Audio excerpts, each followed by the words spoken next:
Good afternoon. My name is Martha Armis Kelly, and I am the chair for the Interagency Equity Advisory Committee. And today we are having our executive meeting, recognizing we have many faces in the room, including staff, executive staff, and leadership. And at this time, we will do our roll call, passing it over to Justin Hall. Thank you, Chair. Carrie Akimi Hernandez. Lisa Marie Alvarado. Present.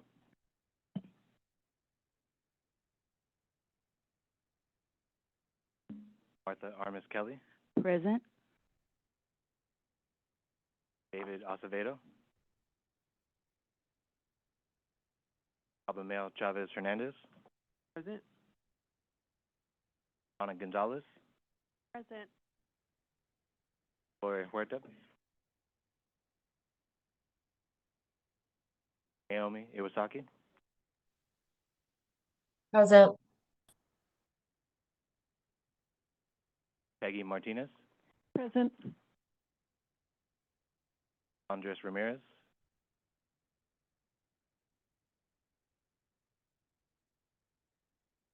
Michelle Rousey.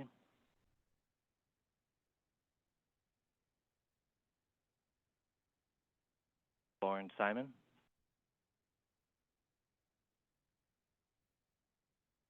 Andy Torres Van Vleck.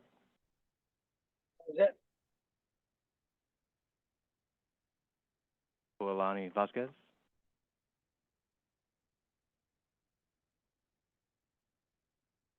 Howard Wong. Here. Chair, we have quorum.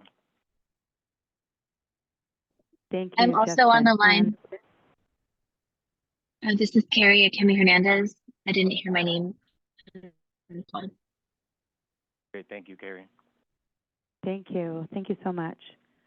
And moving on to tab 2, we have... Chair, if you don't go through the webinar logistics one more time. I'm sorry. I'm Thank you so much. corrected. Thank you. Welcome, everyone. The May 14th, 2025 Interagency Transportation Equity Advisory Committee Executive Meeting.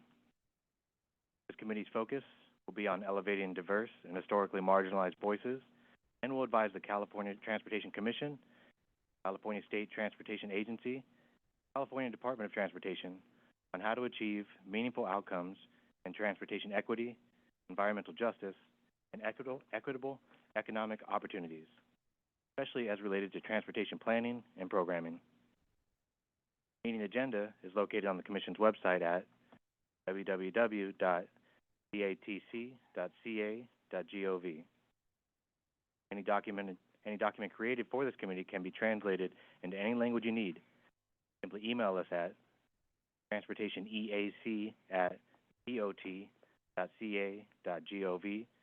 We will have them returned to you as quickly as possible. American Sign Language translation is being provided for this meeting. You should see them on your screen. Live closed captioning is also available. Please select the Show Captions tab at the bottom of your screen. There are a number of language options available there to choose from. Presenters, if you're on the agenda to make a presentation, please do your best to be succinct. Please remember to speak at a steady pace to allow our translating services adequate time for accurate translation. If you're presenting remotely, we hope that you will turn on your camera during your presentation if you have one. Members of the public, we welcome comments from the public as a part of each item at this meeting. For those attending in person, please submit a speaker slip to the clerk, that's me, and let us know you want to comment on an item. For those attending via Zoom, you should see the webinar control panel likely located on the bottom of your screen. There you find the Raise Hand and Q&A tabs. We encourage you to use the Raise Hand feature as soon as we reach the item to give the system time to acknowledge you. Committee staff will let you know when it's your turn to make your comment. Alternately, you may use the Q&A tab to submit your comment. Committee staff will read that comment on your behalf. As a reminder, each registered attendee is provided a unique link and phone number to access this webinar. These should not be shared with other participants. This can create confusion for staff when making comments. Do your best to be concise, and remember to speak at a steady pace to allow our translating services adequate time for accurate translations. Make sure your comments add new information. If you agree with the comments of a previous speaker, simply make that statement. We ask that you make your point in 2 minutes or less. If for some reason we have many speakers on any single topic, we reserve the right to limit comments 1 minute if needed. And for those in the room, just a reminder that bathrooms are through the lobby here to my left. You'll see the signs of the bathroom on the other side. Thank you all for joining us today. Thank you very much. We're moving on to tab 2, which is our land acknowledgement, which will be led by Vice Chair Ana Gonzalez. I would like to remind you that at the end of reading the land acknowledgement, if anyone in this room would like to acknowledge their tribal affiliation or their community or elevate the narrative, you are free to raise your hand and we will call on your name. If not, we will move on to the next tab. And I stand corrected. We're going to go ahead and make an introduction. And we will have our leader, Ms. Denise.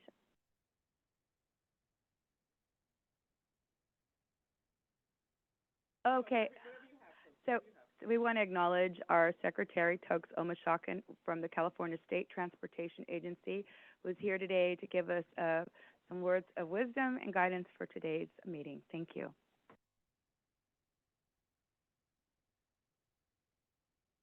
Let me make sure the microphone's on now. Can you hear me now?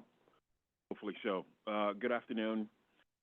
Thank you for taking the time to be here and be a part of another one of your meetings. I think this is the second gathering of this cohort of the EAC.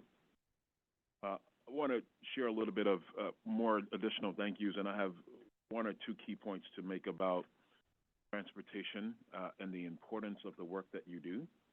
I'll get to that in a little bit. I'll tell you that I'm going to try to be as brief as I can be, because just about 10 minutes ago, Governor Newsom ended his presentation on the budget for California, this current fiscal year budget. And his budget, I'll tell you, it's a tough budget season, and he's expecting several cabinet members to join a call with the media that starts in about 20 minutes.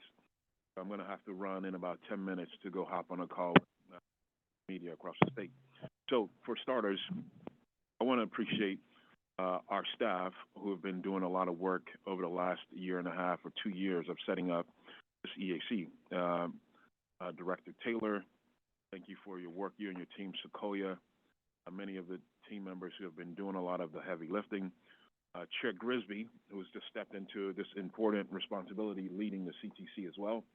Thank you. I know your experience and background is going to come in very handy in leading the work of the CTC and of this committee. To Caltrans director just retired about 1.5 weeks ago, Tony Tavares, but I know he was very interested in a lot of this work and supportive of it as well. But Naila and Carolyn, thank you so much for all the work that you do leading the equity efforts of the department. Also see Dina El Tawanzi here, the District 4 director. She's hosting part of the host today, but the real host is Tilly Chang. Where is Director Chang? Sitting in the back of the room. Tilly, thank you for hosting us today. Please give her a hand. Thank you. Tilly, thank you for your partnership and work over so many years on transportation in the Bay Area and across the state.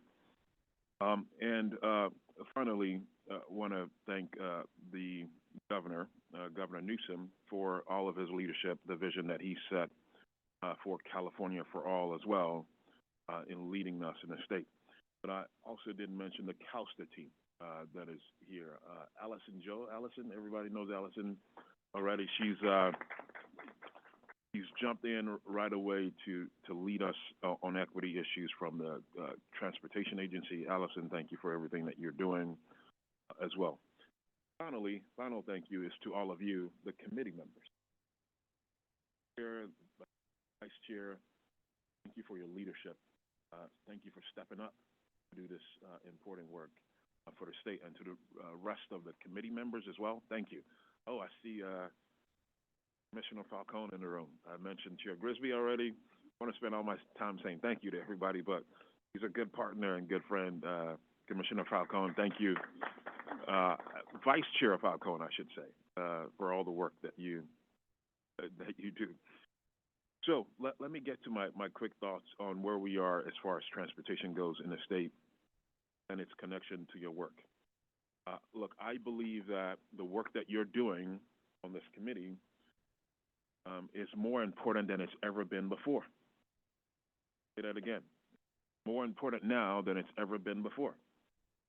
Not only because we as a state, we've identified equity as a value, but because of the challenges that we continue to face nationally and globally as it relates to making sure that people have an equal opportunity towards upward mobility in society and in life. And that's essentially why you are here. You're here to help guide that through transportation. I can't think of a field of a sector, a public sector, where this is more important. You can say education, you can say health. We could argue all day about that. Transportation is that equalizer. It's that one thing that gives you access to whatever it is you want to get to, whether it be healthcare, whether it be a job, whether it be getting to school, get to play. This is it. This is that one public sector that impacts every single person, regardless of where they are in life. So your work is going to make a difference. It's going to make a critical difference. And I'm hoping that the work that you do, I know you all will agree with me on this, that it's not just performative. That you're not just at the table to say, hello and thank you, and we're here to meet for the sake of having a meeting, but how do we impact policy through your recommendations? How do you impact funding-related issues through your recommendations? Those are the things that we're hoping to see. Now, I'll tell you that it's not a slam dunk. It's not one of those things where you sit at the table and you're going to be able to just direct us what to do. But we're looking for your advice. We're looking for your recommendations. I'll tell you that very clearly. We need your help. We need your guidance. And that's why you're sitting at the table with us today. There are many communities that have faced burdens based on the decisions we've made, whether it be building highways that have divided communities, whether it be ports and where they're located and the impacts they're having on communities. All those things we want you to think about as you're advising us and making recommendations to us on policy items and funding directions for the state. I'm hoping that we continue to look forward just as much as we think about the impacts that we've had in the past, the negative impacts from the decisions we've made in the past, but also looking forward, say, here's how we're going to make a difference. We're not spending all our time revisiting history, even though that is critical, that is important. We need to be also thinking about decisions moving forward that are going to lift up the communities that we've left behind for so many years. So that's mainly it. The Core Four, if you haven't heard of the Core Four, if you're on this committee, you need to write down the word Core Four. I may quiz you if I run into you at some point down the line somewhere, but it's safety, climate action, and economic prosperity. Those are the four most important things I think we need to be working on as a state as it relates to transportation. And I think if we do that, we will make transportation truly what it should be about, which is about people. Transportation is about people. And so those core four things have been our priority. In 4 months, it'll be 6 years that I've been serving in different capacities leading transportation in the state. And that's sort of been at the forefront of everything that I've been hoping that we could do for the governor and the people of the state. So thank you. I wish I could stay and take questions. I'm going to come back. I know I'm going to get grabbed in a second to head into a conference call with the media, but I plan to be back. I think I'll be able to come back in. I'm okay? Okay, good. So that's mainly it for me. I wanted to share the vision of the Core Four and why I think your work is so important. And again, appreciate all of you staff and all the work that you're doing. If you don't mind, Chair and Vice Chair, I would love to take one question and then I'll run. And then I'll be back, if it's okay. Thank Any you so questions? much. I just want to say one thing, that I just really appreciate you being here. It shows that there's intentional leadership in what we're doing, and it really boosts the morale of not only the EAC, but also all those present, because we need to know that we're all corporate in our thinking and how we're going to tackle our issues as they come through the state of California. So thank you. Thank you, Madam Chair. Appreciate that. Thank you. Thank you. And we have a question. Peggy? Well, first off, thanks so much for being here, and thank you for your vote of confidence in our work. I think we all really appreciate that, and I think we all agree with you.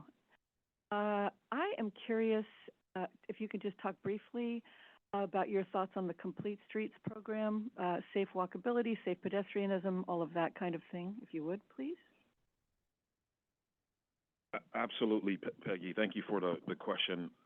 Look, when I talked about the importance of the work that you're doing, I mostly talked about the fact that equity can be that equalizer that lifts up people regardless of where they are. And I was talking about that from a point of sort of the economics, if you will, of where people are in society. But just as important as where people are economically or racial issues, or the fact that our core responsibility at the end of the day is moving people. Moving people, not moving cars, moving people, just to be clear. And regardless of where people are in their ability, their physical ability, whether it be age-related, wherever they are, there's an old term called 8 to 80. There's a whole program, a national program, 8 to 80. It talks about we should be able to move people from the age of 8 to the age of 80 on our transportation system safely. Very much ties into the Complete Streets efforts we've been making. Before I left my responsibility as Caltrans director, one of the very last things that I signed was a Complete Streets policy for the department. Actually, just the interim director of the department just this week, I just asked him for an update. I want to hear an update on what we've been doing to implement the policy, and get a chance to talk to Director Tavares about it before he left. But me, this is at the core of everything that we do. I mentioned climate action. If we're going to get there with climate action, if we're going to succeed on that in California, as a part of that Core 4, it's not just going to be zero-emission vehicles that gets us there. It's going to take transit, walkability, and bikeability. Diversifying modes of transportation is going to be so critical to us being able to reach our climate goals. Not just getting a bunch of zero-emission buses and cars on the road. Those are critical. Those are important. But diversifying mobility is just as important, and it helps with equity.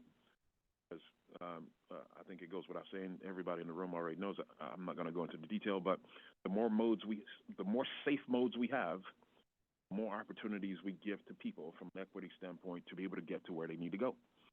And so, Complete Streets impacts all those Core 4 things directly. Economic prosperity as well. The more we build Complete Streets, the more we give communities a chance to succeed economically as well, because people are walking and biking by businesses instead of driving by, just driving by it only. So that Complete Streets effort, Peggy, I don't know who paid you to ask that question, but it's like, I could go. Oh, that's your jet? It's spot on. It ties into everything that we are responsible for.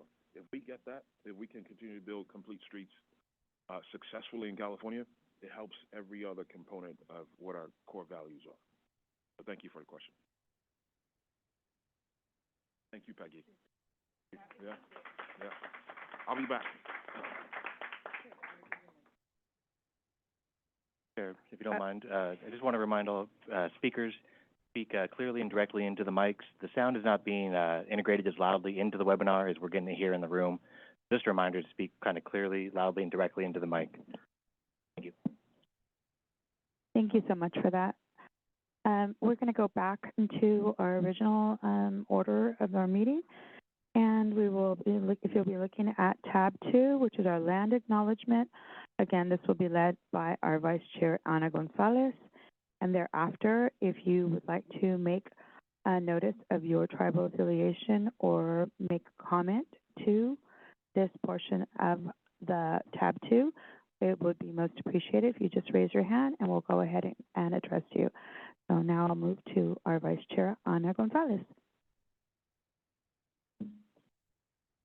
Thank you so much, Chair Armis Kelly. So again, Ana Gonzalez, Vice Chair, visiting you all from occupied Tongva land, and want to give a shout out real quick to our San Manuel Band of Mission Indians who just reclaimed their original name to Yuhaviatam peoples, and just wanted to give a shout out because we're so proud that they reclaimed their original name. So at this time, we acknowledge that the land we now call California is the ancestral lands of the over 109 nations, tribes, and peoples. The indigenous peoples of this area have a deep reciprocal relationship with the land and its original stewards. Their ways, methods, and traditions have contributed to California's rich biodiversity and have impacted transportation network for the state. We stand with indigenous communities and are committed to partnering and advocating for a more equitable and sustainable future. Our transportation network not only connects us to families, friends, work, and leisure, it connects us to our past and future. We embrace our past with a future commitment to inclusiveness and equity for everyone who calls this state home. Our transportation network not only connects us Today we are meeting on Ohlone and Coast Miwok land, and at this time we invite anyone virtual or here to acknowledge their peoples. Thank you so much, Vice Chair Ana Gonzalez. And at this time, is there anyone in the room that would like to acknowledge this tab 2? I just want to recognize Member Akimi Hernandez. She said she's not able to raise her hand, but is trying to at this moment. Okay, we'll go ahead and address her as soon as we allow anyone else here in the room. Anyone else in the room? Okay, I will go ahead and call on Member Carrie Akimi Hernandez. Thank you, Chair. This is Carrie Akemi Hernandez, Sego. I am Mohawk Seneca Apache. I am on Ohlone and Coastal Miwok territory today, and I live in Mishawapa, Patwin, Como, and Ohlone land. Thank you very much. Anyone else online or in this room? With none said, I'd like to go ahead and acknowledge that I am Martha Armis Kelly, your chair, and I reside in the city of Merced, and that is our Miwok and Yokuts territory. I also want to recognize that this month we are honoring missing and murdered Indigenous women as well as children.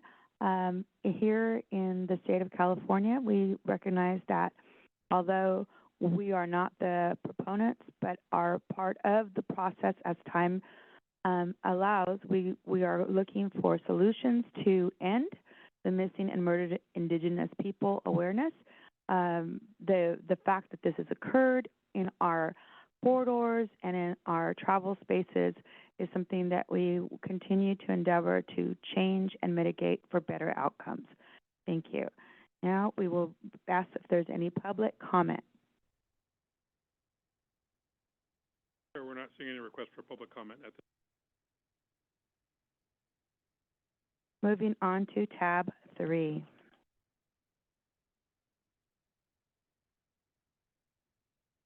Excuse me, tab 4. Okay, tab 3. And so now we will ask for any public comment that is not on the agenda. I want to remind you that items that are not on the agenda cannot be discussed during today's meeting. You can announce them, but they will not be discussed during the meeting. Thank you. Anyone in the room? Chair, we're not seeing anyone online requesting to make public comment on this item. Thank you. With that said, we move on to tab 4, which is the adoption of our March 2025 minutes and meetings. Justin? Actually, I think We've already done that.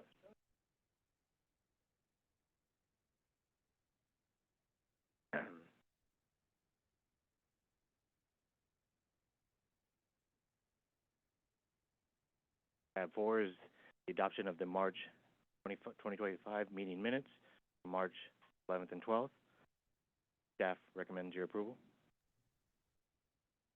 And during our earlier session, we had approved the minutes, so this is the formality of accepting and approving the minutes, and they all voted in favor.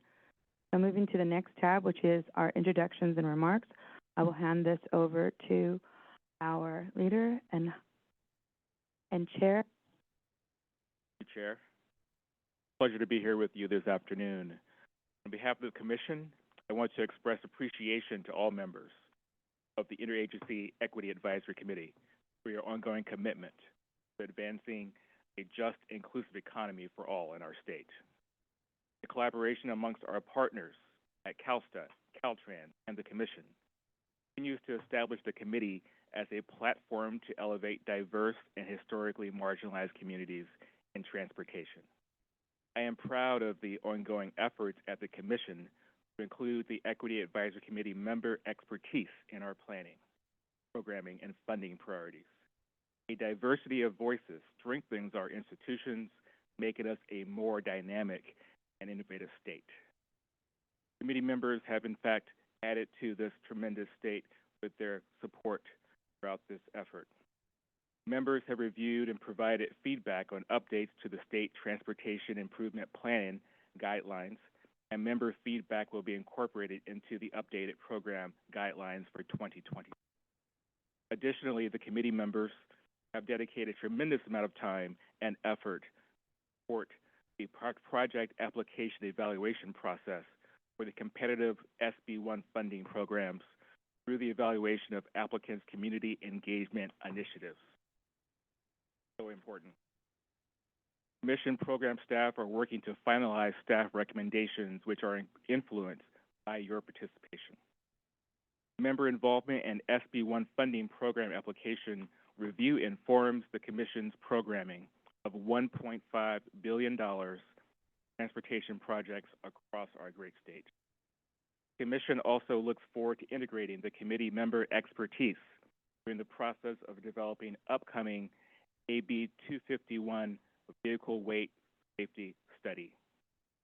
The first meeting of the task force will take place on Friday, June 13th from 11 to 2 p.m. Members can tune into the public meeting via Zoom. And of course, I'm very excited to be with you here today. As new ad hoc subcommittees are developed, we look forward to witnessing their progress towards achieving goals associated with your 2025 interagency work plan. I encourage members who can to actively participate in ad hoc subcommittee discussions and initiatives. Additionally, we would like to thank all committee members, especially our chair and member Carrie Hernandez, I apologize, for work on producing a draft mission, vision, and foundational principles for our equity statement. I look forward to a robust discussion and appreciate the work that everyone has done so far. The work of this body is so important, and the Commission is committed to ensuring that equity remains central to our efforts, because it makes our state work for everyone. Thank you for all those who have participated, and thank you for your valuable insights and dedication to improving equity in transportation. Thank you. Thank you so much. We appreciate your contribution, Chair Darnell Grisby. At this time, I would like to go ahead and acknowledge our Chief Deputy Director, Mike Heaver, who cannot be present, but has brought in our Deputy Director of Equity and Tribal Affairs from Caltrans, Naila Pope Hardin. Good afternoon, everyone. I'm Naila Pope Hardin, Deputy Director of Equity and Tribal Affairs with the Department of Transportation, Caltrans. As Secretary Omishakin said earlier, lots of transitions happening at Caltrans. Our director has stepped down after 35 years of state service, and we now have acting director Mike Keever, stepping in until we have a permanent replacement. Many of you may be familiar with Director Keever. He has been to many EAC meetings and unfortunately could not be here today, so I will be standing in his stead. You know, very excited to be here and the opportunity to sit amongst you guys and talk about how we are advancing transportation justice and transportation equity. So on behalf of Caltrans, I want to warmly welcome the new and returning EAC members, commissioners, executives, SCTA, and Bike East Bay, and my colleague Dina, who will also be speaking. Great to see you. To the meeting today, want to welcome everyone. There's a lot of things on the agendas. Very excited about the creation of subcommittees and how we will be able to move work forward, hopefully more meaningfully and efficiently, and be able to bring work to you guys that will be able to impact the systems at Caltrans. As many of you are aware, I was a former EAC member, so it is always a pleasure to participate in these meetings. The work that we're doing here today and in this space of the Interagency Equity Advisory Committee, it is just so important, and I cannot and want to stress it every time I have the ability to speak. You know, Caltrans has been around for a really long time and has been building highways, you know, maintaining those highways for a really long time. And the work that you all are doing to help tune our ear, be able to tune and tweak the work that we're doing, it may feel slow, it may feel sometimes like dead ends, sometimes it may feel really inspiring, but it is always moving and advancing equity forward. And I want to promise you that and commit to that Caltrans' commitment to this Equity Advisory Committee and the work that you all are doing is just so deeply important for the department as a whole. So excited about subcommittees, excited about the potential of us being able to bring community engagement work, which we'll talk about a lot more later, some of the data and information, and the planning and guidelines. Sounds wonky. It's going to change the way that our institutions are moving in a very powerful way. If you have any questions about that, please always feel free to reach out to me or folks in my office so we can hammer down that point. I'm completely off script, so hold on, give me 1 second. Okay, not really, actually. So thank you once again for your dedication and partnership, and we're excited for the work ahead and the opportunity to collaborate with you all, and thank you so much for having us. Thank you very much, Ms. Naila. And next we have Dina El-Tawasi, which is, she serves as the director for Caltrans District 4, and we're very happy to have you here today. Thank you. Thank you very much, Chair. Good afternoon, everyone. I'm Dina El-Tawasi, and I serve as Caltrans Director for the Bay Area. You've heard a little bit today from Secretary Omishakin and also from Naila about the direction the department is going and how we are really looking at equity in everything.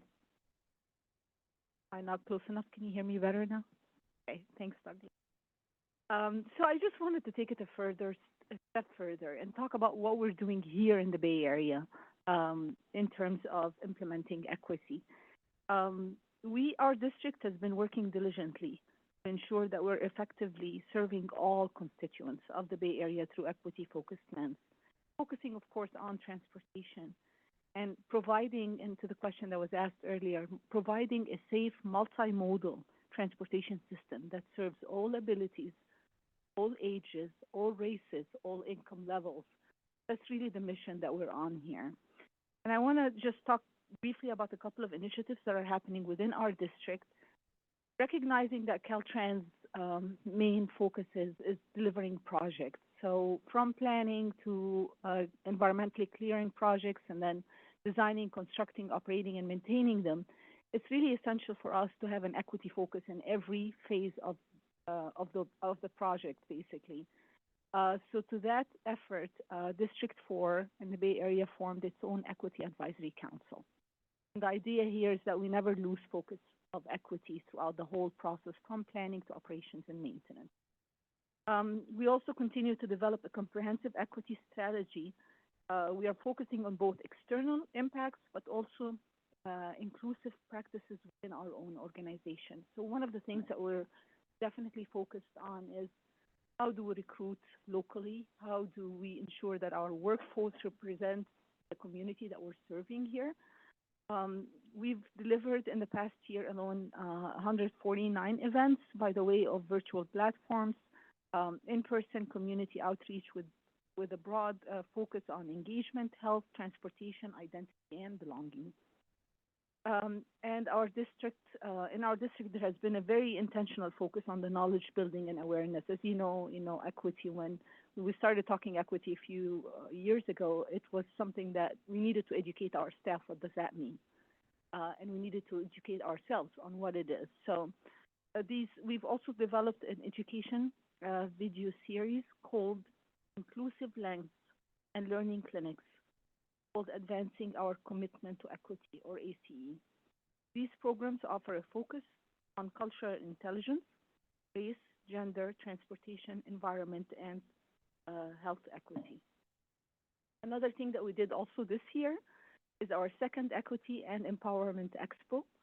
I have to tell you, this was a very successful event. We had a comprehensive program of interactive workshops, presentations, exhibitors, and community service providers. It drew over 400 participants this year, which is double the size that we had last year. And this is stemming really from our recognition that we are part of this community, and we need to add to this community's prosperity and making sure that we are connecting our community members, our services, and our staff.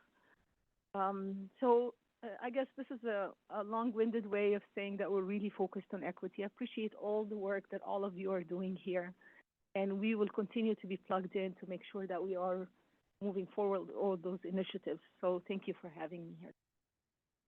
Thank you. Thank you so much. And next we have our Executive Director from the San Francisco County Transportation Authority, Ms. Tilly Chang. Thank you so much. I'm really honored to be here, and thank you so much to Chair Amos Kelly, Chair Grisby, Secretary Mashakin, What? Does it keep going off? That's weird. Sorry. Thank you for coming to San Francisco. I want to add my voice of welcome on behalf of the City and County of San Francisco. We're the transportation agency that administers the half-cent sales tax. So we're one of 25 self-help counties, along with our colleagues. Just want to thank you all for all of your work through the CTC, through your equity, this interagency committee, because we do run almost everything we do through an equity lens. There's from planning, funding, delivery, and it's not just our agency. We know all of our sister agencies across the state. We are very much all focused on bringing that equity lens to the work we do, and to have that hopefully impact through the work that you all help us to fund, plan, and deliver. From San Francisco, we're very focused on recovery, so thank you all. Speaking of economic prosperity as one of the four core for helping us recover by being here. We're excited for the next couple of days. Please enjoy Market Street. Please enjoy Van Ness Avenue and the bus rapid transit. Tomorrow, we're excited to join you for the tour of Caltrain electrification. These would not be possible without your partnership, without the state's partnership, the federal, state, local work that it took, generations of folks, staff, and the community to help deliver. We're excited to be working on the next generation. So much of it is focused on climate and safety, all of which have, enormous correlations with equity. We know, for example, in San Francisco, as it is pretty much nationwide, we do have a safety epidemic, and we do have a high correlation of pedestrian safety, collisions. with equity priority communities, and that's just a fact. So we are very focused. I know Mayor Lurie talks every day about safety, so does our board's leadership. So we are very much partnered with you all, from the small pedestrian safety traffic calming all the way up to the big transformative changes to redesigning entire roadways. One of the most exciting projects we're working on is in our Japantown Western Addition, where we were fortunate to get a federal Reconnecting Communities grant. And so that is a land use transportation project that really comes from the community, and that we were so pleased to be able to help bring some funding, and we'll be eventually coming to you all with maybe an LPP application or something else. But down the line, we know that this is a generational transformation that is fixing a harm that happened in urban renewal in the 60s. And I just bring that as one example, where there was a dip and it doesn't even match the roadway on either end. It's like an expressway segment. So now we're going to try to fix that. And that plays out in all of your communities. It plays out in projects large and small. So just wanted to bring that real world context of how this work matters, how having an inclusive table like this for, just even starting before the project starts to identify and ideate and prioritize, and then actually bring the resources together to do the planning and the funding and the delivery, makes such an enormous difference. So thank you again for being here, and have a great meeting. Thank you so much. Thank you again. We are really excited to be here. San Francisco is a beautiful city, and until you're in the space and you're able to see how things have changed, and even with the issues that you faced, to be able to see how it's thriving, it warms our hearts, because I grew up not too far, from the Central Valley coming here, and I made this my recreational hub for a lot of activities in my youth, and to be able to see that I could identify certain places because they're still there, that says a lot about this community, that it's thriving and it's growing for the best, And so I want to thank you. I would be remiss if I did not acknowledge and give I'd be remiss if I did not give an opportunity for comment from our commissioners present, and I want to acknowledge Commissioner Clarissa Falcone. If you'd like to make a few remarks, I would appreciate it. And then thereafter, I would like to also acknowledge Commissioner Bob Tiffany for being here. We thank you for coming through, and I'll give you the floor.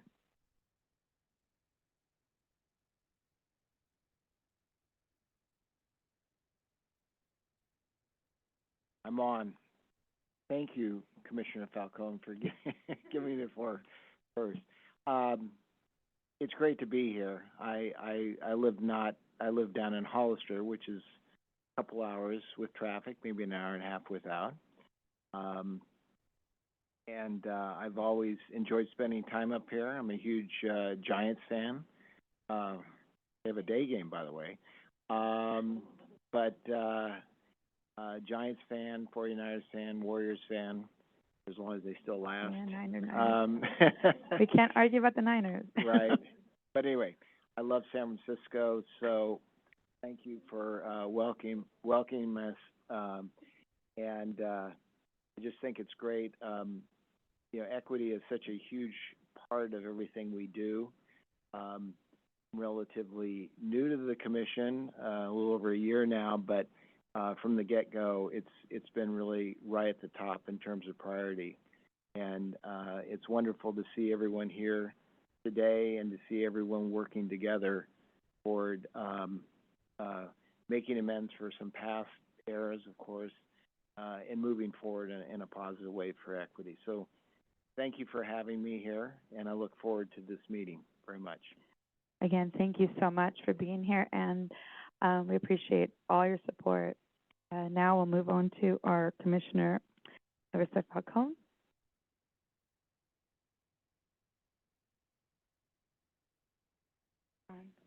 Hi, good afternoon, everyone. First of all, go Padres. I'm a little bit partial. But thank you for welcoming those of us from outside of the San Francisco and NorCal area to your wonderful, lovely, and very sunny part of the world. It's actually sunnier here than in San Diego right now, so glad to be here. I have to say, I mean, I've always been a strong supporter of what you all do. When I first joined the commission, this is the very first meeting that I actually attended, and it made, quite the impression of me of, wow, this is really a bellwether throughout the state for what we should be doing in terms of incorporating everyone into, the economic vitality of this state. It shouldn't be just certain areas, certain demographics, et cetera. We should be very inclusive in participating in the economic wealth of the state. And folks need to thrive in the communities that they live in and feel healthy. So always appreciate the work that you all do. And I agree with Secretary Omashak, and I think now more than ever, we need to really double down on the work that you're all doing, and really look at the things that are coming down policy-wise, and looking at it through an equity lens. And so we very much appreciate the work that you all do in guiding us on the commission, at Caltrans, at CalSTA, in the work and decision making that that we do. So thank you for having us. Always glad to be included in these meetings with you, and look forward to the discussion this afternoon. Thank you. Thank you. We appreciate you being here. And now we will move on to our next part, which is we're going to have a couple of slides, and we are introducing to you Justin Hunuyan, our co-executive director of Mobility Justice from Bike East Bay. Welcome.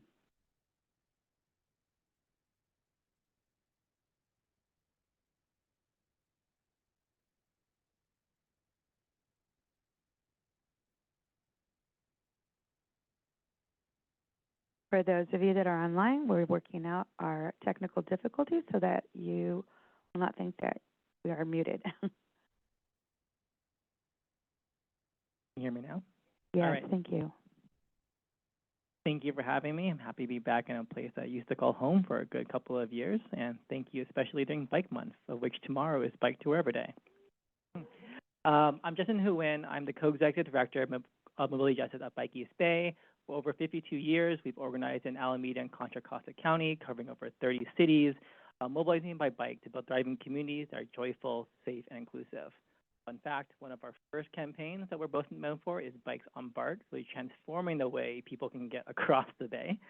Our work is broadly organized in like 3 main areas. The first is building a diverse and accessible movement. The second is leading through the lens of mobility justice, and the third is being a first-in-class nonprofit, investing in people. Today, I'll be going over kind of the first 2 tracks, building the movement and leading through mobility justice.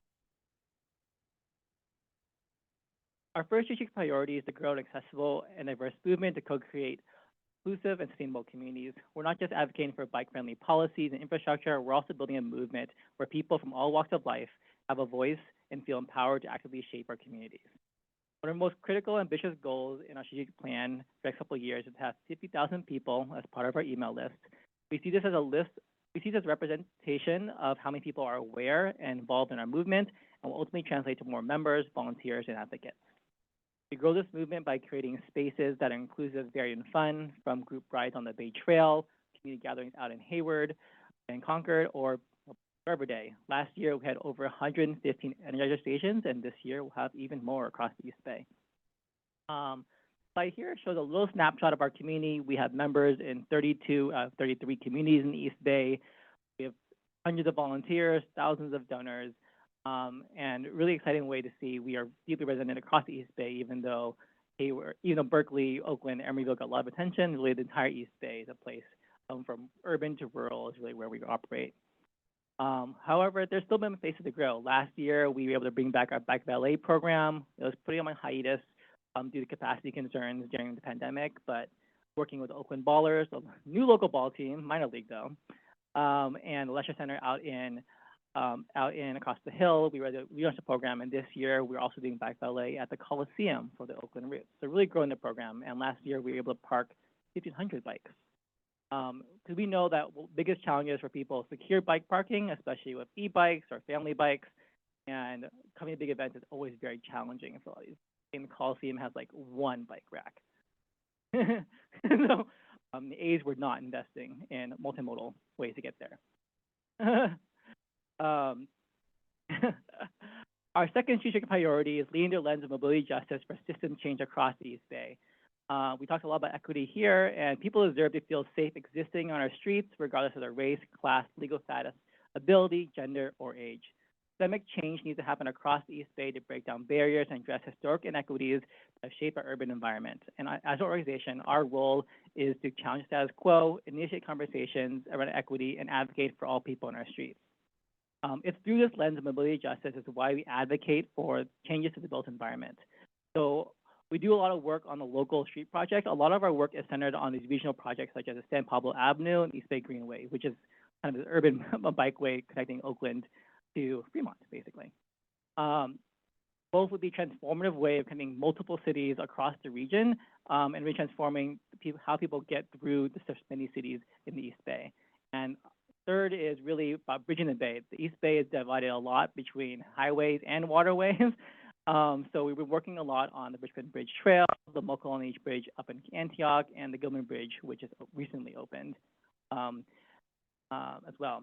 And another way is really changing the social environment of how people move around and who gets to move around.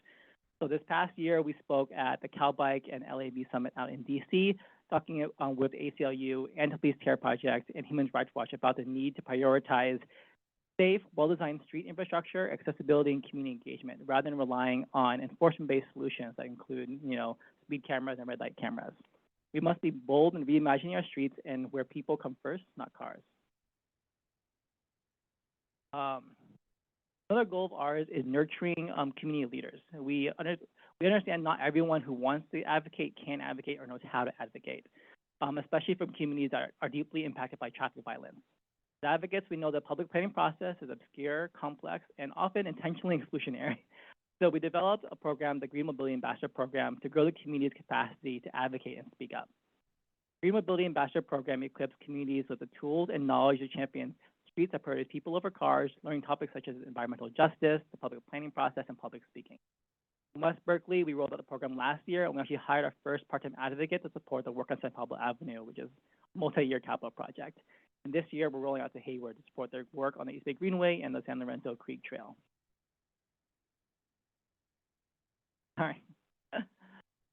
And finally, I want to talk about our bike education program. So many know of us through our advocacy. Bike education is just as important for getting people biking and rolling. Each year, we teach over 100 classes and teach over 1,000 participants. Our classes are often co-created with partners, and when we can, we offer giveaways such as bikes, helmets, locks, lights. And we mainly teach adults. We don't teach very many kids in our classes. We have other community partners that do that. But over 24% come from low-income backgrounds, 61% identify as women or non-binary, and 50% as people of color. And some of our favorite classes are adult learn-to-rides. And we recently had someone who learned to bike in their late 40s and is now one of our most prolific instructors, trying to share that joy to others. So really, there's no age is too old to learn to roll. One of our biggest wins last year was actually bringing back in-language instruction. We had bilingual classes for a long time, but really having in-language is really important for communities that are English limited. So we spent several years training instructors, developing curriculum, graduating instructors, and last year we were able to fully staff our on-bike classes. And this year we actually hired on 2 Cantonese speakers to really roll out Cantonese speaking in-language classes next year. So that's a lot, and sorry I spoke fast. But if you want to connect with me, Justin at bikeeastbay.org, pretty straightforward, and take a few questions. All right. Any questions online or off? Oh, we have one question in the room, and that would be member Marie Alvarado. Hello, fellow bike nerd here. Really excited to see your pin, 1. But 2, curious to know your curriculum. Are you using smart cycling through the League of Cycling Instructors, or? Yes, we use that's kind of the basic foundation. So all instructors are certified through the league, and then we do adapt it. And then some of the instruction is a little older and a little more vehicular cycling adjacent. So we've been shifting a lot to what really creates safe infrastructure here inside the East. And we cater it to the audiences. Work closely with what would be working with the local partner. Any other questions in the room? Oh, we have a question over here, and that would go to member Michelle Rousey.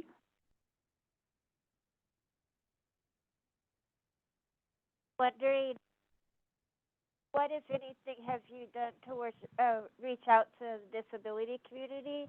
Because I know a lot of people, whether they're blind or have different levels of disability, who like to engage in biking, and if only given the opportunity to do so, would. I'm just curious to your outreach that way. Yeah, we work closely with, like, in Oakland, is the Mayor's Council for Disability, the Mayor's Office for Council Disabilities. Work closely with them on infrastructure projects, knowing, like, a protected bike lane has very serious challenges for people who have to unload from their car, which we usually use the sidewalk, which now be an active travel lane. We actually do a lot of partnerships with BORP, the Bay Area recreational programs, and that's a cycling program. We've had group rides with them, helping them teach our members, because as our members get older, mobility changes. E-bikes have changed, but whether you're using a recumbent, a tandem, a side-by-side, really allowing people to know, like, the journey and rolling doesn't have to be just on 2 weeks. There's a lot of options there, and really guiding people of how to navigate that as different challenges in their life. Thank you. Online, do we have any online questions?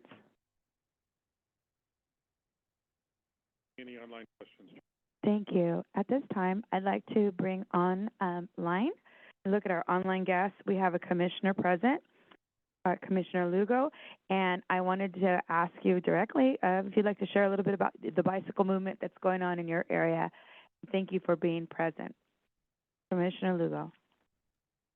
Wow, thank you, Chair, for the recognition. I of course was very happy to hear this presentation, and I will just highlight that Bike East Bay has been working in the mobility justice space for a long time, and actually a former executive director of Bike East Bay, Renee Rivera, was one of my collaborators on a project called the Untokening that created a set of mobility justice principles. And if anybody is interested in learning more about this mobility justice concept, I would encourage you to take a look at those principles. You just go online and go to untokening.org, untokening.org. You'll find our Untokening 1.0 Principles of Mobility Justice, which we created back in 2017. But the basic idea of mobility justice is, transportation equity is great. We also need to make sure that when we're trying to address past harms, we put a lot of emphasis on community self-determination, because one thing that I've witnessed, coming to the state level, being part of the commission since 2022, is that the message about, who is out there biking and walking, using non-car modes, it hasn't necessarily cohered yet around a very inclusive vision of who are these diverse, age diverse, and racially diverse, gender diverse, ability diverse people who are out there walking and biking and rolling. Previously, the advocacy movement that was calling for improvements to multimodal infrastructure, complete streets, things like that, didn't really reflect the diversity of our state. And so with this term mobility justice, I know part of what folks are signaling is that there is more to the picture than just older men in spandex who might want to ride their bicycles. That we're also talking about little kids on bikes. We're talking about Black cycling clubs that honor the legacy of Major Taylor. We're talking about people who are just trying to activate their streets so that they can help develop a better sense of place and things like that. So it always warms my heart to get to hear about mobility justice in practice, because I think it is a promising way for us to point toward an inclusive mobility vision. So thank you so much, Justin, for the presentation, and thank you, Chair, for the opportunity to comment. In terms of down here in Los Angeles, you know, I'm sitting over in the ivory tower at UCLA, working in the Institute of Transportation Studies. So I am not really involved in the day-to-day of what's happening on the street advocacy-wise, but I know it's absolutely the case that we continue to struggle with knowing how to make the case to bring investment to where it should be, to really support more people feeling that they have access to multimodal transportation in our region. So I am hoping to help be part of some research projects going forward that experiment a bit with what are some strategies that might be able to move us along a little quicker. Especially because everything in LA is, you know, with the uh, tail in preparation for 2028. And so, of course, our transportation systems are also being looked at with that lens, both in terms of, you know, the positive things, what can we build, what can we improve, and wanting to make sure there aren't a lot of unplanned for consequences in terms of displacement or making things tougher for people who are already having a tough time getting around the region for work and to take care of families. So I'll just stop there, but thanks. Thank you so much, Commissioner Doña Lugo. And I just want to say thank you for sharing that, because my first meeting with you on the EAC 2 years ago, 2.5 years ago, there was a gentleman there that was present, and he was talking about his bicycle program and how you were very pivotal in bringing that narrative forward to your community. And so I thought you would be best apropos to speak on that. So thank you. I also want to take a minute to give a second for our member Randy Torzan-Vlack that had his hand up so graciously and waiting for an opportunity to speak. Go ahead. Yeah, thank you, Chair Ms. Kelly, and thank you, Justin, for presenting about the work of Bike East Bay. Congrats on 52 years and happy Bike Month. I'm a big bike advocate myself here, and it's really cool to be in the space with other bike leaders, and including Commissioner Adonia, who I've met many years ago, over 10 years ago in the bike advocacy world, and wanted to elevate her points that she raised about the importance of the intersectionality between the mobility justice movement and how we should be approaching the bike advocacy work. And for those that haven't read her book, I'd recommend it, Bicycle/Race, Transportation, Culture, and Resistance. Excellent read. Justin, yeah, thanks again for coming. I love lifting up success stories, and I wanted to pass the mic to you to, you know, see if you'd be willing to share some of your what are some of the policy biggest policy victories for Bike East Bay these last several years. Wanted to, you know, just give you the chance to uplift that, and with the hopes of you know, inspiring other advocates in this room who are working in their local bike movements. If you'd be willing to share, that'd be appreciated. Yeah, I mean, obviously we have big street projects like Telegraph Bike Lanes is really exciting to have really those projects. But I think some of our biggest wins in the past couple of years is like Measure U in Oakland and Measure FF in Berkeley. How do we bind and give teeth to policies around repaving to make safe street, complete street upgrades, right? The challenge is we have all these plans on walls, in binders, constantly reviewed, constantly remade, and there's never funding for it locally, right? You know, fighting for ATP money is very competitive. It's oversubscribed. So having money, having local levies support these is really important. As we've seen with the federal environment, making it even more volatile to get funding for these.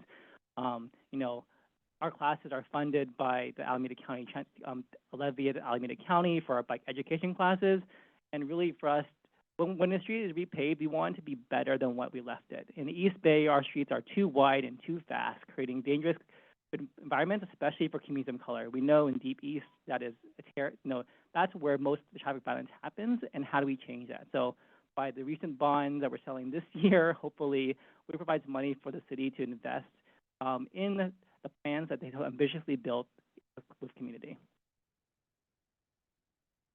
Thank you. Thank you so much. Okay, at this time, we are going to take a quick, I'm sorry, Member Rousey.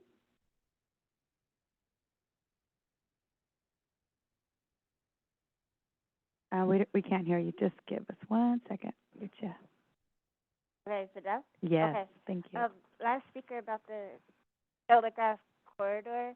If at some point I'd like to speak to you outside of this meeting. And I live right along that corridor, and I can say the bike lanes are a blessing for some, but utilization of them, people are still using the sidewalks a great deal and not using the bike lanes for their bikes. And my question is how much education has been done with what the priorities of the communities are as far as utilization of those bike lanes? I actually use them with my power wheelchair at times because it's more safe to do so than use our sidewalks with the potholes that are there. Some of the sidewalks, there's just a lot of issues, even though it's all been completely, a lot of it has been redone and repaved along the street portions. The outside of that has not.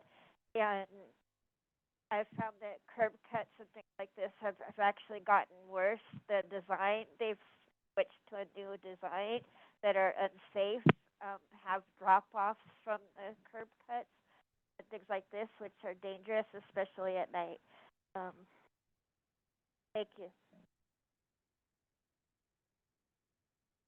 And I think that's where collaboration with the mayor's office, the Office of Disability, and the BPAC is really important to making sure we have those aligned. I know when Telegraph was first rolled out, there was a lot of conflicts, and it's gotten better, but there's a lot of opportunity. I think Oakland has also kind of rebranded how they call bike lanes to mobility lanes, knowing like really anything on wheels is good in there. And how do we prioritize knowing that there's differently sized devices? So the 3-foot wide bike lane may not be sufficient. So Telegraph is sometimes too narrow at certain points. I think we could do it again. I think that's how could we do San Pablo, which we know carries 100,000 people a day, transform that for how to get through the corridor, and can we make it better? So there's all opportunity to making sure we keep building on the work that we have and really make it so other cities, other regions can really learn from that. Thank you. And I don't want you to leave the dais yet because I have one more question, and that is from, just to keep you moving, Member Pualani Vasquez. Thank you. Hi, yes, thank you. I did just kind of want to further elaborate on the last comment and the response to it, as far as, when we see vulnerable road users on the sidewalk versus in the road or on the bike lanes. And I really think the observation that we can take from that is a piece of work that we can do in this commission, because when I see people riding on the sidewalk, that tells me that they don't feel safe enough to ride on the street, that the street wasn't built for them, it wasn't made for them. And so I think that that's a piece of either education or planning that we can kind of look at putting towards that effort of making the bike lane and the streets safer for the people who are using the sidewalk. Absolutely, we fully agree with that. Like, people are going to move what feels safest to them, right? So if just because you have a share, too oftentimes in the East Bay we have a shero on a 45-mile-per-hour road. Like, what do you expect? Where do you think they're going to go? So I think that's things that we want to challenge the city to think about, like, how are people using it, not just how you design it, but how it's being used and how it manifests in the world, and when do we revisit that? And it's something that we are constantly working with our partners of how do we look back on the project that we designed onto something like how the outcomes are actually being met. Thank you for those insights. And we're going to go ahead and take a minute to be very mindful of our new EAC body. I'd like to have each EAC member introduce themselves, let us know your region, and the fun thing that you're going to tell us is, like, you've been in 2 different meeting sessions, a workshop, and then today, just this portion of what you've heard. Give us one word to describe something that you would take out, you're going to take home today, just from what you've heard today. So for me, my name is Martha Armas Kelly, and I am your chair. I reside in Merced, and I think initiative is the word for me today. So I'll go ahead and allow you to each introduce yourselves, your region, and one power word. Nodding over here, so I think that's me. Hello, good afternoon. Lisa Alvarado, District 6, Visalia, California, Wakchumni Yokoch territory. My one word is, I'm going to say 2, bike baddie. All right, thank you. Vice Chair? Hello, everyone. Happy Wednesday. Ana Gonzalez, Vice Chair. I live in the city of Rialto, Inland Empire, occupied Tongva, Yuhaviatam land, and power word, resilience. Member Michelle. I live in Oakland, basically do advocacy around the state. I think one of our speakers a little while ago said mobility justice, and that means a lot to me. It has a lot of meaning. So, Thank you. And Member Peggy?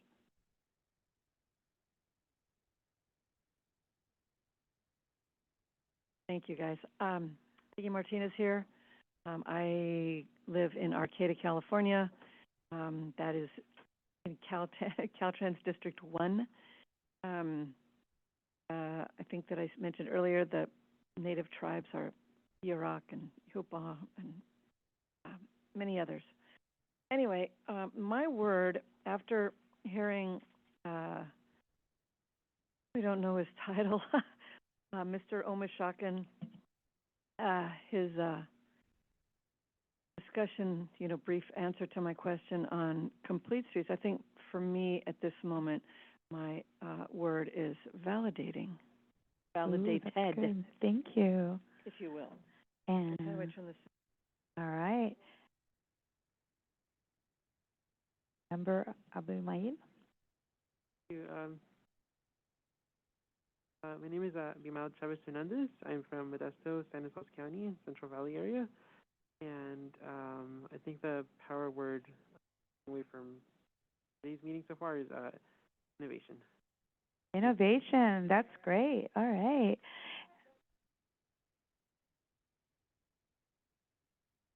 Yeah, it was kind of hard to hear you. Just if you could repeat that, just for the sake of those that couldn't Is this hear better? you. Yes, much better. Oh, sorry about that. Yeah, my name is Abimael Chavez Hernandez. I'm from Modesto, San Jose County, Central Valley area, and our word I'm taking away from today so far is innovation. Thank you. Thank you so much. And we have members online. Ms. Pulani? Oh, wait, I'm so sorry. Mr. Member Wong? Howard Wong. I'm from San Francisco. I'm Howard Wong. I'm from San Francisco. I guess I'm the closest to this location. And I was late, so that's pretty bad. Anyway, my power word is vision. All right, vision. Thank you. Member Simon? Hi, I'm Florence Simon, also from San Francisco, and my power word is focus. All right, thank you so much. Online, we have Member Pulani. Hi, good afternoon. My name is Pulani Vasquez, and I'm the Trauma Injury Prevention and Community Outreach Coordinator for Scripps Mercy Hospital in San Diego. We're an adult level 1 trauma center. Prior to that, I worked in transportation safety for 25 years with AAA. And I think my power word for this meeting, for this group, is going to be collaboration. The collaboration that we have happening and the synergy, I think, is gives me the warm fuzzies. All right. Thank you so much for that. Next member, and member Naomi Iwasaki. Thank you, Chair. Naomi Iwasaki. I am a transportation planning and equity consultant with HDR based in Los Angeles in Tongva Chumash territory. My power word was also collaboration. And it's just, for me, it's just great to sort of hear all of the different walks of life and experiences and expertise that everyone in the room, virtual and in person, have been able to bring to this meeting. And thank you to Bike East Bay for that really great presentation. Thank you again. Welcome, welcome. Member Randy. Good afternoon, everyone. Randy Torres Van Vleck, based in San Diego, Coney Island. And I was also thinking collaboration, but I'll go ahead and say boldness. Good stuff. Member Andres Ramirez. Thank you, Chair. Andres Ramirez, based in Los Angeles County. I'm with People with Full Mobility Justice, and my power word is relentless. All right. Yeah, we want to be relentless. And member Carrie Akimi Hernandez.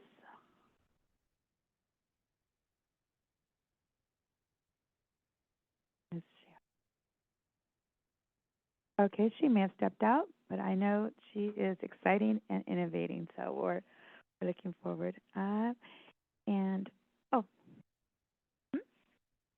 yeah, sure, I'll let you do that. Share.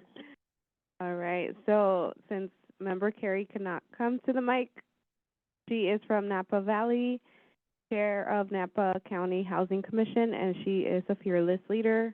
And I cannot think of a word for her, so I'll let her do that when she comes back. Okay. All right. Well, we're really excited. Part of the work that we do is being able to be at different meetings, being able to listen to Zoom calls, and I encourage all of our EAC members to make themselves available for public comment. There are so many Zoom calls, and you can jump on. And as part of this engagement, you're able to make your last minute or even suggestions on different Zoom calls. Like today, we're going to give a minute for public comment right now. If there's anyone that would like to make a comment as to what has just transpired, anyone? And do we see anyone? Chair, for the record, Member Torres Van Vleck agrees with CTC Vice Chair Falcone. Let's go Padres. Followed by a second from Member Vasquez. I second that. On a personal note, it's all about the Raiders. Oh, well, I won't say anything about the A's and Tony Armas, but that was a long time ago. So. The Sacramento A's? Yeah. Not seeing any other requests to comment online. All right. Going back to that segue of being able to comment, part of the work that we do is understanding and learning about transportation. And I cannot stress to you, you are not expected in any way, shape, or form to understand every part of transportation. I can guarantee you that every single person in this room is learning something every day in relationship to transportation. 2 years ago when I first started, I was like a little honeybee, just extracting as much nectar from everyone. And I can tell you that the people in this room are the people you want to go to. They are more than willing to share their knowledge, their experiences, and their insights on some of the things that we as community members strive and are looking to bring some type of amelioration. And sometimes we get caught up with the idea that the institution is here and the community is over here. But the reality is that each member of this institution has a community they belong to. And because of that, they know their narratives as well, and they bring that to the workspace. I can vouch for many people that I've worked with in the last 2 years that have given many, many frustrations, conversations where they feel the impacts and are limited because of the way things are set up. Systemic changes, we have to worry about funding, we have to be worrying about allocation, How do we reach people? How do we get people to come to the table?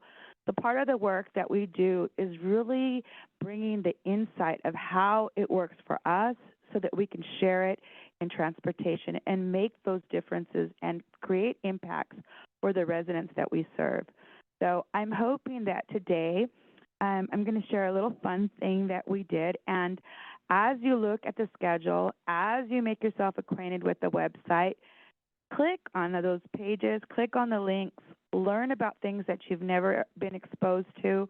I challenge you to participate and raise your hand and say, I'd like to go to a town hall meeting, or even jump on a town hall call. This last April 24th, I was in El Centro, California, and it was quite an experience. Oh, Chair Kelly, would you like us to move to tab 5 for chair report? yes, okay, I've okay. already jumped into it. I'm All right, so sorry. we're gonna change the slide for you. Thank you. Here we go. And I've given you a minute. Thank you. And again, I get really excited. This is very important to me.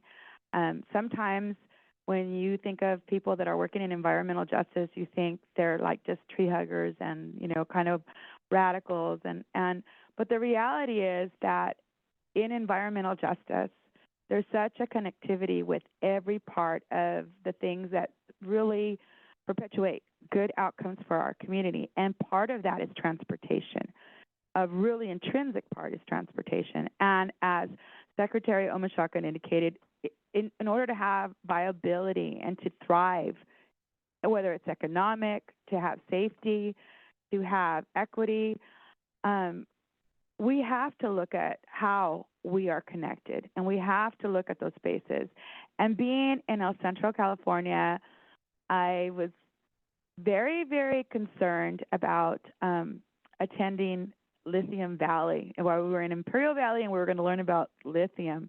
And I come from, I'm 59 years old, and I can work on my car. If I want to work on my car today, I could take my car apart and I could put new brakes, I could change the thermostat, and if I don't know how, I can get on YouTube and figure it out. And I feel really happy about that because that gives me the right to fix, right? If something breaks, I have that right.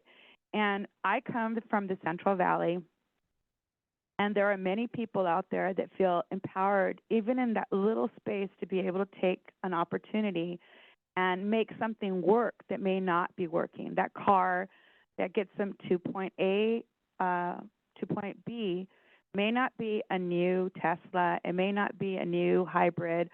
The e-bikes, they may not be able to afford it. We're still working on making things more transitional and mainstream and streamlining those systems so that most people that have not experienced that have that. And with that said, going into the Lithium Valley, I was scared, and I was kind of thinking, please don't have like a verbal loss of consciousness and start ranting about something. But I was listening, and I attended something, and I was really appreciative of the learning, component. There were many opportunities to ask questions. I learned about lithium, how it could provide and it could create an opportunity for that said community. I also learned about how many folks are stratified in those settings and are learning how to overcome their disparities. I learned about the projects that are taking place and how they've created a space that was really, really kind of dry and desolate into a thriving environment, and all through transportation. And I wouldn't have been able to do that had I not attended. And if you look at the pictures, you see member Randy, and you see him on the screen, yeah, and I'm right there. We're all on the bus. Dapper Dan, I call him Dapper Dan in the middle because there's not a time I don't see him dressed up, but he's another person that if you see him, stop him, ask him a question. And like everyone comes to these spaces with like their hair down, real relaxed, just trying to learn, trying to integrate and share knowledge. And to be able to visit these communities and know that sometimes we think that all our issues are only here, but in reality, a lot of the same usual suspects show up. There's there's mobility issues, there are access issues, water, even landscapes that, sometimes are good things and sometimes are barriers for transit. So with all this said, I just wanted to share those few points, encourage you to look online, learn as much as you can, and sign up. Sign up and show up, because that's the only way you're going to really be able to taste the flavors that are out there in this great state. And when you come back to your community, sometimes when people make comments or say things about our organizations that we serve and we work with, you have a little more insight and you have a little bit more level of capacity to be able to generate positivity and encourage those folks that you serve. So thank you.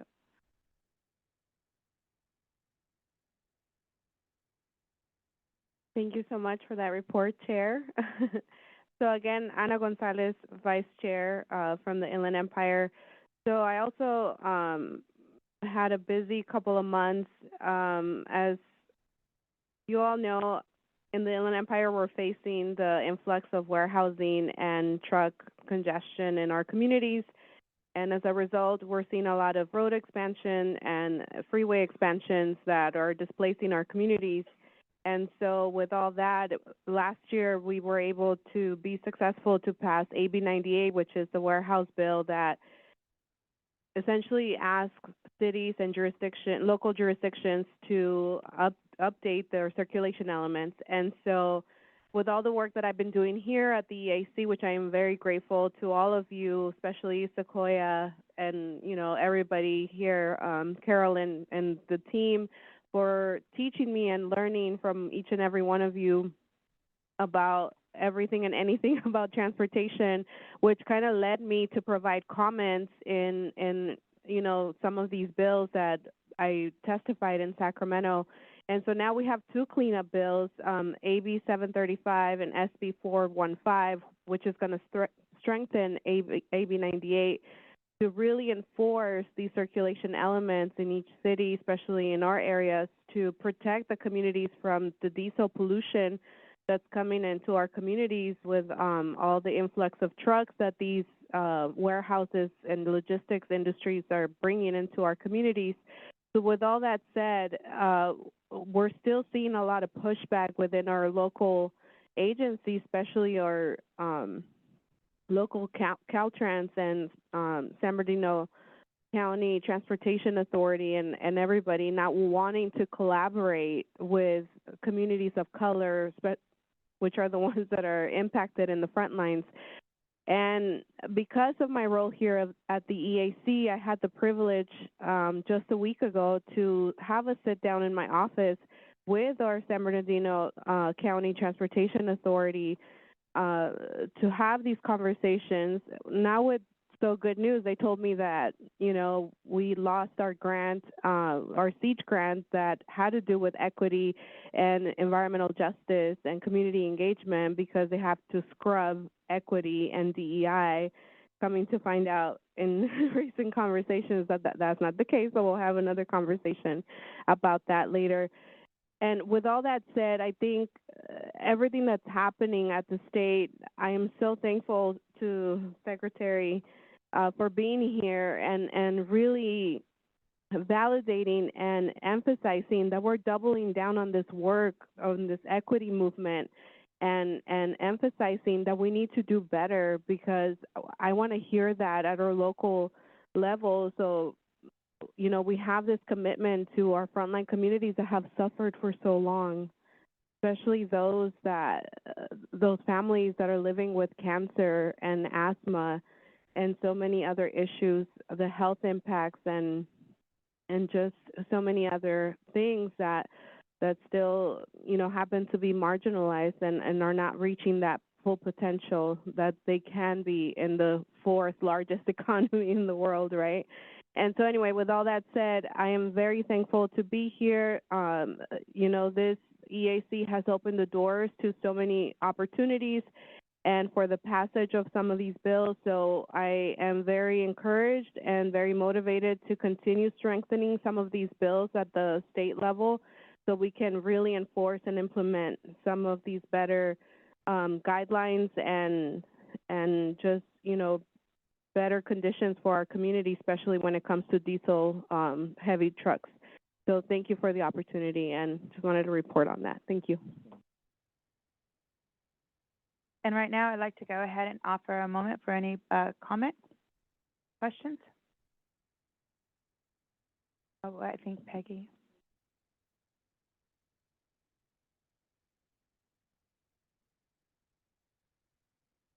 On me. Okay, yeah? Okay, cool. This is great, Anna. Thank you so much. I want to know, and you may not know the answer, but are we, is the state, is San Bernardino, is Inland Empire, is anybody asking these private companies to help fund some of this stuff? Like some of this, the whatever it is, sidewalks, crosswalks, any of it. I mean, I want to know, are they helping? That's what I want to know. Thank you.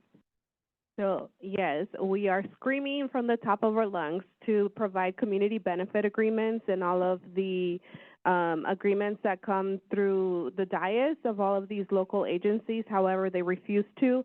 So it is up to the local leaders to enforce these community benefit agreements. And it's only when we get to litigate these projects is when we get these mitigations for the community. And now we're moving towards providing some type of parcel tax or warehouse tax, what we're calling, so they can also pay for the road improvements and road infrastructure that is so desperately needed, because it shouldn't be on the taxpayers to pay for the degradation of roads that these diesel trucks are bringing because of these, wealthy corporations. They should pay their fair share. So yeah, we're working on that.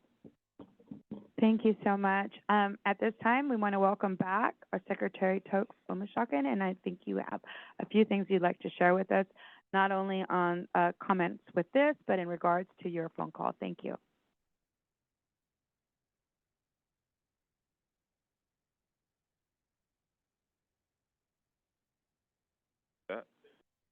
Thank you, Douglas. The chair is putting me on the spot to provide comments about the governor's budget. You're going to have to tune into the nightly news. Look, I'll just say briefly about the governor's budget. We fared, actually, in transportation, we're faring pretty well, just so all of you know in the room. The major announcement from the transportation side, I will say, is that the name Cap and Trade that many of you may be familiar with is now going to be called Cap and Invest. The governor specifically has outlined that he wants a minimum of $1 billion or 25% of Cap and Trade going forward to be coming from Cap and Invest. So a minimum of $1 billion. The other programs that we're very familiar with, like TRCP, the idea there is to go into negotiations with the state legislature about how much money will go into TRCP moving forward. TRCP is Transit and Intercity Rail Capital Program, currently roughly 15% of Cap and Invest or Cap and Trade. So through negotiations, we'll figure out how much will continue to go towards transit capital, transit projects in the state. But we can make sure that this EAC sees details of that, of the governor's proposal moving forward. By the way, $1.1 billion stays in the governor's budget for reconnecting communities and active transportation. Stays in.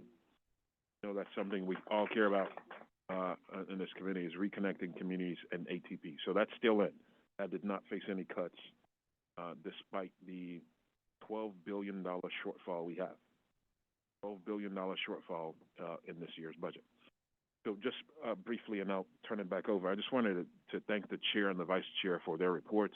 Chair, for your comments about Lithium Valley and getting out there. I've had a chance to go down as well, just wanting to understand, some of the impacts that all this development and potential will have on the community.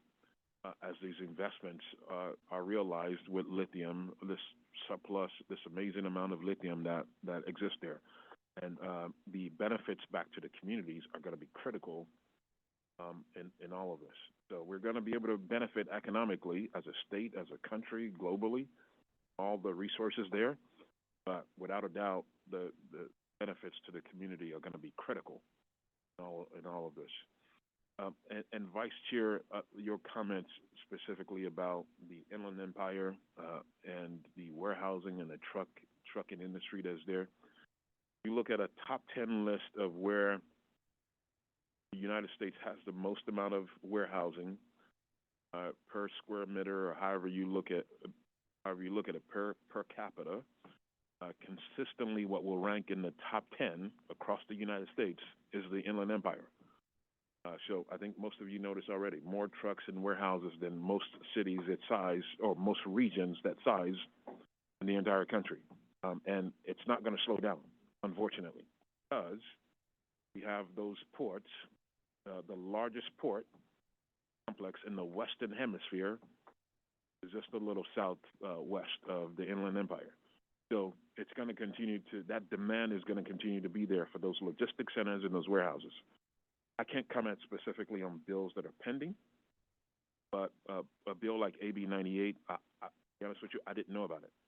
I did not, and it's good to hear about it. And it sounds like there's some cleanup efforts that are going to be coming along that you described. Very supportive of efforts like that to support the community and the needs in the community, not just continuing to invest in the private investments with the logistics and the warehouses. And you also made a brief comment about SBCTA and Caltrans, and sounding like a possible lack of collaboration is what I thought I heard.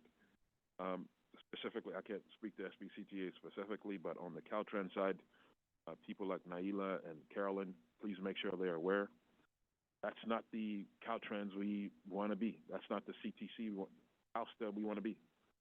We want to be forward-looking, engaging, not just doing outreach. Is one thing that we've been good at for years is outreach. We reach out and that's it.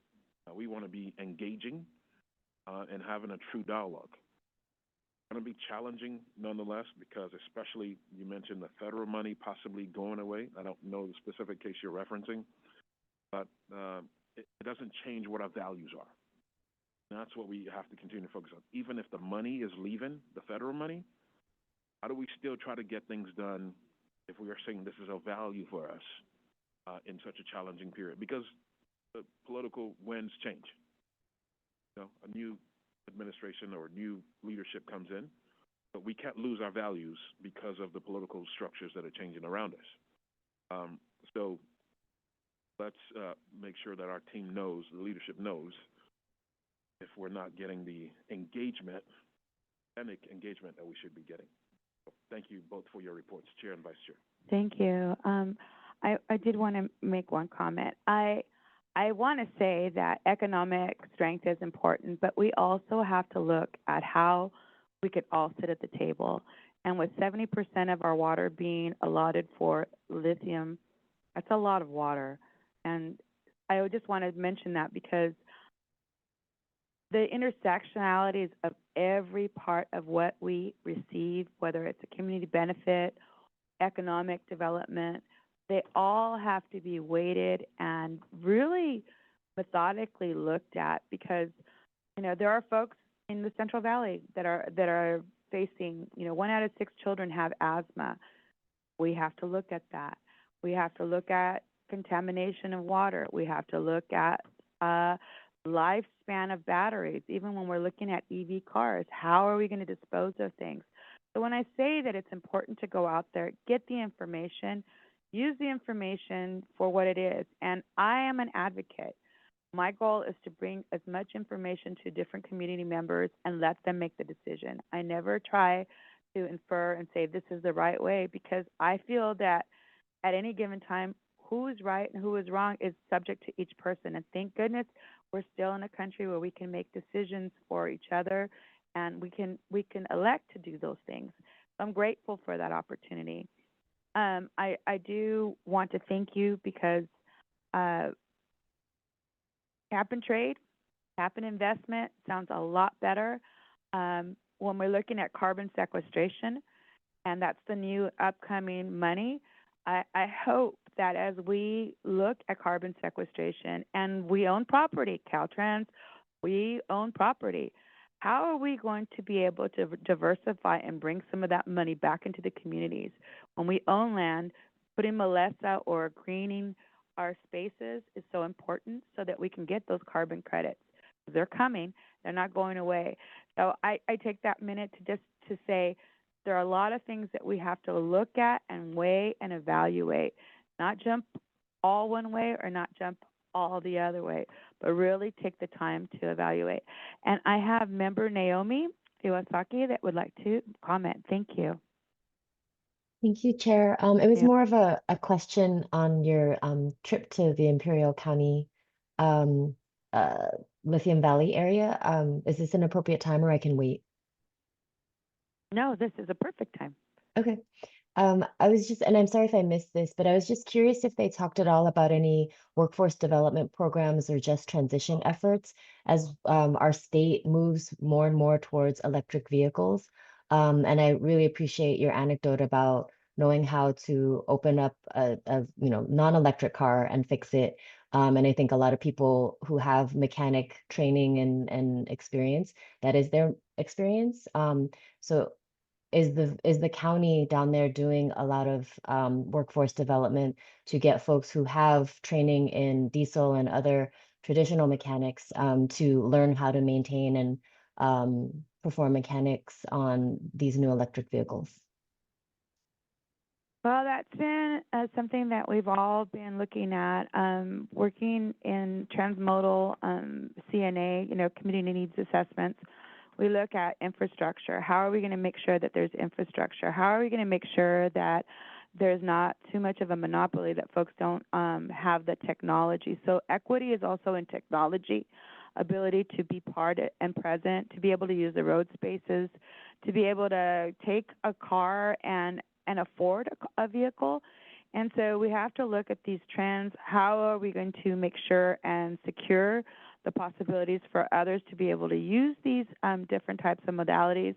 While I was down there, they were talking about a lot of economic flow and how it's going to create many jobs because they are going to have many workers. It's not so automated yet that they will require a lot of staff, and it will create thousands of jobs for given corridors in those jurisdictions. But at the same time, we have to look at displacement for others, and again, going back and evaluating. Even when we talk about driving and riding your bike, if you notice, there's also people that are walking. We have to look at the perspectives for all those that are using those spaces, and we have to consider all the uses and are they equitable? Are they able to access those different types of modalities? Are they able to use those corridors? Are they safe? Is it creating good jobs or just using an anecdotal green job, but it's creating more disparity in the communities? These are all things that, fortunately, we have 14 members of the EAC that are going to be able to create vectors to kind of like flag those questions. And as we're given different types of work, and we were talking about earlier this morning, we were talking about different projects that we may be giving information to, or even suggestions, or giving insight as to what we experience in our communities. These are the times where we're going to have to step up and be able to be heard. I just think the opportunity for this body, not just to have us here as Secretary Omashawkin said, just in theory, but in actual practicum, and actual ability to be able to infer, suggest, and really shape a narrative so that when these projects come forward, they are given as much knowledge and contribution from ourselves so that they can see what and how it will affect. Because there is no cookie cutter answer, and we have to be respectful of that, but we also have to move and we have to create and shape the state. So we're hoping that through your contributions as members, and thank you, Naomi, for your point, that we will help and make a difference. At this time, I would like to offer an opportunity for our Executive Director, Tanisha Taylor, to make comment, and she's been waiting patiently, and I know she's got a lot to say, so please inform us. Thank you. Just a couple of things. So I wanted to follow up on a couple of things I heard and put some movement to action. And so, Vice Chair, you mentioned that some of our regional partners may be the perception may be that they're walking away from equity. I can assure you that that's not the case. It may be challenging, but one thing I can commit to doing to make sure that that's not happening is a portion of my team is at the regional transportation planning agencies, which is all of the regional agencies across the state. And so at the next meeting where my team goes, I can make sure that our team is reinforcing that message that at the Commission, we are not walking away. We are continuing on with our guidelines. We are continuing on to influence with the power of the purse and SB1 to make sure that engagement and the things that we're talking about here continue to happen and are happening in the right way. The other thing I wanted to highlight is that right now, several of the members, and we'll talk about this so I don't want to steal the thunder, are reviewing our SB1 guidelines and engagement, and I want to thank you for that first and foremost. But it's a twofold effort for us. You guys review the guidelines, you give us feedback, it becomes a feedback loop. We incorporate what we learn from your feedback into our next round of guidelines as well, so we're continually growing. And so we're not updating our guidelines now, but we will be shortly after we award our program of projects in June. And that's another opportunity for you all to inform the things that we are doing at the Commission and throughout the state of California to put power to action, and so that we're learning from our mistakes, we're growing from our mistakes and those different things. To Naomi's questions about Lithium Valley and job and workforce development, we can certainly follow up with Imperial County Transportation Commission and get you that information that you're looking for in the details, so that's a happy takeaway for us as well. And if it's okay with you, Chair, Commissioner Falcone wants to add something as well. Yeah, thank you. Shirley, thank you. Yeah, thank you for the question. Thank you, Chair, for the opportunity to address Board Member Naomi's question about workforce. I just disclosure, I work a little bit on this project in Imperial County, and so with a minimum of 16,000 jobs that will be phased in to support Lithium Valley processing and extraction, there is a robust effort to really beef up workforce development training, particularly in Imperial Valley College. We heard during the tour that IVC College has been recognized nationally, and in part because of the location of a very needy community of need. But also there's been a lot of investment. The governor and legislature put quite a bit of money for SDSU's campus on Brawley, about $80 million, I believe, Secretary, for the purpose of readying the workforce for that activity.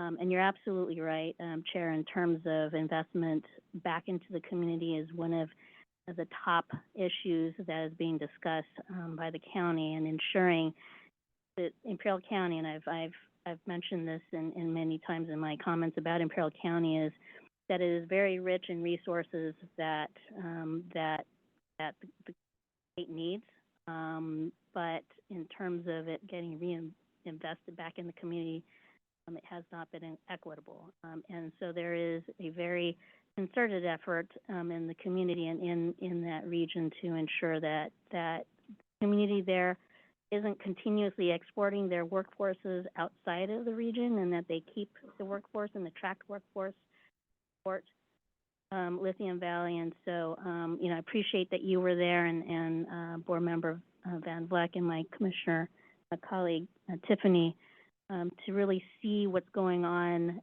in one of the poorest counties in the state that has traditionally experienced double-digit unemployment. I think it was about 17.5%, right? And so there's a lot of infrastructure needs that are needed to support what is going on in Imperial County. And so I just wanted to, make sure that that question that Board Member Naomi was addressed, that yes, there is a very focused effort to ready the workforce there in Imperial County, hopefully.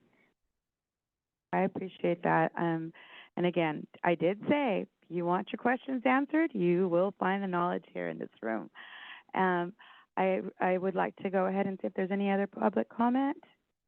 And I do want to acknowledge our Commissioner's Mann, and she has now entered a room, and we're so happy that you're here. You would like to take a minute just to let folks know our EAC members are not that familiar with all the commissioners, so if you'd introduce yourself and just say a little bit of something that is relative to you as far as the EAC.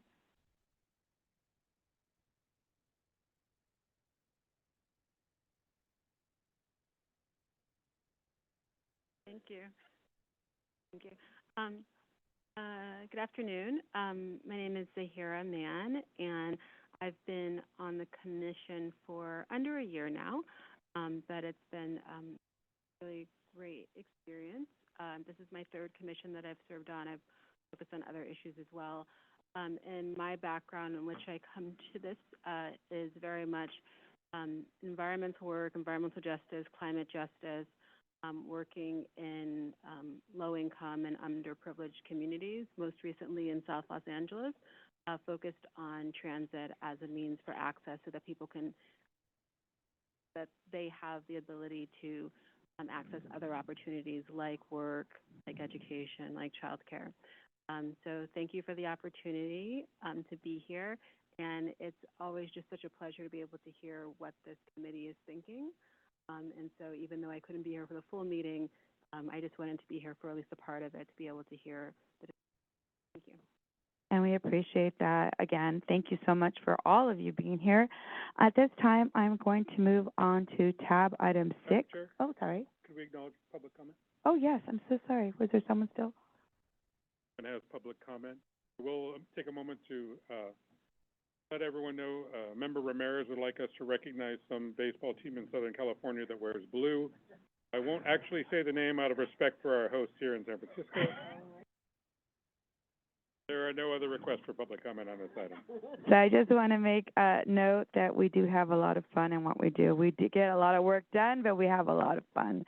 At this time, I would like to bring on our tab 6, which is our draft vision, mission, and foundational principles for transportation equity update and discussion. This is very near and dear to my heart.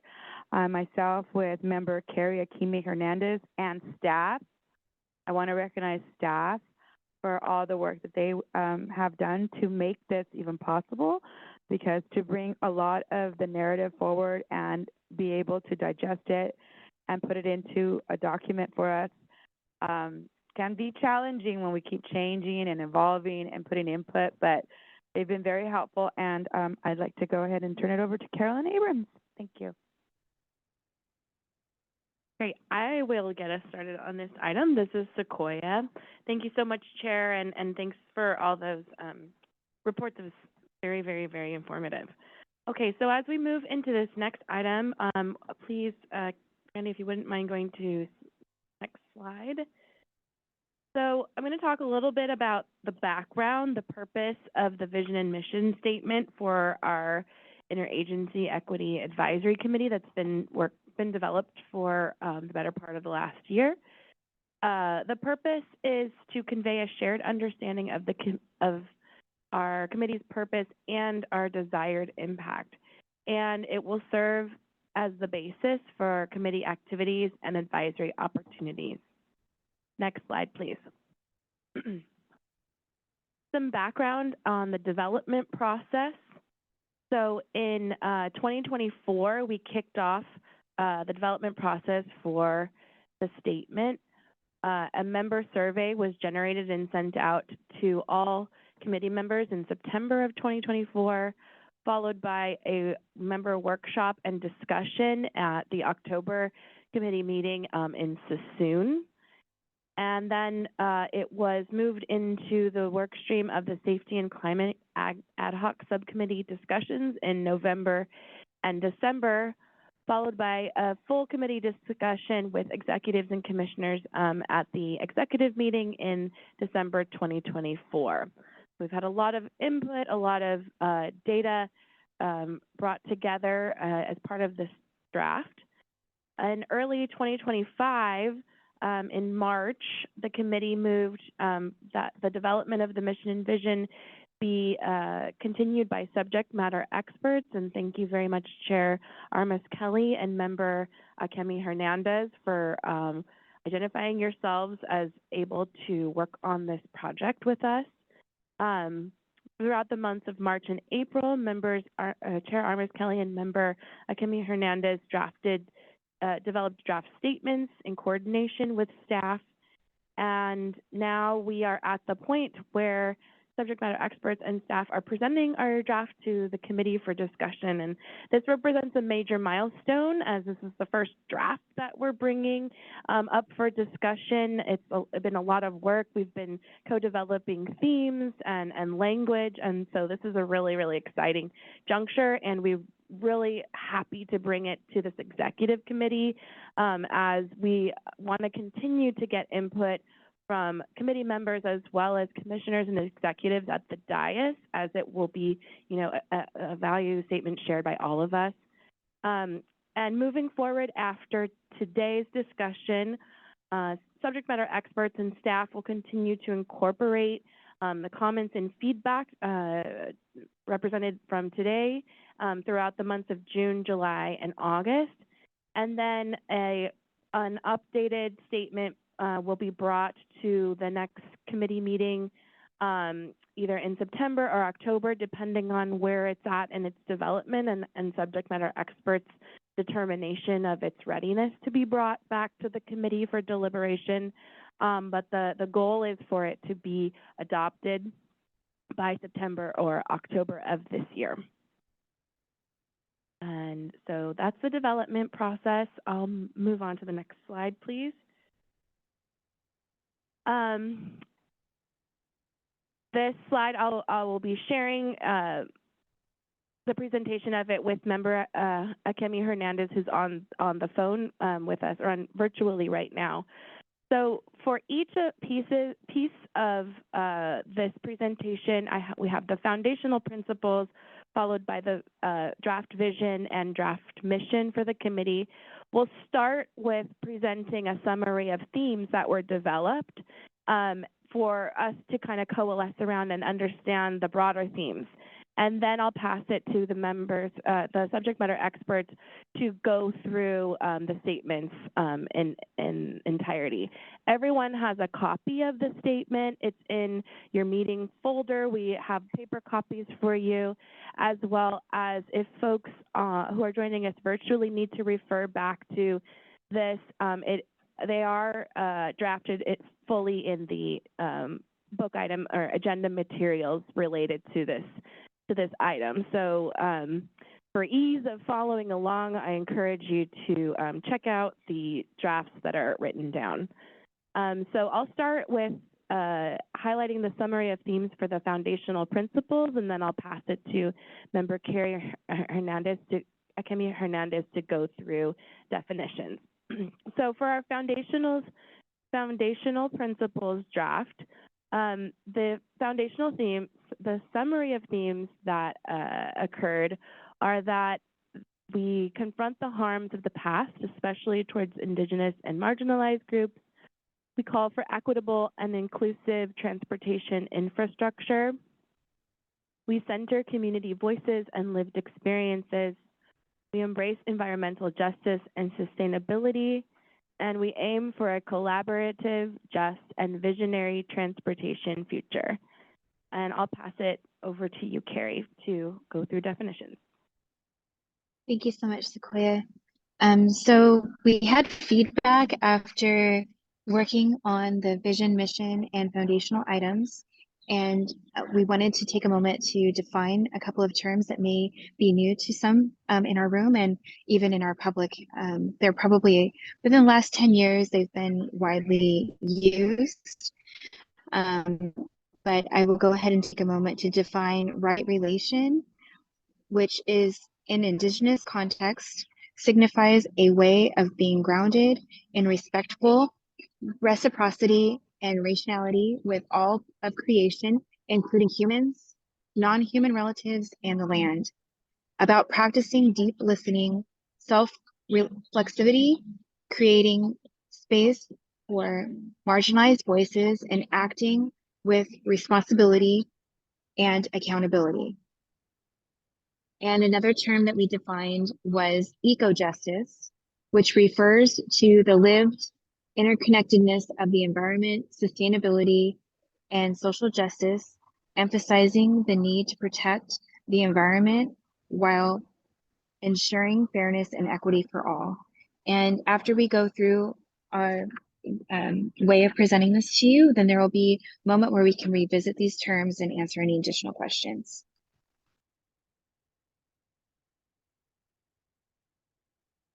Next slide, please.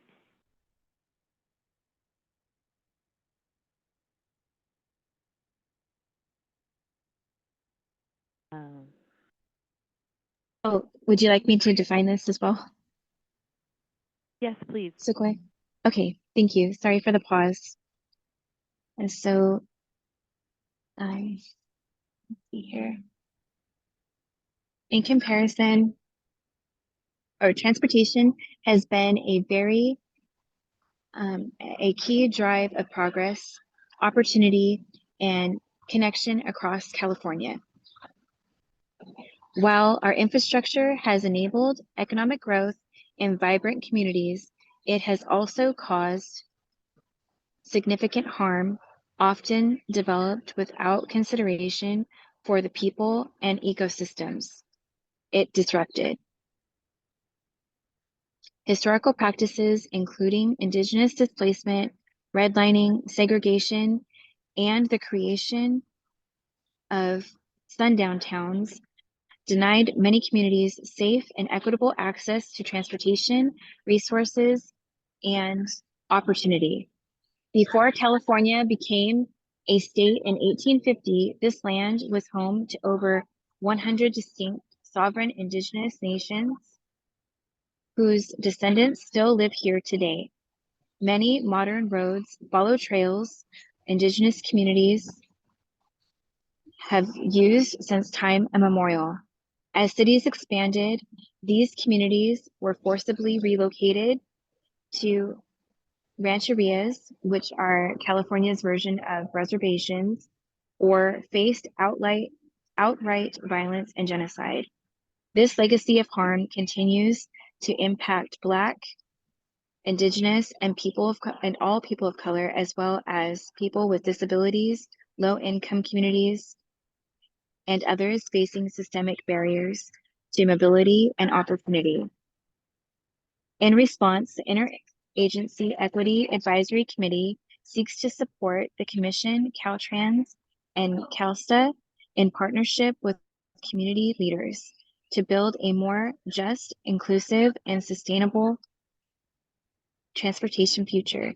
We are committed to reducing systemic harms, including human trafficking, environmental degradation, and unequal access to vital resources like healthcare, education, and economic opportunity by actively centering the voices of those most impacted. We are guided by a deep respect for the land and the communities who we call home. Our approach integrates indigenous values such as being in right relation with the land, fostering eco-justice, and addressing the realities of climate change through renewable energy solutions and wildlife-conscious planning. We acknowledge our California farm workers who are essential for our state's agricultural success and how vital our transportation methods are to providing local resources and transporting them worldwide. This also means we are dedicated to incorporating the principles of mobility justice to make transportation accessible to all, provide guidance on language access and needed routes, and support the expansion of transportation services and programs to improve access. We are especially focused on ensuring that disability justice is one of the cores of our work by supporting the design of systems that address the full spectrum of challenges people with disabilities may encounter. At the heart of this initiative is a bold, imaginative vision, one that reimagines transportation as a force of equity, connection, and environmental stewardship. Together, through community collaboration, cultural responsiveness, and sustainable innovation, we can build a future where transportation systems truly serve all Californians. Next slide, please. So as we were able to look at this, these founding principles, we found that there were common threads. The draft committee vision statement includes the following: equity and inclusion, mobility and connectivity, cultural responsiveness, environmental commitment, systemic change, partnership and collaboration. I want to remind you, look at these themes and start thinking in your own mind how some of the work can be transferred and involve these visions, this vision statement. Carrie? Yeah, so just to make sure, we're moving into the draft committee vision statement, or are you wanting for me to Yes. share about the SME? Yes. Yes, continue. Okay. Okay, no problem.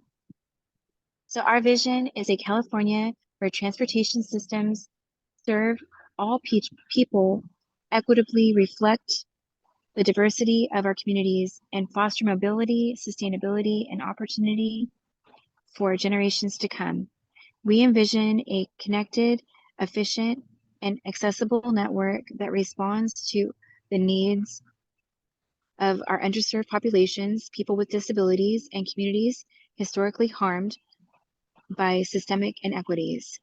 Rooted in the understanding of our interconnected relationship with the land, we are committed to supporting the reduction of environmental harm, integration of renewable energy, and the advancement of ecological and environmental justice throughout our transportation system, including the protection of wildlife, corridors, and natural resources.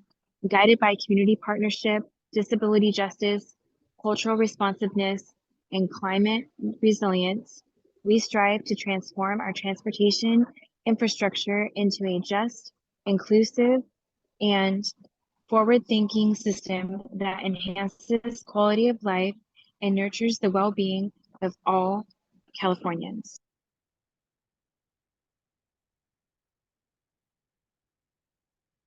Summary of themes. Committee mission statement. These were the following: access and mobility, environmental focus, community-centered, accessibility and inclusion. The draft committee mission statement. The mission of the Equity Advisory Committee is to support interagency efforts to create an equitable, sustainable, and inclusive transportation system that ensures safe access for all and reflects the needs, cultures, and the voices of all communities. We are committed to transforming mobility through innovation, more reliable resources, community-informed recommendations, and analyses that prioritize accessibility, environmental responsibility, and ecological and environmental justice. By elevating lived experiences and honoring every person's right to move safely with love and dignity, we aim to reduce systemic harm and to offer impactful solutions that will guide responsive change in California's transportation to sustain Californians for our future. Now, at this time, I will open the floor for discussion, and please, I am including all members, not only the Equity Advisory Committee, but also commissioners and those that may find this resonating in their ears and would like to comment. We really need your engagement and discussion and participation in order to really come together and make this as movable and malleable for us to come back to you in the future and be able to present the final draft and be able to have this be part of the vehicle that brings all this home for us. So thank you. And we'll go ahead and open the floor. Would you like to start?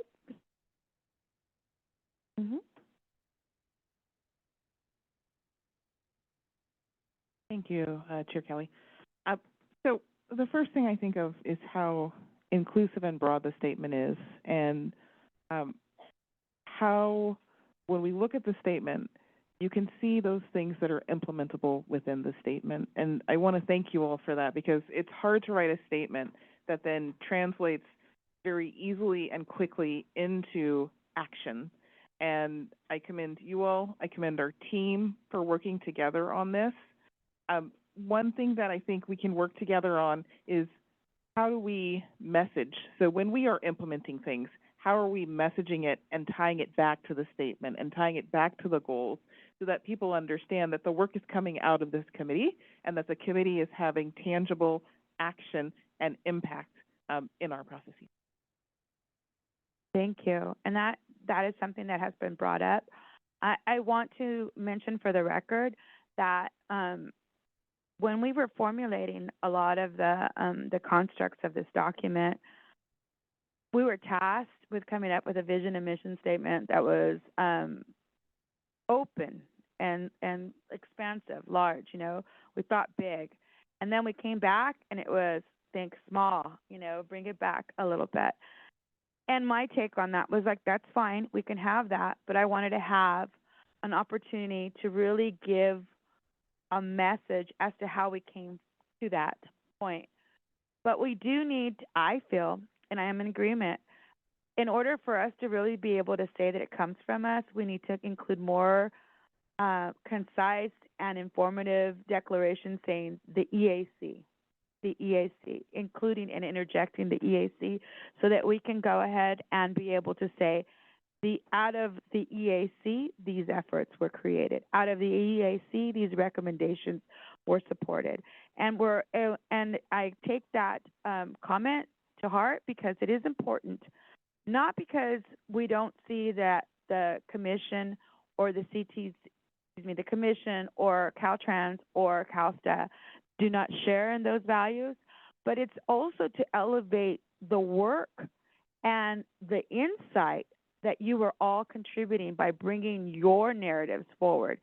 And in order to really show equity, we need to show how these ideas were transferred and melded into the projects that we are going to be helping sculpt and mold into tangible outcomes for all of California. So thank you. Any other comments in the room? And I would like to offer that to member Peggy Martinez. Okay, thank you, everyone. Well, first off, this is a big bunch of work you guys did. This is very impressive, and thank you. Now, what I have to say is not easy, because I don't quite have a solution. Usually when I have a comment, I try to, think of how to sort of solve the problem. So here it is. So we say the word accessibility a lot, and we say the word access. Well, that means different things to different people. So something can be accessible, which means like, yeah, it's down the hall and you can go get it from your fridge because your fridge is accessible to you. Or, something is near, it's proximitous, it is close by.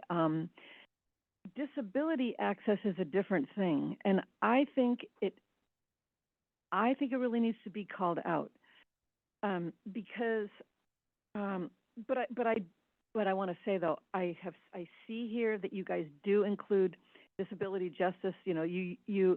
You have taken my and others' comments to heart in terms of employing language with regard to disability and including it, because in all the race and equity stuff, there's just not disability accessibility is just not there, and I think it needs to be more integrated in, not.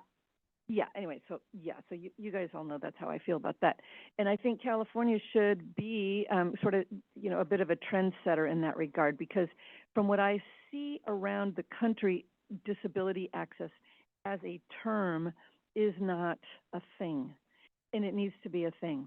I mean, because the elements that comprise disability access are significant, and it takes a lot of energy to figure out what that means.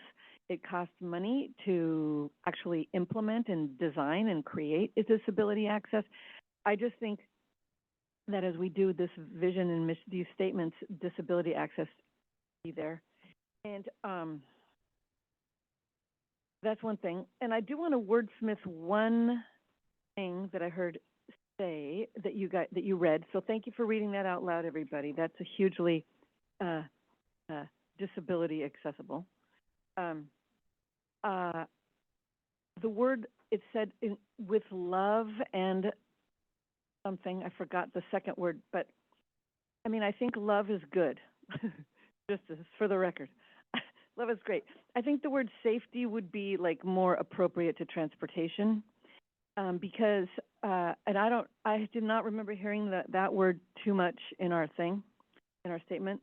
So I just wanted to say, I just think that would be a really appropriate place for the word safety to be, because I just felt like it went really well with that sentence. And like I said, love is love. Love is good. But anyway, so yeah, like in the ways that we're saying disability, no. Yeah, we're saying disability justice. That's all well and good, but that does not speak to what I think we need. And we need access. We need to get there. We need to operate it. We need all of these things to be usable and accessible.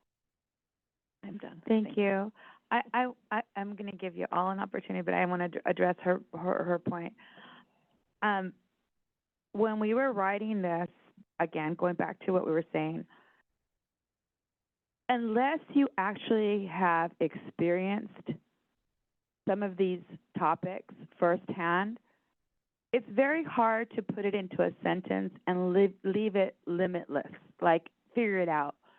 And so I was compelled to say, okay, you want us to shorten this down? That's fine. We'll shorten it down, but it does not give a contextual vision for what the narrative is really trying to employ.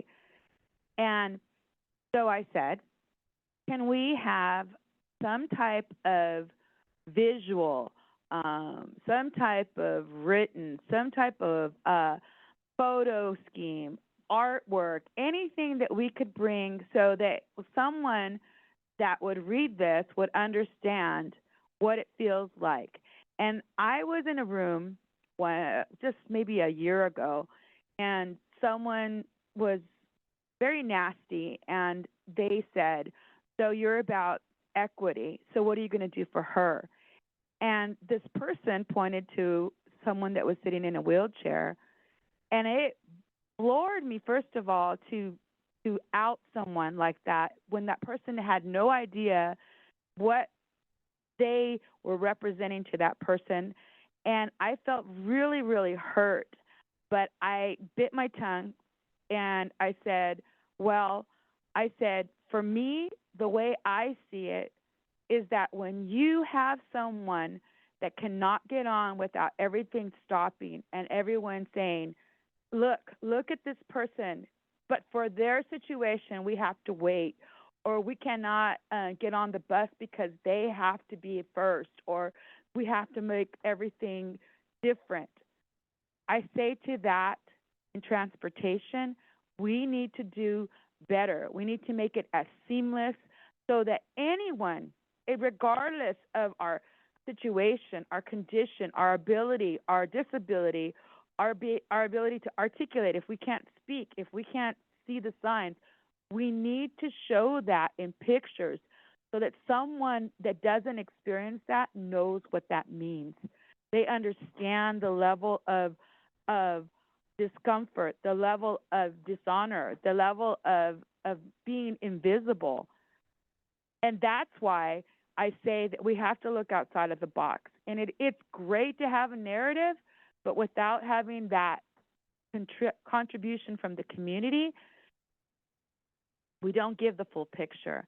So I am in accordance with what you're saying, and our goal, I want to share this also, is that during the summer, we are going to work out something that can bring at least some level of lift to that portion that you're speaking about, because we don't feel it's enough. And you're right, it's a lot to condense. And I again go back to staff having to work with us and having to sit there and really kind of say, I can't put all of that in there, but at the same time, I'll put it in there, and then it's like we come back and say, okay, no, you're right, we need to pull this out. So there was a lot of moving cogs and going back and forward. But I'm going to give a minute for the questions that are here, and then I'm going to let member Carrie Hernandez be able to kind of address some of those questions as they're being presented so that she can give her input as well. Thank you. And the first question is with member Simon.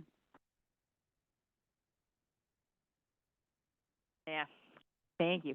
My question here is that I think that there's a lot of language in here that I think is really important about addressing systemic harm and safety and making sure that there is equity through transportation. And I think that's so critical.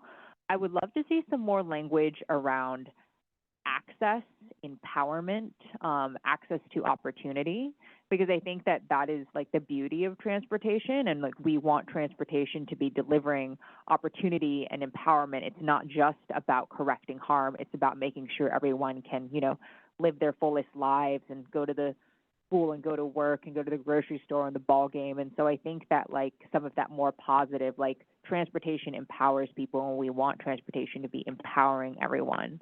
I think that could be exciting. Thank you. So much, Chair, and just want to build on the comment that was just made, in fact, because I don't know about y'all, but I'm so tired of the pendulum swinging back and forth and how communities always lose things when it flows in the wrong direction. So for me, I think a lot about future-proofing the work that we do as a community, because it's really like a chess game. We have to be a few moves ahead of the opposition who don't believe in equity, don't believe in inclusion.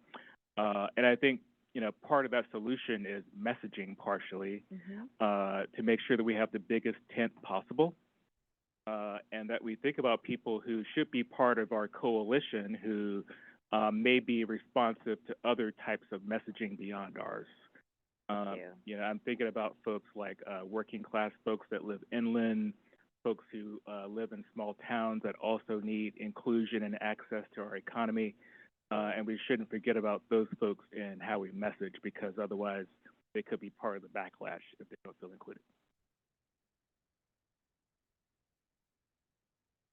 Michelle Rousey.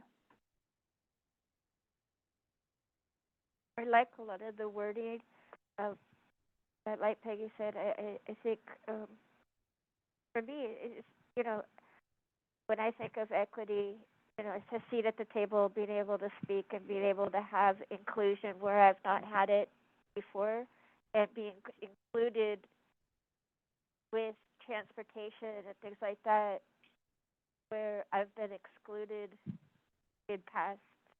And I guess our statement should bypass barriers and bypass those barriers so that everybody has a voice at the table, and that they know if they bring it here, if they bring it to this group, that they'll be heard.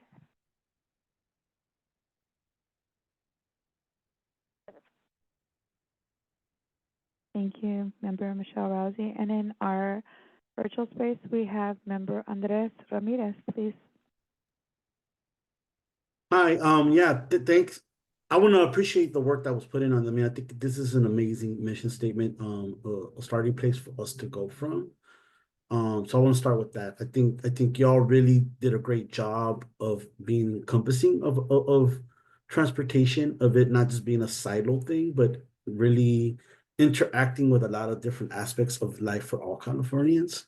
I think that's an important piece. And I also really appreciate the language of mobility justice being included in the statement. I think that's a very important step in the right direction. The one thing that I would add, I think it's important that we have language in our vision statement acknowledging um the diversity of the geography of California requires a diversity in solutions when it comes to transportation. I think that's an important piece that we should definitely uplift. Because a common practice that has always occurred has been, especially when it comes from the state, kind of like a one size fits all solution, which isn't the best way when it comes to, the solutions needed in urban areas versus desert communities versus, rural communities versus forest communities, right? And I think having that diversity of thought really brought to the forefront is important. Thank you. Thank you so much, Andres. Really take note of that because, again, no cookie cutter environment. We're expansive California, and we do have different landscapes. And we want to go ahead and bring attention to Polani Vasquez, por favor. Thank you. Thank you. That mission and vision statement was written so beautifully and so thoughtfully, and I really appreciate all of the work. I've written a couple of mission and vision statements, and I know it's not easy to get everybody's thoughts and words kind of into a concise and powerful statement, and you guys really did that. I would like to say that, in this room, I think we all can agree that our transportation system was designed to get the results that we are seeing, right? It was done intentionally. And to kind of uncouple that, it really involves all these different systems, whether it be city planners, engineers, safety advocates, all of us here at the table or virtual table. I really would encourage looking at the safe systems approach and the mission and vision statement for the safe systems approach, because they really incorporate a lot of that safety feature. If we don't feel safe on our streets, we're not going to utilize anything on the streets, whether it be public transportation, arranged transportation, or private transportation.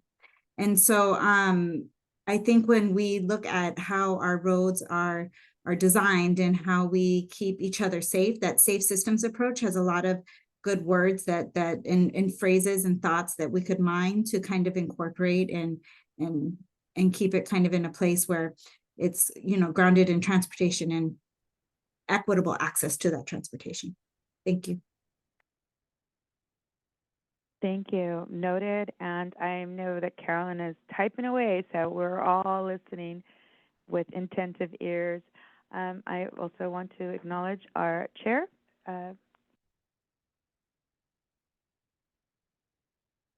Tiffany. I'm not the chair, but Commissioner. he's the man. I don't know why I said chair. Thank you. That's all right. Thank you, Chair. I'm promoting.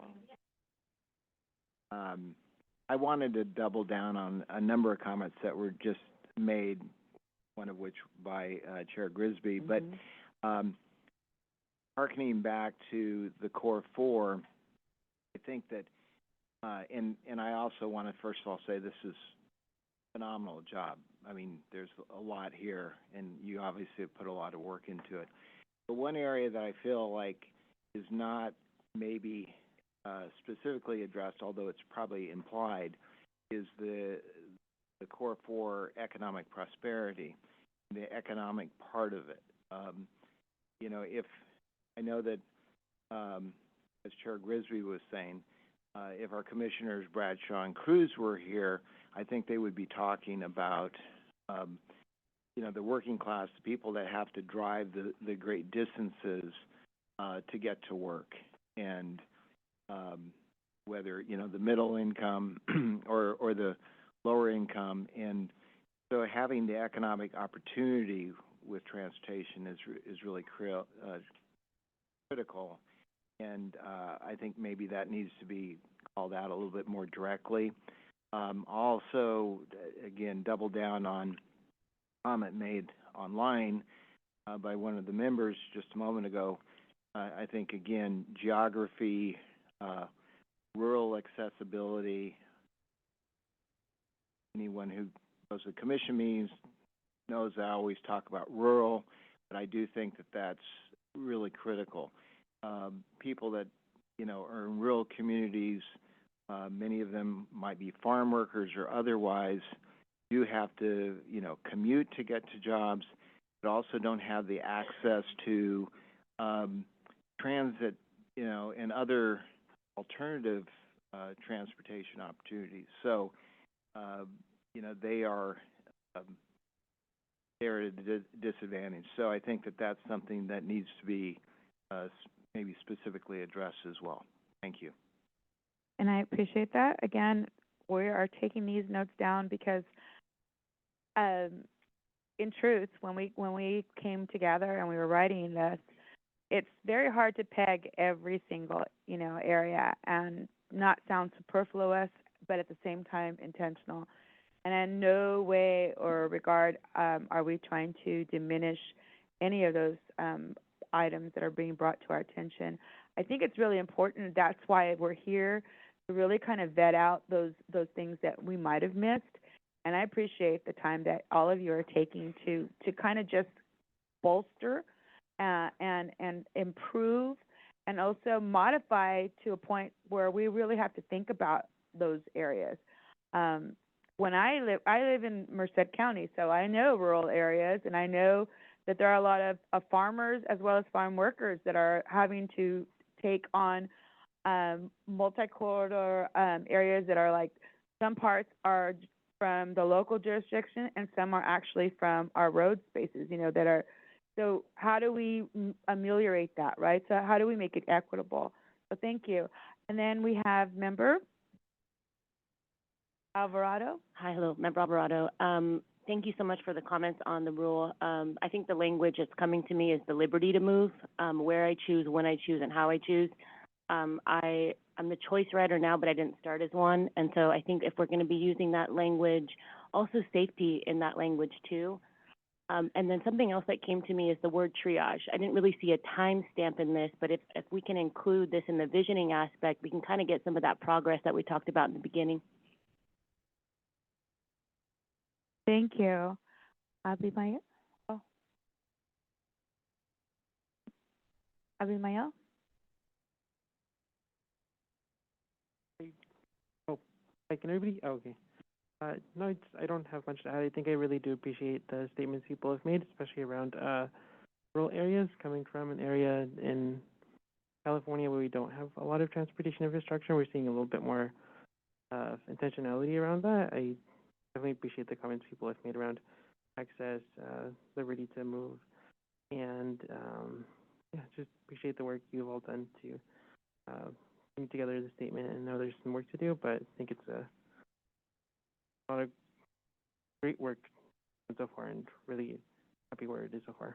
Thank you. Carrie? The comment, please. I was not able to hear it.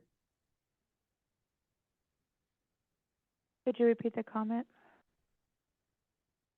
Oh, yeah, sorry about that. I wanted to share my appreciation for comments others have made, especially around access in rural areas and prioritizing the transportation options in rural areas. Coming from part of California, specifically Stanislaus County, where we don't have a lot of transportation options, seeing that intentionality from having written this statement, people on the commission, everybody here today, just really appreciate where the statement is at. And know there's still some work to be done on it, but I'm really happy with where it is so far. Thank you.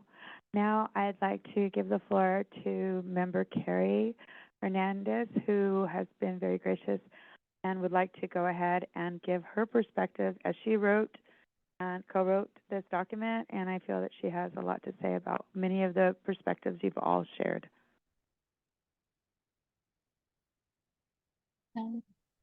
Thank you, Chair, and thank you, committee and agency members, executives that are present. Yeah, so we did take a lot of time and thought into everything that you all have shared. So we definitely appreciate knowing what we need to do in terms of seeing how it's applied with infrastructure and action, and then trying to make sure that everything is inclusive and included. What feedback that we got from staff was that the vision and mission statement needed to be concise, but that's where we can expand on many of the things that you all brought forward in the foundation principles. And we did touch on many of those items, talking about language justice, talking about farm workers and the contributions, and the how vital transportation is to that. I'm on the Napa County Housing Commission and advocate for our farm workers who represent 40% of our population, which they pay the equivalent, the same dollar amount almost to TOT tax for Napa County. And that's a huge contribution. And that's just on the local level, not to mention statewide contributions. We have also brought forward, um, safety was just, it was named as one word. Again, trying to take staff feedback and try to make the vision and mission statement more concise, but then giving an opportunity in the foundation items. And with that, to Martha's point, talking about having a visual component and then hearing Peggy's feedback, realizing that we might be able to add, if the website can support it, if there's a way to support an audio component, so we can describe the pictures that are being featured in each of our communities. And something we wanted to bring to the committee today is almost like a homework assignment to go back to your community yourself, and as a part of outreach, reaching out to community members and seeing how transportation impacts your community. So, we have such a diverse state culturally, economically, but also just within, how does the landscape look? What are the native plants? What are we looking at around us? And so we can take those opportunities to really make those connections in community and have those words take action in a way that they're not just going to lay flat on a page and not have meaning and value.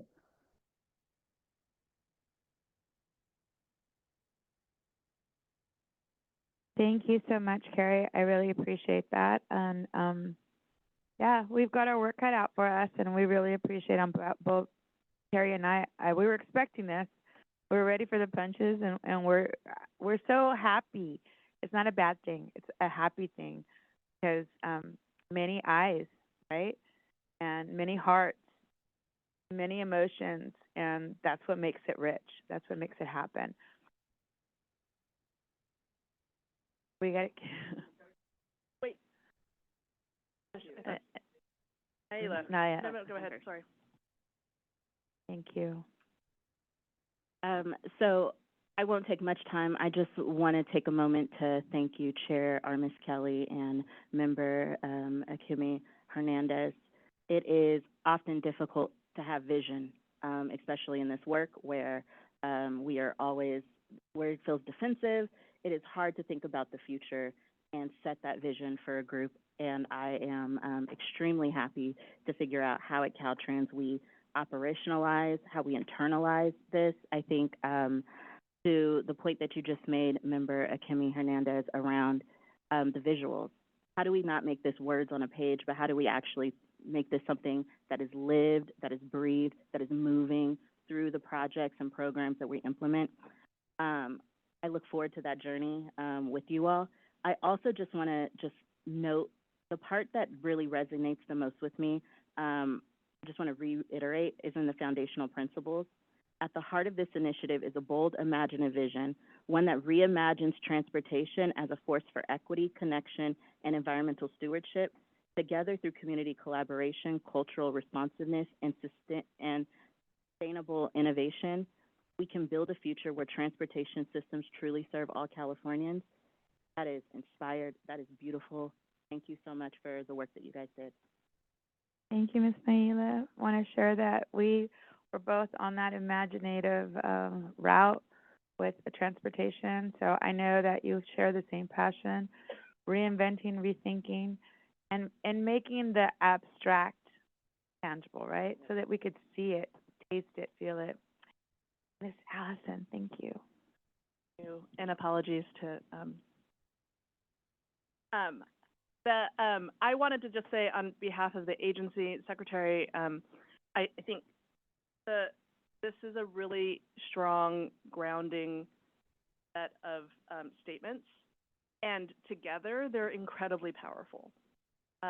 We often get caught up in words, and so sometimes when we say there are too many words, it might be something that we might want to reframe as there are too many words that aren't clear enough to say what you mean.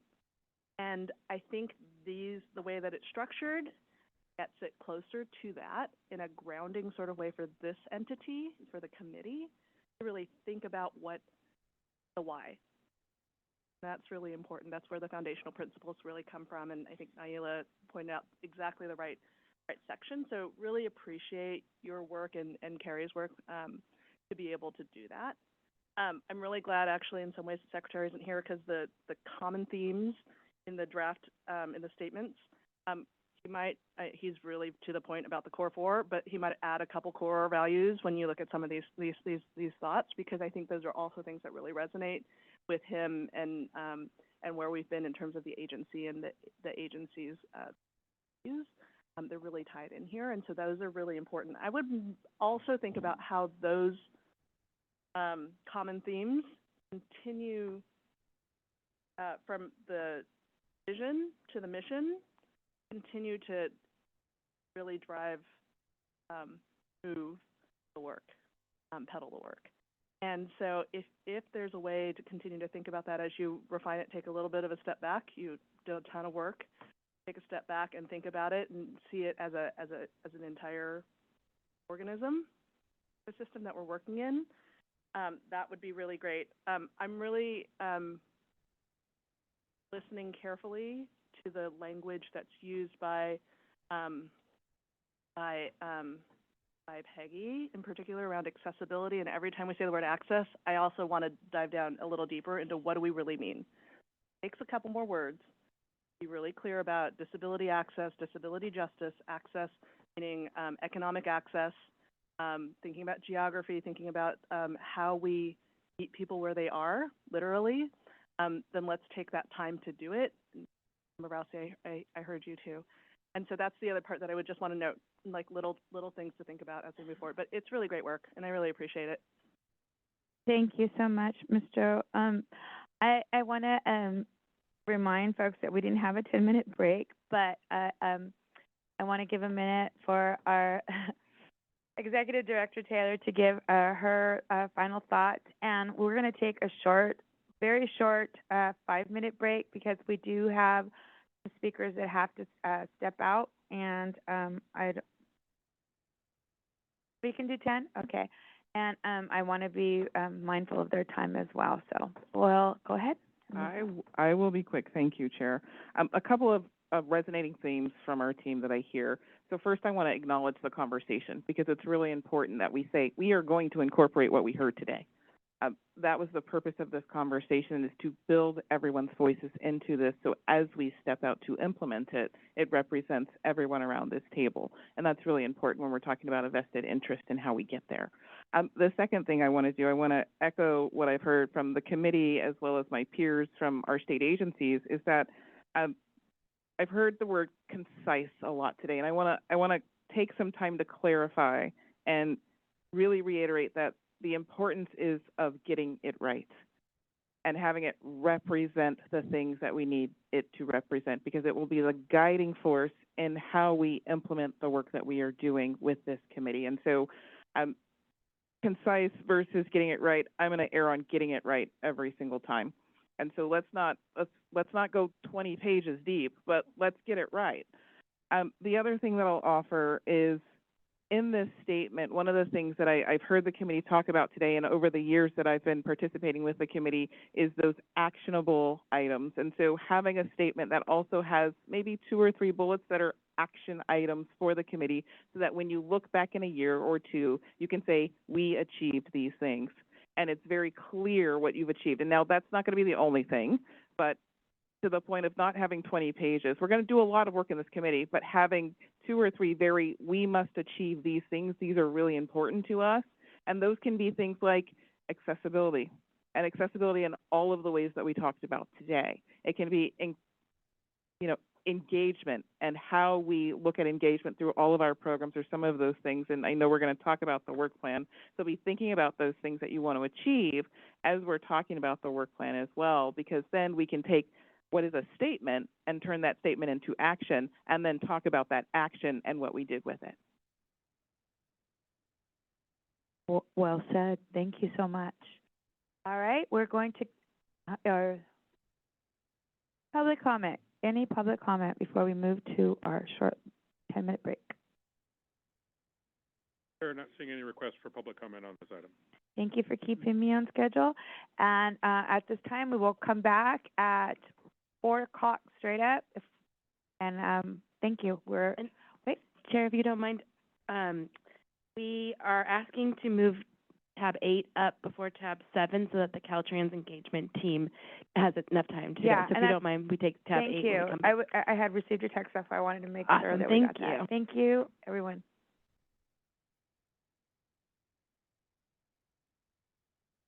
Today?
Do you need something to know that it's on? Yeah. Is it hard to tell if it's? Yeah, touch it. Press it. Don't look at it. So it's just not a. And it's not that you can't find the button. You can't tell that it's actually. Yeah, like because if you feel down here. Yeah, feel that. Feelable. It's just you.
Hello, everyone. It is now 4 o'clock. We will be getting started momentarily.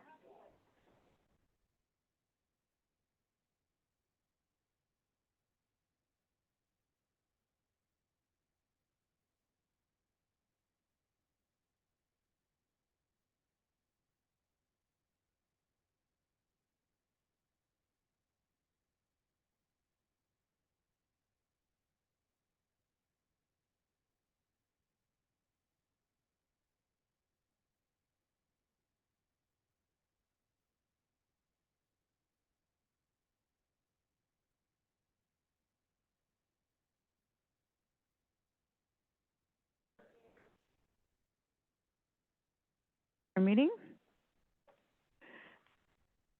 for your short break and being mindful of time. And in order for us to move forward, we're going to go ahead and move tab item 8 forward. And at this time, we will have the Caltrans Engagement Initiatives Update and Discussion, led by Sarah Rosen, Emily Abrams, Trung Vu, and Jacqueline Garcia.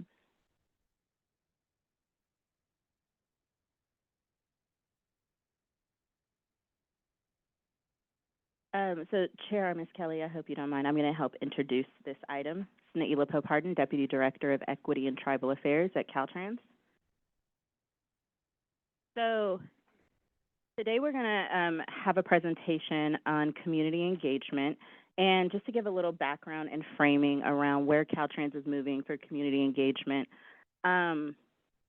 while Caltrans has moving and been doing equity work for the past few years, last year in April, they, in conjunction with the governor, created the Office of Equity and Tribal Affairs, which I manage and lead.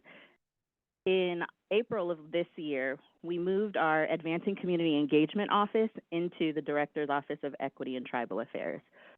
What we're trying to do is create a department-wide look at how we are engaging communities, how we are advancing equity, and also deeply linked to that is how we're advancing community engagement. So this team has been doing tremendous work to shift the way the department is doing engagement. We have a ways to go. I want to acknowledge that. I think as someone who comes from community organizing, I don't think we'll ever actually hit the mark of how much I think a community should be engaged, but we are definitely on the path forward and headed in the right direction. With the addition of this new community engagement subcommittee, we also hope that it's going to help deepen the work that we're able to do by having you all advise the work that's coming out of the Advancing Community Engagement Office. Really excited for the discussion ahead. We're going to be talking about some of the engagement tools that we're developing and also an engagement policy that we're moving forward with Caltrans. We'll have a quick presentation and then hopefully have a discussion where you guys can help advise and inform the policy moving forward. Thank you. Thank you, Ms. Hope. And I'm passing it to Sarah. Thank you, Naila. Next slide, please. Yeah, my name is Sarah Rosen. I use she, her pronouns. I have brown hair, I'm wearing glasses, and a blue shirt. Thank you for having me today. So as Naila mentioned, we'll be going over a little bit of the background of our engagement program and getting into some of the processes and resources, including the public engagement plan, the Caltrans engagement portal, the statewide community engagement playbook, and the director's policy for external engagement. And we hope to get some of your feedback today. Next slide, please. So to give you a background of where these engagement efforts are coming from, we can point to 3 major documents: the Caltrans Strategic Plan, which the 2020-2024 version started this work, and now this new update builds on that, asking for more meaningful engagement in our plans and projects. Then the Climate Action Plan for Transportation Infrastructure also laid the foundation of improving our engagement for planning and projects, and now the new Climate Action Plan for Transportation Infrastructure builds on that And we also have the Race and Equity Action Plan that really highlights the need for engagement throughout the project's life cycle and really calls for the tools that we'll be talking about today. Next slide, please. And also recently there is SB 960, which just passed last year, requiring Caltrans to do engagement for our projects that are funded by the State Highway Operation and Protection Program with Complete Streets facilities. So Caltrans will consult with and document consultation with public agencies, representatives from local bike, PED, and transit advisory committees, as well as community-based organizations and local stakeholders impacted by the project. And I'd also like to mention here that we also have an internal community engagement advisory committee with leaders across the department that really help guide this work forward. Next slide, please.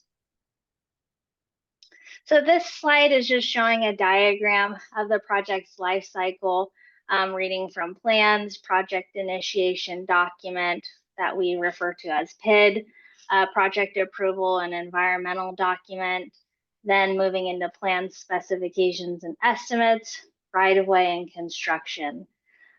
So in these 6 phases of our project, I'll kind of give you a very brief crash course of the process.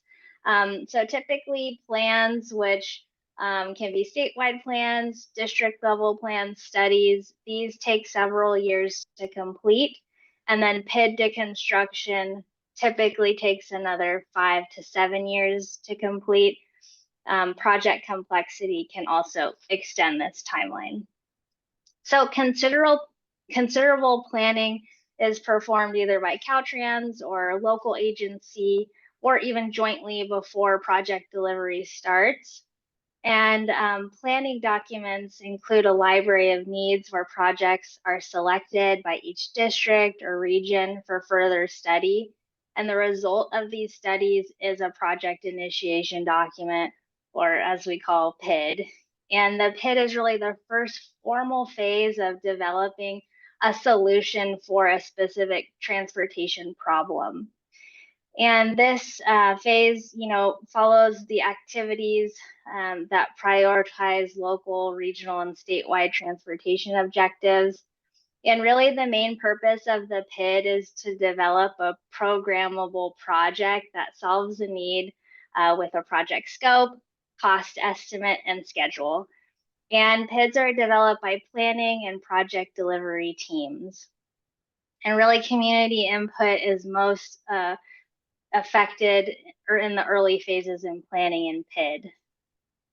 And then moving along in project approval and environmental document, the PID is carried forward and we are studying alternatives, balancing transportation needs with community goals and values while also ensuring compliance with our environmental laws.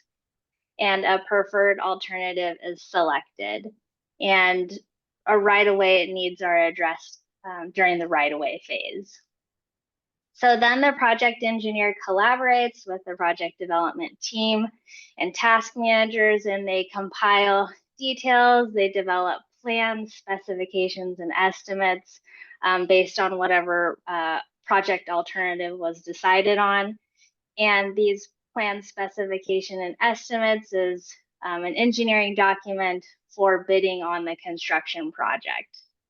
And then in construction, these transportation plans become a reality and the contract is awarded to a private contractor and the construction begins and the project is constructed.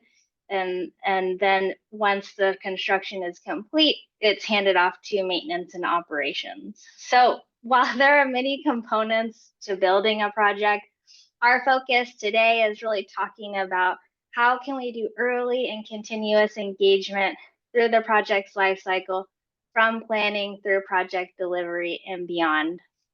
And really recognizing that everyone needs to do their part for this to be successful, including planning, environmental, design, PIO, the whole project development team. And so we really hope to streamline this approach for better impacts, such as reducing late project scope, cost, schedule changes, but really ultimately to deliver projects that better reflect the needs of the communities that we serve. And other benefits include right sizing, proactive approaches, identifying resource needs, assigning staff for these engagement activities. And on this slide just shows some images of engagement activities that happen from planning through project delivery. Next slide, please. So we're going to talk about the processes and resources that Caltrans has been working on in the engagement space. So on a very high level, this graphics shows 4 circles and the relationship between those items. So at the very top, we have the director's policy for external engagement that highlights the importance of engagement at Caltrans. And then just below that, we have the statewide community engagement playbook with best practices in creating that statewide framework. District playbooks beneath that can customize based on district needs. And then at the smallest level, public engagement plans, or what we refer to as PEPs, to be developed for each plan or project, and really leaning on our new Caltrans engagement portal for those activities. So let me get into these tools a little bit further in the next slide. Thank you. The public engagement plan is really the tool that allows project managers and project development teams to internally strategize for their engagement. And this is a tool to help with this internal collaboration where these teams are really going through the 6 essential questions of engagement that are on the screen. But those questions are, considering what's open to change, the affected stakeholders, the level of involvement, engagement activities, and timing and responsibility for what we've selected. Next slide, please. And Caltrans also has 12 new positions in each district, or 1 in each district. And these positions are really here to help internally organize the process and help project managers and project development teams with several things. They will be focusing on internal coordination to create continuity. They'll be supporting those public engagement plan development and activities, and also providing subject matter expertise for effective methods and techniques. They will also be that point person for the Caltrans engagement portal, and they will be working across functional areas to really help with this consistency at Caltrans. So the CEC will be, helping create those district playbooks that we'll be talking about in a little bit, and public engagement plans, and really helping with the deployment of this new Caltrans engagement portal. And I can hand it over to Emily Abrahams, who can really share with us the exciting new things that are happening with the portal. Thanks, Sarah. So yes, I'm Emily Abrahams, and I use the pronouns she and her, and I am the Caltrans Engagement Portal lead. So I will be giving a quick overview of the Caltrans Engagement Portal, and you can go to the next slide. And the Caltrans Engagement Portal is a new tool that Caltrans is beginning to use to foster greater access and opportunity for the public to engage on projects and plans, both online and offline. So this is a tool that will be the means to execute that internal engagement strategy Sarah just described, that is outlined in the PEP. And next slide, please. So the platform itself is a web-based system to conduct, manage, and measure public input on Caltrans plans and projects. It will provide us with organizational efficiencies in collecting and analyzing comments received into one centralized engagement system in which all project staff can have access to. It will allow for continuity of public input throughout the life of the project so that it can be passed along from one phase to the next, from pre-planning all the way to construction, so nothing gets lost. It will offer consistency of best practices for engagement methods and metrics we can measure statewide. It will provide increased transparency between Caltrans and the public to keep the public engaged throughout the process. And very importantly, the system will assist us from an equity standpoint to ensure that we are hearing from those who reside in under-resourced communities and those impacted by the project. Next slide, please. So this shows that the engagement portal will help us bring all these various aspects of conducting engagement into this one centralized system, giving the public options on how they prefer to participate. So to highlight, the portal itself functions as a website that can share project information, but also allow the public to give us input by taking surveys and submitting comments directly through the project website. And in addition, for any comments or engagement conducted in person, on paper, at community events, Caltrans staff can then easily upload the input into the system so that we do create this single comprehensive system of record. The portal also allows for comment collection through other means, such as through email or voicemail, again, that all project staff can have access to throughout the life of the project. The system also has the functionality to live stream hybrid meetings directly on the project webpage, so there's no need for a separate meeting link. And meetings do include closed captioning and the option for closed captioning in other languages. The public web pages can also be translated into other languages, and the platform itself is ADA accessible.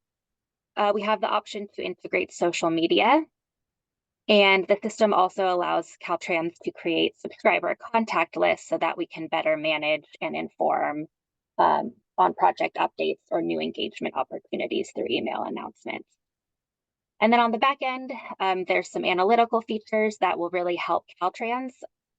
We can tag comments, we can filter comments, we can use participant mapping with equity GIS layers to ensure we're hearing from all communities impacted. And we can create dynamic reports to really help us understand the input and feedback being received and how we can and how that input can inform project decisions. Next slide. So here are just some screenshots of the public-facing portal website. The website is engage.dot.ca.gov, and the image on the left is the portal homepage where people can search for projects near them in which they'd like to participate.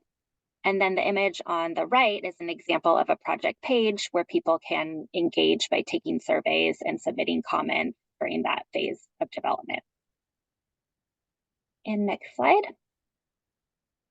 So in terms of the timeline of this tool, I just wanted to share some milestones for implementation, as it will still take us time to fully implement this tool.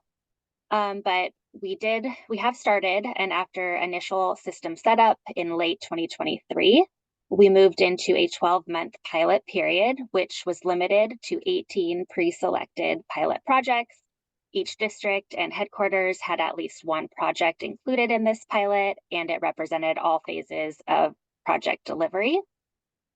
And many pilot projects were very successful during this pilot period in conducting their engagement, and it also allowed us to learn a lot about the system and the use. So right now we're in this prep phase where we are reviewing feedback from the pilot, and we are making modifications to the system prior to entering our next deployment phase. And we're also developing some internal resources and guidance and training for staff to better learn how to use the portal. And then beginning in July, we're going to enter our soft launch phase where we will transition to incorporating more projects into the portal beyond those 18 pilot projects. It will be an evolving process, but we hope that over time we'll establish a standard procedure to start using the portal as part of engagement practices. And I will pass it back over to Sarah. Thanks, Emily. Next slide, please. So just to recap with these new tools that we are really encouraging planners to develop public engagement plans in the planning process and use the Caltrans engagement portal. And that information can be referenced when we're creating new public engagement plans during PIDs and utilizing the portal. And really, those things will be updated throughout the life of the project all the way until construction. And that CEC, the Community Engagement Coordinator, will be there to help provide guidance and subject matter expertise. And then hopefully any lessons learned can be documented in district playbooks. Next slide, please. Oh, sorry, I didn't know this was a moving slide. Yeah, there's some clicking through. My apologies.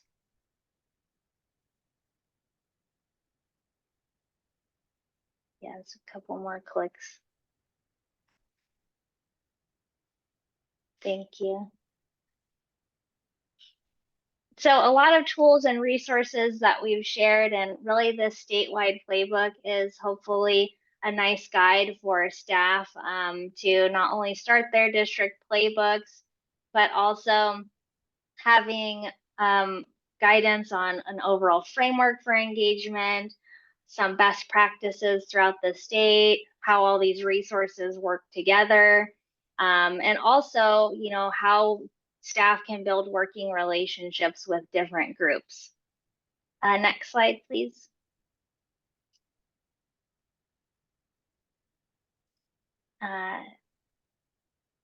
And if you could just click, there's some more clicking here, I think. Thank you. Yeah, thanks.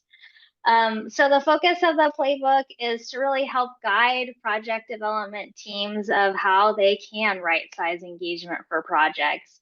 And this playbook can really help project managers, and with the support of the CEC, the Community Engagement Coordinator, develop these internal strategies. And we're really looking at things like project complexity, impacted communities, opportunity for change, and the spectrum of engagement, and really leaning on these really project-specific public engagement plans. Next slide, please. And so coming soon, these haven't started yet, but it is definitely a goal of ours at Caltrans for districts to create their own district-specific playbooks. And this effort will be led by those community engagement coordinators to really describe these district-specific nuances. And this was a major takeaway of the internal listening sessions that we did, that Caltrans staff was really looking for a resource like this. So the community engagement coordinator will lead this effort and fill in, you know, roles and responsibilities, continuity for engagement from planning through project delivery. And we'll hopefully have some district plays or best practices of, you know, public engagement plans in the portal. Next slide. So here's a brief outline of the playbook timeline. So as this tool is really intended for internal use, the first step was really to consult Caltrans staff of what they needed most. So we developed an internal advisory committee, and that committee was comprised of subject matter experts in each function across the state. And these subject matter experts really helped provide input on engagement that they do with their stakeholders and community groups across the state. And we began brainstorming, creating an outline, and drafting, and that all happened between April 2023 and August of 2024. And then at the tail end of that, we held district listening sessions on what tools districts needed to do better engagement. And that input was incorporated into the document. And then the document was shared to Caltrans staff internally for comment between November 2024 and January 2025. And so we've been incorporating that input and hope to share an interim version of the statewide document and the district playbook templates in August of this summer. And so at that time, we really hope to lean on the EAC for input, hopefully a little bit before then until September. And with this newly established subcommittee that was voted on earlier today, we hope to gather your thoughts on, there's a specific chapter in there, how we work together, including best practices for building those working relationships. So we're very hopeful we can get your input on that. And we also plan to do some select engagement with other committees and surveys in the summer, and hope to have a first draft of the document published in January of 2026. So a lot of great things going on with the playbook and the portal, and now I'll hand it over to Jack Garcia to walk us through the Caltrans policy on external engagement. Thanks, Sarah. Hey, everyone. My name is Jacqueline Garcia. My pronouns are she, her. I'm a woman with dark brown hair, and I have like brown glasses on today with a black shirt. So I'm an equity analyst within the Director's Office of Equity and Tribal Affairs here at Caltrans. So I'll be talking a little bit more about the Director's policy on external engagement that our office is currently developing. So next slide, please. Thank you. So what is a director's policy? So a director's policy is intended to broadly cover a specific policy area, and then it translates into purpose. It translates its purpose into an action plan and represents how Caltrans conducts its business. So it's really an internal guide to action and decision making, which ensures consistency and fairness within the framework of Caltrans's mission, vision, and management principles. These directors' policies are meant to represent the big picture. They're long range, and they're really meant to be timeless. For reference, the earliest DP that I've seen in terms of publication date was like 1992, I believe. So these DPs, as we like to reference them, directors' policies, they represent a standard of behavior that crosses all organizational lines here at Caltrans, and ultimately they are signed by the director. So they are an authoritative mechanism. So I have two directors' policies here on your screen, just as reference and example. So the first one is DP 37 for complete streets, as well as DP 36 for road safety. So these may be of interest to y'all, and our staff can share these links via the email after today, should you want to take a closer look at some examples of directors' policies that are currently approved. So next slide, please. Awesome.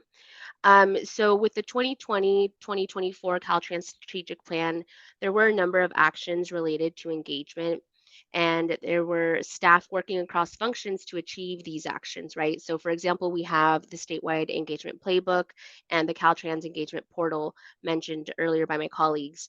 But really through these efforts, staff identified a need for an overarching policy to really help set the standard of intentional engagement throughout the life cycle of a project, from planning all the way to maintenance.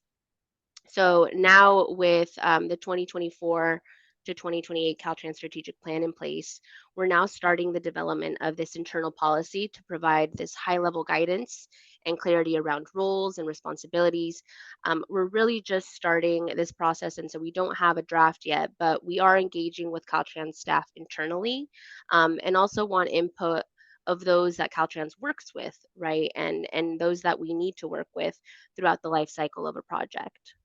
But really, when we're talking about external engagement, we're referencing all of the activities with parties outside of Caltrans. So that includes, but it's really not limited to, the general public, the governor's office, CalSTA, which is the California State Transportation Agency, state and tribal government entities, regional and local agencies, as well as community-based organizations, private organizations, and really all of the other constituents that Caltrans serves. So this policy will, number one, standardize external engagement expectations. Number two, it'll clarify roles and responsibilities for the various functions across Caltrans. And then the third and final thing that it's intended to do is to ensure all districts and headquarters divisions are operationalizing meaningful external engagement in their work. In short, this Caltrans or this director's policy translates Caltrans expectations for external engagement, right? And for the Caltrans, it really does extend beyond the legal mandates. And so this policy will help move us towards that expectation. Next slide, please. All right, so what's included in a director's policy? So all internal director's policies typically consist of the following sections on the screen. So the first section is the policy section. It outlines what the policy is.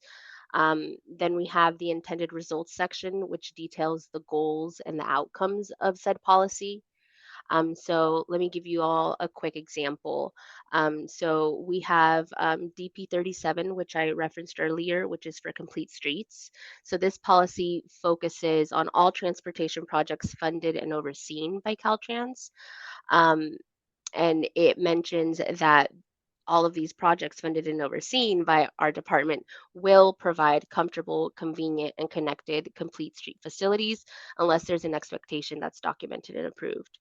And so the intended results for this policy is to encourage and maximize walking, biking, and transit use by maximizing design flexibility to then be able to provide context-sensitive solutions and networks for travelers of all ages and abilities. So then moving into the third section of a director's policy. So this is the definition section, which lists and defines terminology used in the policy and the intended results sections. So following along with the same example as before with DP 37 for complete streets. Some of the terms that were defined in this policy were complete streets of all ages and abilities, design flexibility, underserved communities, access to destinations, connectivity, and state transportation network. So the last section in a director's policy is the responsibilities section, which delineates the roles and the functions within Caltrans to implement said policy. So responsibilities are outlined at the headquarters level with divisions and offices, as well as the district level. And so this reflects the unique roles really that each kind of level within the department plays, from planning to project delivery to safety and maintenance. So now that we've kind of shared what we're working on and what a DP is, our team would like to ask you all for some input. Next slide. Thank you. So for the policy, we'd like to start the conversation with you all today about this policy for external engagement, and then come back to the EAC in the summer through the community engagement subcommittee for further feedback. But for now, I'll pass it to someone in the room, a Deputy Director of the Office of Equity and Tribal Affairs here at Caltrans, Naila Pope-Hardin. Thank you, Jack. So I just want to reiterate a couple of things. I think, Chair Grisby, to your point earlier, this director's policy is how we future-proof this engagement work.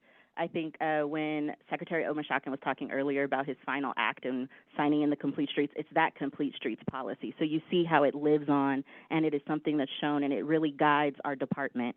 It's something that, if done right, you guys will never see or actually never know about, because it's just embedded into our work. So I just want to kind of frame that when we talk about like what this policy is. I also just kind of want to, so we have this policy that's going to direct the 22,000 employees at Caltrans that community engagement is important, and this is how we do external community engagement.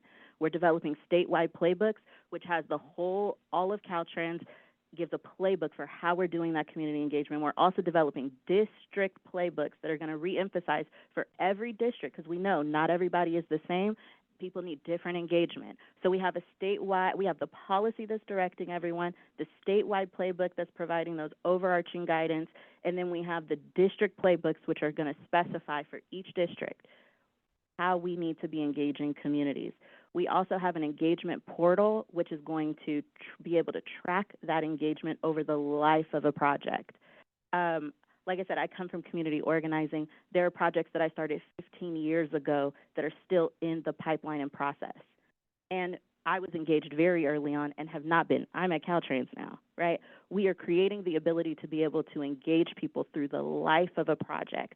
And we have community engagement coordinators that as projects are being developed, they're looking at those engagement plans and saying, not enough, or what about a particular community? There is a hole here. Are you not following the playbook? So we're building this. I also just want to name what we are not doing yet. We're not talking about engagement practitioners. We actually don't yet have folks that are on the ground trained doing the engagement. We also, unfortunately, don't have the ability to pay CBOs or folks for participating yet. Those are things we're working on. Other things that we're working on or are not a part of this conversation, but coming soon, things that that are top of mind for us. Creating some type of transportation 101. Engaging communities is not enough. It's not enough to say, you know, what type of transportation infrastructure do you want to a community that has other priorities. It really is like that transportation 101. This is what transportation justice and equity looks like. These are the facilities that we can offer your community, and doing some of that groundwork and education. The other thing that we are also in the very, very, very, very earliest stages of building. When I say very early stages, we all just agreed that we need to do this. That's as far as we are. Is developing some type of CRM, community customer relations management. Thank you. That's not just the portal specific to a project. We also want to be able to engage people outside of projects, right? We don't only deal with transportation when we're doing construction through your neighborhood. These are transportation infrastructure that we're living and breathing with every day, and we're trying to find ways to engage people outside of projects. So what we're hoping for today is on that policy. That language that we put in the policy is really the foundation of everything that I said, because it's what's going to direct the 22,000 Caltrans employees. Previous slide, maybe? Okay, so some of the things that we'd like to solicit from you guys today are what's the most important to emphasize about external engagement? What results would you like to see transpire as a result of this policy, and what terminology should be included and defined? I think earlier we had a great discussion around the mission and vision where Member Martinez, good, I'm trying not to be so casual. Member Martinez brought up the difference in the nuance between accessibility. Those are the things we need to hear because we want to embed them in the policy as early as possible in writing. Let's see. So yeah, I would love to open it up, solicit questions. I know we don't have a lot of time. I think also let's remember that with the creation of this new subcommittee, this is a conversation that will be moved there. We have every intention of bringing it back to the full body of the EAC, but for some of this more nitty-gritty and the weeds work, we'll be facilitating those conversations in the subcommittee. Chair Kelly, I'll pass it to Ms. Kelly. I really appreciate the informative explanation of what you're proposing to do. And again, I'll go back to what I said this morning, and I'll bring it back again to this afternoon to this group. When you're having the Equity Advisory Committee look at projects, this is the index that we need. The whole idea of the PIP and how the process where it begins to where it ends is another way of how important and impactful this document is, because it's not just going to serve for your engagement, it's also going to serve for us to be able to know where we stand with that given project. And that's where that transparency component comes in. If I want to sit at a table and I want to be heard, it's of no consequence if it's already passed, right? And my contributions are not going to be valued. It's more like you're here and we're not really going to do anything with it because we're already past go, you know? So to be able to take the idea of what we were speaking this morning, having the vision and mission statement at the top, those founding principles as a directive, right? Following those principles. And the next part is the matrix, which you have beautifully outlined, how it begins, how it ends. Then we could take whatever it is, like a project, SB1, or wherever we're at with whatever project it is, and we put it to the side. And it's just like a correlational chart. Does it meet this? Does it line up with this? And then the founding principles, of course, looking at how we are able to bolster or remediate or bring in that language so that it really, really touches all the different um, boxes, not even the boxes, I would say the needs, right? Or the goals that you're meeting.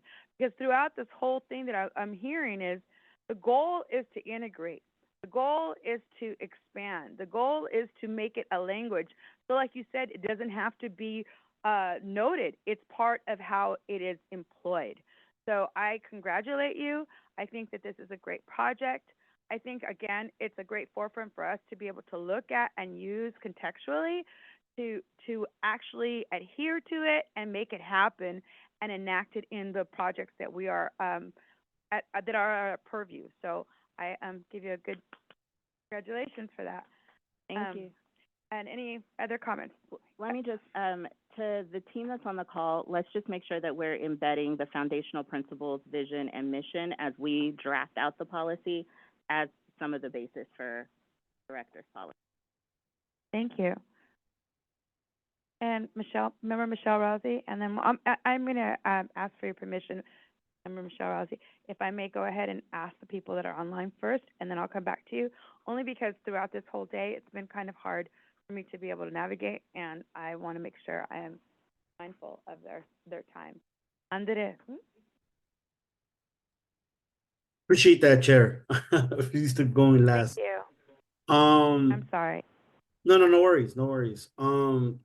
Yeah, I want to echo your appreciation for this process. I think this is a major step in the right direction of acknowledging the importance of community engagement within Caltrans. I do feel in terms of the questions that you asked, like I think something that's important. One, I think you answered one, right? Whether there could be funding for CBOs to support some of this work, right? And this says that's a work in progress, and I'm glad y'all are thinking about that. The other thing that come to mind to me then is also one, opportunities for training of staff and community engagement.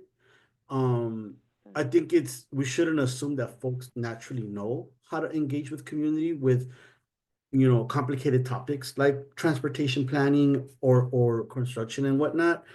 Oftentimes, in my experience with the dealing or engaging with agencies, is navigating through a lot of jargon, right? Teaching people how to like communicate these terminologies in ways that in layman's terms, you know what I mean?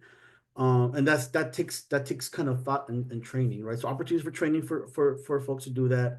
I think the other thing that came to mind for me is also creating metrics in terms of levels of engagement with people, right? Whether that be how many people in a particular community should be engaged to feel comfortable moving forward and not being something whereas what I hope doesn't occur with the playbook, it just becomes another checkbox that people are going, right? Like I sent out a message on social media, I had a Zoom meeting, I had an in-person meeting, and even though 5 people were engaged in total, because I had these things, I could move on with the project, right? I think there has to be stronger language about how many people in a community are actually being engaged, right? And that will require, thought and really intention of how to engage people, right? Whether that be the survey and I think the options we've created are really great. But I think it's important that, these metrics are created so folks understand, the significance of getting that input. Yeah, I mean, those are the 2 thoughts that came to mind, and I appreciated all the work y'all put on this for sure.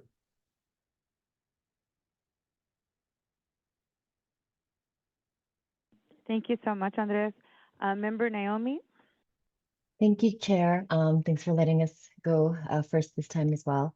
Definitely want to echo what Andres and you said about this just being a great effort by Caltrans to recognize the importance of engagement. I can also appreciate this being relatively new for Caltrans, all of the work that had to go in behind the scenes to convince some people who may have not seen the value of this in an agency that's as mature as Caltrans. So just thank you to staff and the agency for this commitment. I would definitely co-sign on the metrics piece that Commissioner Ramirez mentioned. and would also suggest if there's a way to develop metrics, and I think that CBOs can actually be very good consultants and advisors on this, but to measure the influence that engagement has had on a project so that it's not just sort of the easy to count stuff, like how many people logged on to the Zoom, how many people filled out the survey. Those are good quantifiable metrics as well.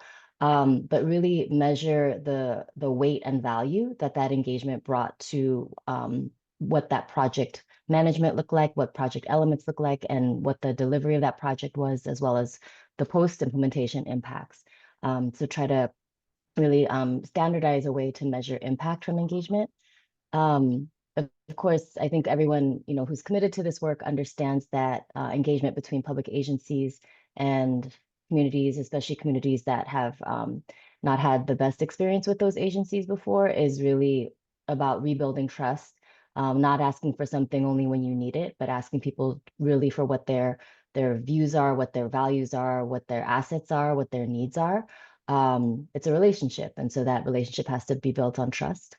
For like a practical suggestion that I think is really, really related to how a lot of public agencies tend to try to build trust is it's okay to start from a blue sky and a sort of a blank slate when approaching a community to understand their vision and understand what their needs and wants are for a particular area, but would strongly, strongly urge for Caltrans to do some due diligence research. What engagement has happened there before? What project or what engagement did not happen there before? What is the history there? And I think specifically around the history, it shouldn't just be limited to what Caltrans did, but to what any public agency did, a local public works department, a local transportation department, a local transit municipal provider, because most people don't know the difference between Caltrans and their local public works department, and definitely don't care about the difference between the staff who's there. And so just to kind of step outside of what Caltrans's footprint has been to really see it from the shoes of the community member, that somebody from government came and did something before, or they said they would do something and they didn't, or they didn't do the thing, or they didn't do anything even though we've asked. And to really start from there instead of starting from like an automatic blue sky blank slate, as if that community hasn't had an experience with government before. So I don't know if that's like an MOU with other local agencies to share any previous engagement notes that they have, but at the very least to start with what Caltrans records are of engagement in those different communities, and see if there's a way to also understand what other agencies' experience with those communities has been. Thank you. Thank you so much. Those are some really good contributions. Okay, moving. We have one more member online, member Randy Torres Van Vliet.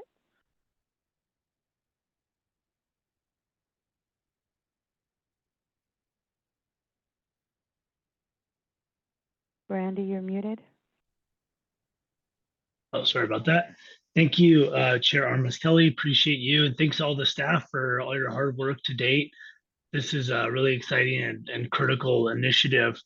Really appreciate your work on this. And yeah, again, I think I'm grateful for all the thought you put into it. I appreciate the spectrum of involvement that you've shared. I think that's really important. Yeah, in what ways, what will be the process for determining like what section of the spectrum the agency intends to engage on?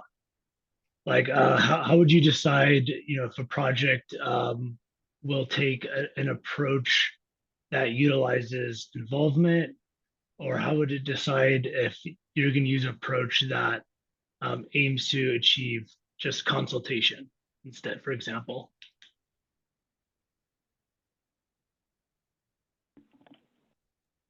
So, Randy, some of that will be decided in the playbooks and how we move forward. I think we can all acknowledge that, different projects will require different levels of engagement, and that's something that we plan on developing or figuring out in the playbooks. And that's also something that we plan on bringing to the subcommittee to help us understand those parameters as well. Thank you. Okay, sounds good. Uh, and if I had just a few more follow-up questions. Thank you for that explanation. Appreciate that. Um, and I appreciate also the timeline that you shared for like the process of the life cycle and the commitment to engage at each of those processes, from the planning to the project initiation document, project approval and environmental doc, the specs, right of way, and construction. And is there guidance in regards to, so I'm thinking about like the planning process. Will there be guidance on like developing like a multitude of alternatives for like a particular project in that planning process? And does the project initiation document, does that imply like an alternative has been selected already and that you're going to be analyzing, taking a deeper dive into that alternative? Can you share a little bit more about those two steps? Yeah, so I'm also going to ask anyone on my team to jump in and correct me if I am wrong. But what I will say is, Randy, we're not sadly at that place yet. Where I think right now we are focused on the engagement. What we're hopeful for is the engagement will help facilitate more alternatives. But right now, that's not necessarily where we are. Where we can say that this engagement process is then going to lead into, you know, a bunch of alternatives. Like I said, we are in the early phases of just building this process. Okay, sounds good. Sounds good. Okay. I'll just chime in. Sorry, Randy, this is Alexis. I'll just chime in really quick that usually when we're in that PID phase, we are exploring alternatives, and then we move into the environmental phase, what was called PS&E, or I think that PAE and ED. Sorry, lots of abbreviations. But that's where then the preferred alternative is selected when we're in that environmental phase. And then, so as you move through that project life cycle, not style, I keep saying lifestyle, life cycle, the spectrum of engagement comes more in a informing stage, whereas when we're early in the planning, in the PID, we have more opportunity for flexibility and considering a lot of alternatives. Okay, great. And then just last follow-up, if I could, sure. Randy, I'm gonna come back to you, and I'm gonna take an executive decision. The only reason is that some of us are gonna have to leave, and I want to make sure I give Lisa Marie. But I will come right back to you. Lisa, you want to go ahead and ask? Thank you so much. As a community organizer, when I was doing Senate Bill 1 work, there was no continuity of what is community engagement, and so just modeling what is a robust community engagement plan. And I know you know, because I can sense your community advocacy, so I want to thank you for that. And then secondly, when you're shopping for community engagement folks, place-based organizers are the best. So if there is a way that when you're looking at labor to really look at the region that they come from, we can act in our values as far as and contributing to the economic backbone of the communities that we're supporting. And I was being nosy already on the toolkit. It is beautiful. So the design of it looks really, really well. When we talk about wealth is also how things look and the accessibility of it. So thank you for that. And I appreciate you guys letting me chat and jam. I feel like such a very powerful person right now, but I normally don't ever do this. But thank you so much, everybody, collectively, for your time. For those that were able to meet, thank you so much. Shout out Beverly, working with me on Senate Bill 1. She literally had to ask me 3 times because I was inundated with language, and I wanted to make sure that I was doing my due diligence to respond. So this is so relevant because that's what we were talking about on the break. Is I was like, I felt like I was a stickler, like I was giving everybody pores, because these are like 10-year plans, and it's like you can't have three engagements in the beginning and then not have any continuity at the back end, because us community folks are really going to be championing these languages, and that's the community education for free. So thank you. Have a good day. Hope everybody get home safely.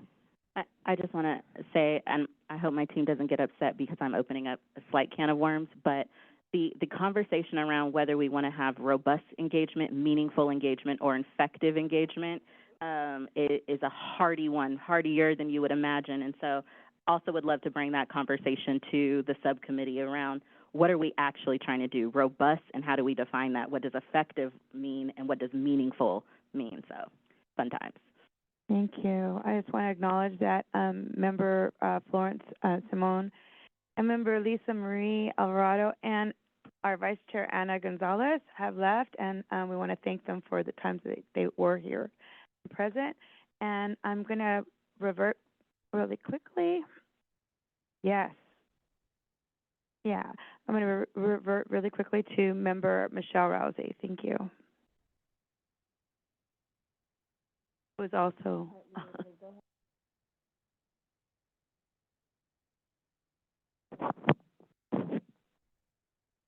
There we go.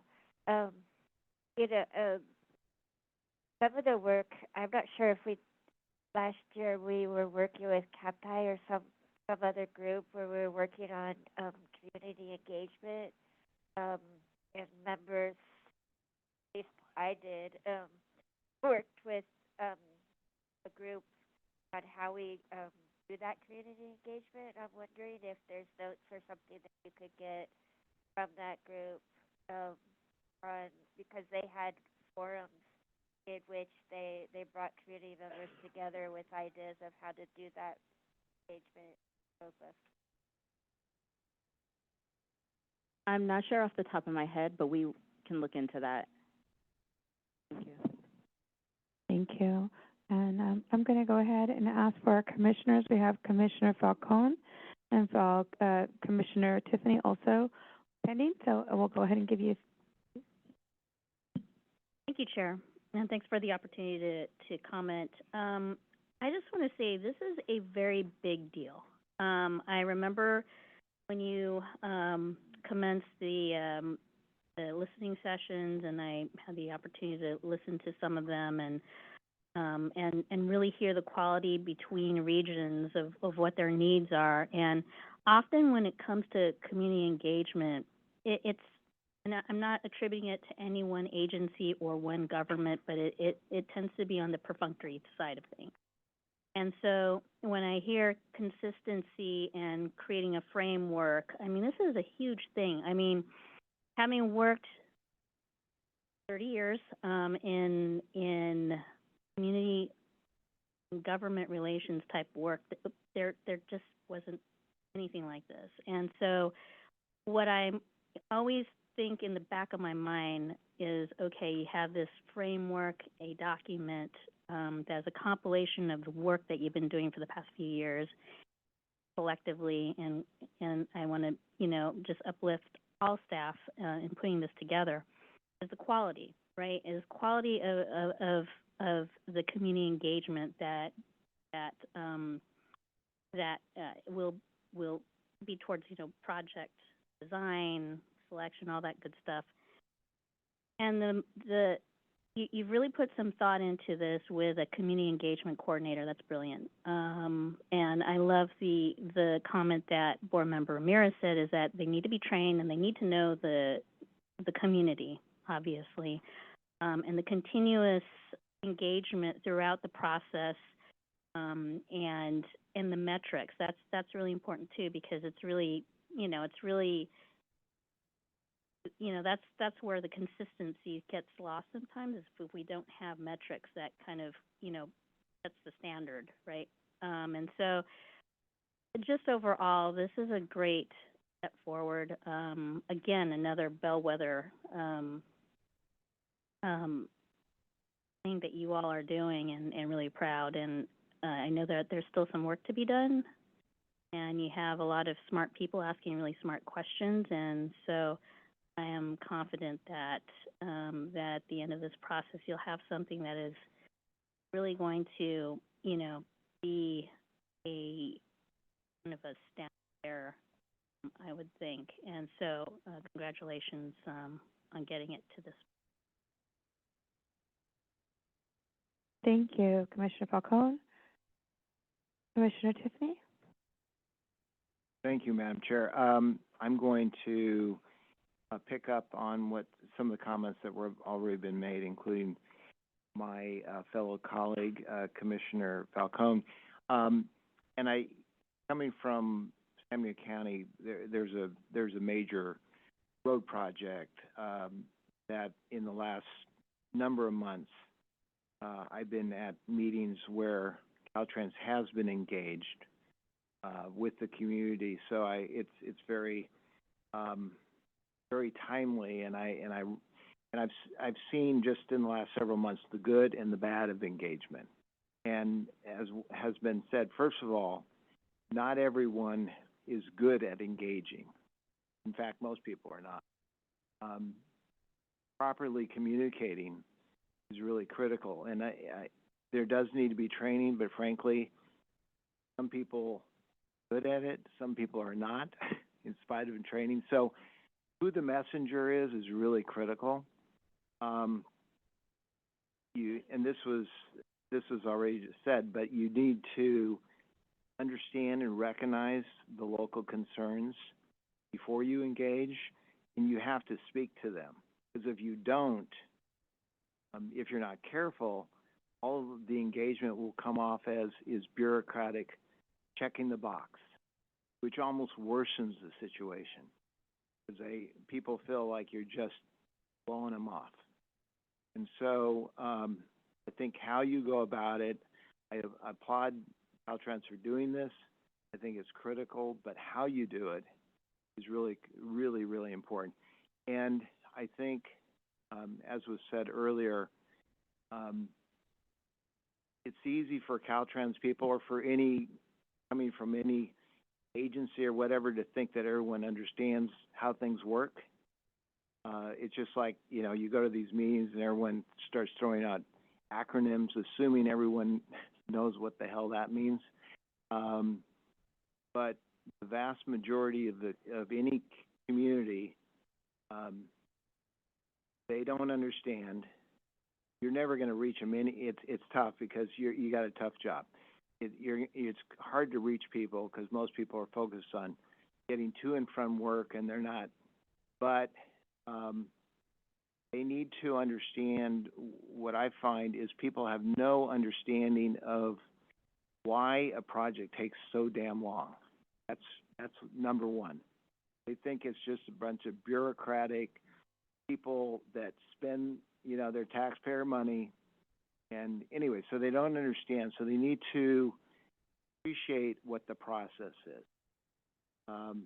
Until I got on the commission, I didn't understand it, So still trying to understand it. Yeah, right. They need to, so that's really critical. They need to understand how the money works. Some people just assume that it's whatever. I find this locally. They assume that whatever they're contributing is all there is, but there's actually, money comes from different sources. That's a really important thing. How do projects, why are certain projects done certain ways? Caltrans has certain requirements in terms of safety, in terms of all these different issues. Those are all things that the local people need to understand. So, and I heard this earlier, who plays what role? Most people don't understand that there's a local agency, a COG or whatever that works with Caltrans, what their role is, what Caltrans, anyway, I could go on and on, but how you approach it, and then, it's really critical to understand where people are coming from locally and and if you can do all those things, then engagement will be really meaningful to the local community. It's a tough job. Thank you. Next, we have Member Wong. And thank you for being so patient.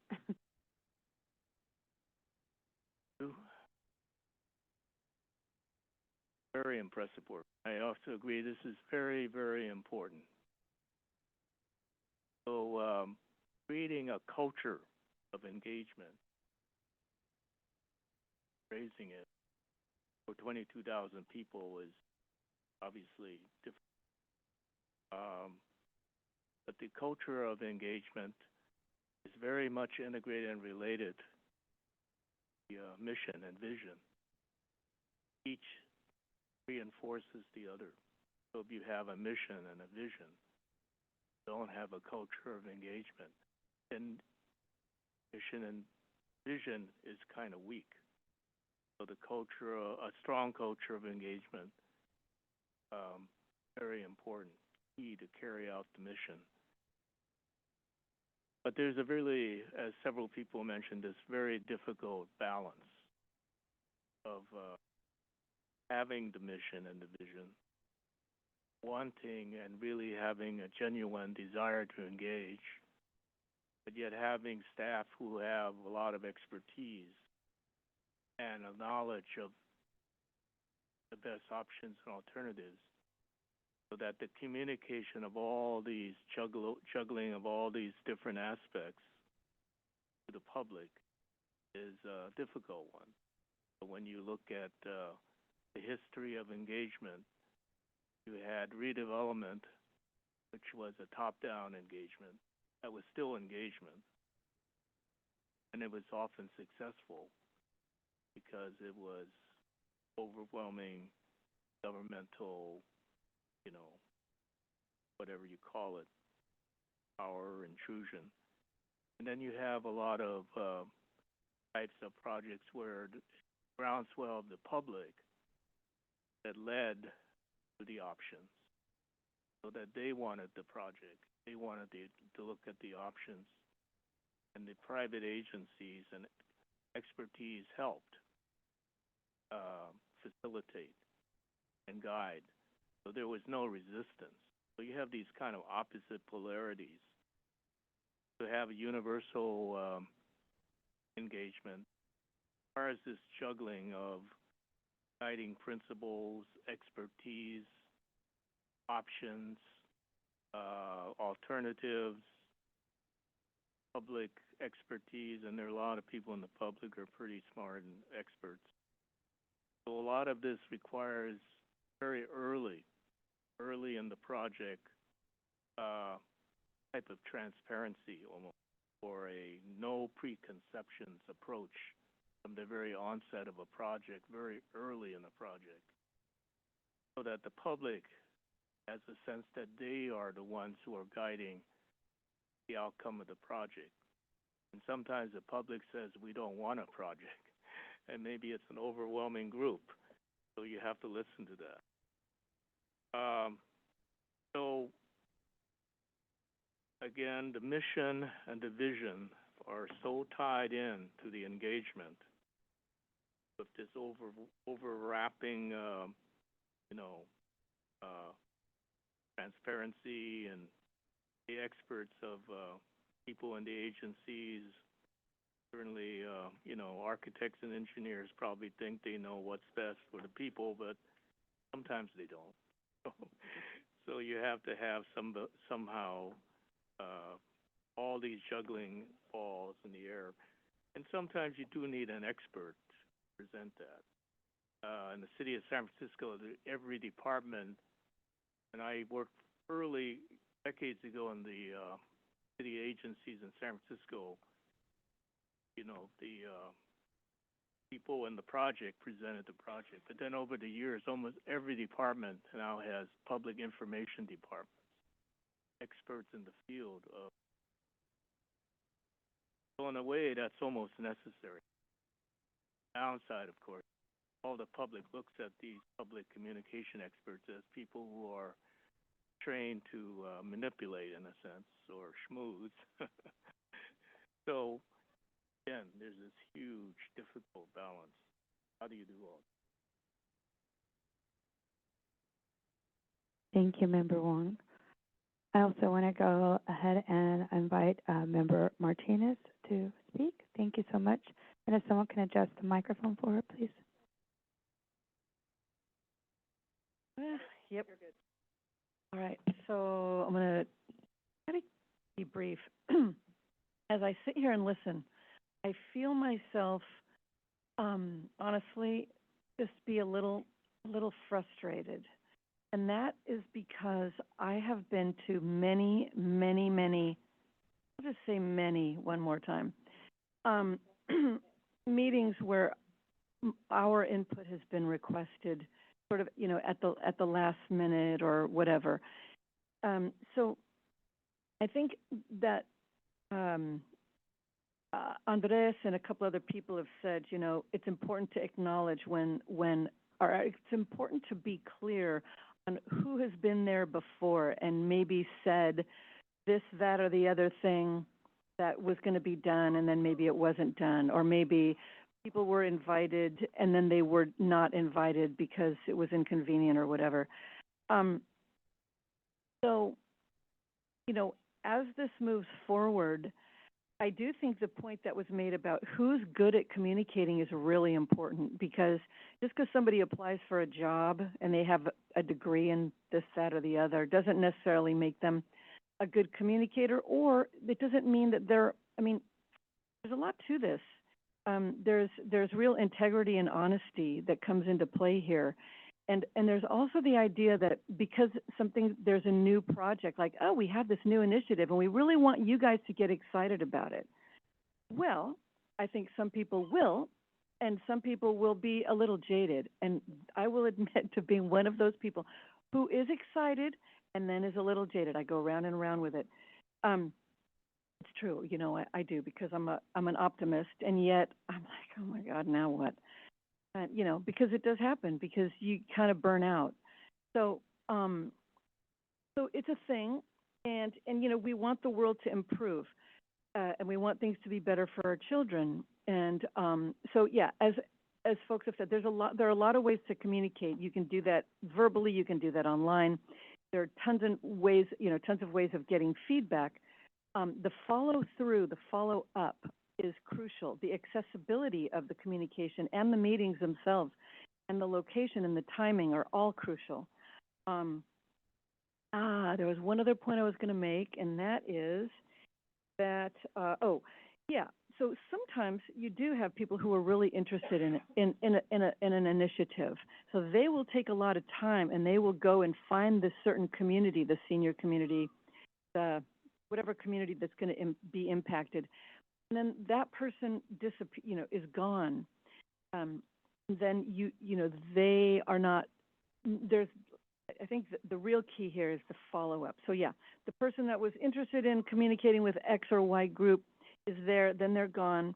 So this idea of continuity and as you guys have been saying, general metrics keeping. Really managing stuff and the longevity and the trust that's going to need to occur is really key, because I don't mean just because I'm older, a lot of younger marginalized people have experienced complete and utter, just not, it just didn't happen or whatever, or they weren't asked. So it's a great initiative. And be really mindful of don't overpromise, okay? The end. Well, can I ask a follow-up question? Member Martinez, did you sign up for the engagement committee? I didn't. Okay. Well, I didn't. I just want to, no problem. I just want to make sure that my team circles back with you, because I think that point around around burnout is really important and something that shouldn't get lost. And I think we can't plan around making sure folks don't get burned out, but we can at least acknowledge that system, and maybe there's some things we can all talk about around how we limit burnout or how we acknowledge that better. So thank you for those comments. Thank you. Oh yeah, go ahead. Not only that we not get burned out, that we're not just spinning our wheels on the same topic over and over again. We feel like we're not getting anywhere with it. I think that's my concern when I brought up that there was work done on this part of engagement last year. Although I am one that did chose that committee, and I'm more than happy to give my input on that. I just don't want, if we do this and we do go forward with this, let's make it meaningful, and let's make it be that it produces something that we can utilize. Well, thank you all for your comments. Did want to just close with succession. I think that when we do community engagement, we often come in, like we've been saying over and over, we come in, we don't look at the history, we don't know what the injury was before folks come in, and we're not really paying due diligence to it. when I've come into community, I really line out and delineate like who I am, what's the expectation, my term here is going to be a year, or I know that the project's going to last from this point to this point. How, and really having those first initial discussions of like, I'm not here to teach you, but more like learn, because they have a lot to say, so that you don't repeat, I guess, the continuing of harm. And then the other part of this that I haven't heard at all, and I would be reticent not to mention, is the succession portion, and that's creating leadership. Because even though you're doing engagement, you are kind of embedding a seed so that you can come back and have those leaders that are going to be moving that narrative forward, whatever it is, the work that you're doing. And if you don't connect and really build that leadership component, then you lose sight of that community, because people drift, people move, people are no longer engaged because they've been waiting for 10 years for a stop sign and it never happened.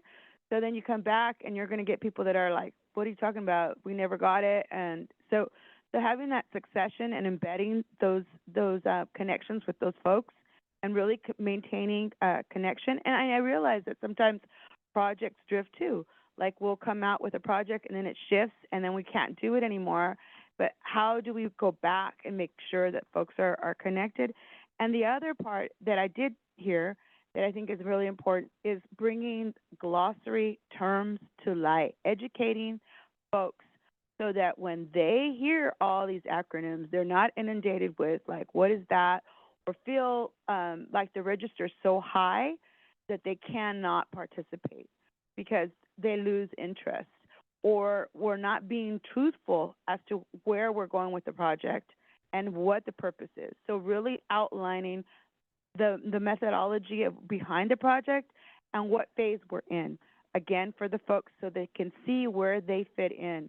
Because it's very abstract. So for folks to be able to just see themselves in that project, they need to know where they're going, what part of the process they're in.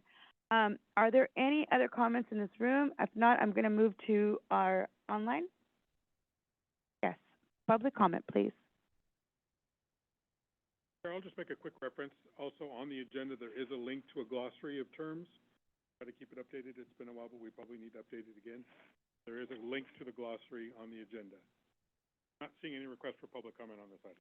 And I want to thank you for that, because we do have that. And and we're going to move on to our next. Now I'm going to give the floor to Carolyn Abrams.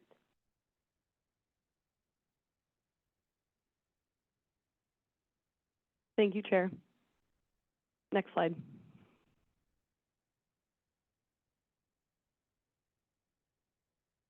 So we want to round out the discussion today by talking to you all about the Interagency Committee work plan. We will try and keep this brief. We recognize we are way over time, and a lot of this information was also covered this morning, so I think that will be helpful to keep in mind for this conversation. Next slide. So as we discussed at the business meeting, the work plan outlines the advisory opportunities for the committee members, which will inform the work that we do at the Commission, at Caltrans, and at CalSTA. So for 2025, our 3 agencies have identified advisory opportunities that are of the utmost importance for input and feedback from the committee members, and that's what will be captured in this work plan. In addition to the 3 agencies identifying these various efforts and initiatives, staff also gathered feedback from the committee members during the March meeting and also during the member briefings that were held following the March meeting. So what you'll see today is a compilation of identified opportunities from our agencies that align with the priorities and the expertise of the committee members. Next slide.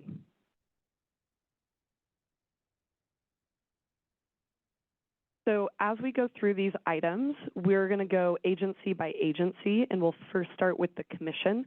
I also want to clarify that the items we're going to go into detail about today are the near-term items that take us through essentially mid-2025, like spring and summer. So we won't go into detail about some of the other items, but we will keep you all updated on that information as well, and it will be included in future meeting materials. And as was requested earlier, we will make sure that you all receive a calendar for the year that outlines when these advisory opportunities are taking place and when we expect them to conclude. So with that, I'm going to hand it to Sequoia to cover the commission items. Thanks, Carolyn. So we have a few efforts that are actually that are happening now or have wrapped up, and with more on the way, and more information will come as it's developed. So highlighting that the State Transportation Improvement Program guidelines review, members were invited to review the 2026 draft guidelines and provide feedback. And thank you to the one member who was able to provide that, and that feedback was incorporated into the program guidelines for 2026. And just a quick overview of State Transportation Improvement Program, it allocates funding to state highway, active transportation, intercity rail, and transit improvements throughout the state. Excuse me. And another ongoing effort that's happening right now is with the Senate Bill 1 funding program application evaluation process, and members have been supporting the process for the competitive SB1 funding programs through the evaluation of applicants' community engagement narratives. And program staff are incorporating EAC member evaluation ratings into funding recommendations. And members can also provide feedback to in that process, members can provide feedback to commission staff on how applicants can improve community engagement strategies, so very related to the previous conversation. And a little bit about SB1. It's also known as the Road Repair and Accountability Act of 2017, and these programs address multimodal transportation needs across the state. And as was mentioned earlier today, but I want to reiterate here, that member involvement in this process influences the Commission's adoption of $1.5 billion in transportation projects, so a major undertaking. Next slide, please. That's all for the Commission, right? So I'll briefly cover the Caltrans items. You just heard about several of these thanks to the staff that presented on our engagement initiatives. But the first one that we want to flag for you all is the statewide community engagement. So for this one, as was mentioned, the members will be asked to review and provide feedback on the draft Caltrans statewide community engagement playbook, the outcome of which will be that this playbook will provide guidance, tools, and training for Caltrans staff throughout the state, and it will specifically support the district community engagement coordinators. The impact being that this will inform equitable engagement practices and guidance for the 12 Caltrans districts, and it will also inform the development of district-level community engagement playbooks. We will bring this item to the Community Engagement Policies and Practices Ad Hoc Subcommittee that was formed this morning. And as that work moves along, we will make sure that the full committee receives updates at these meetings, and then ultimately a final presentation of how that feedback was incorporated. Next slide.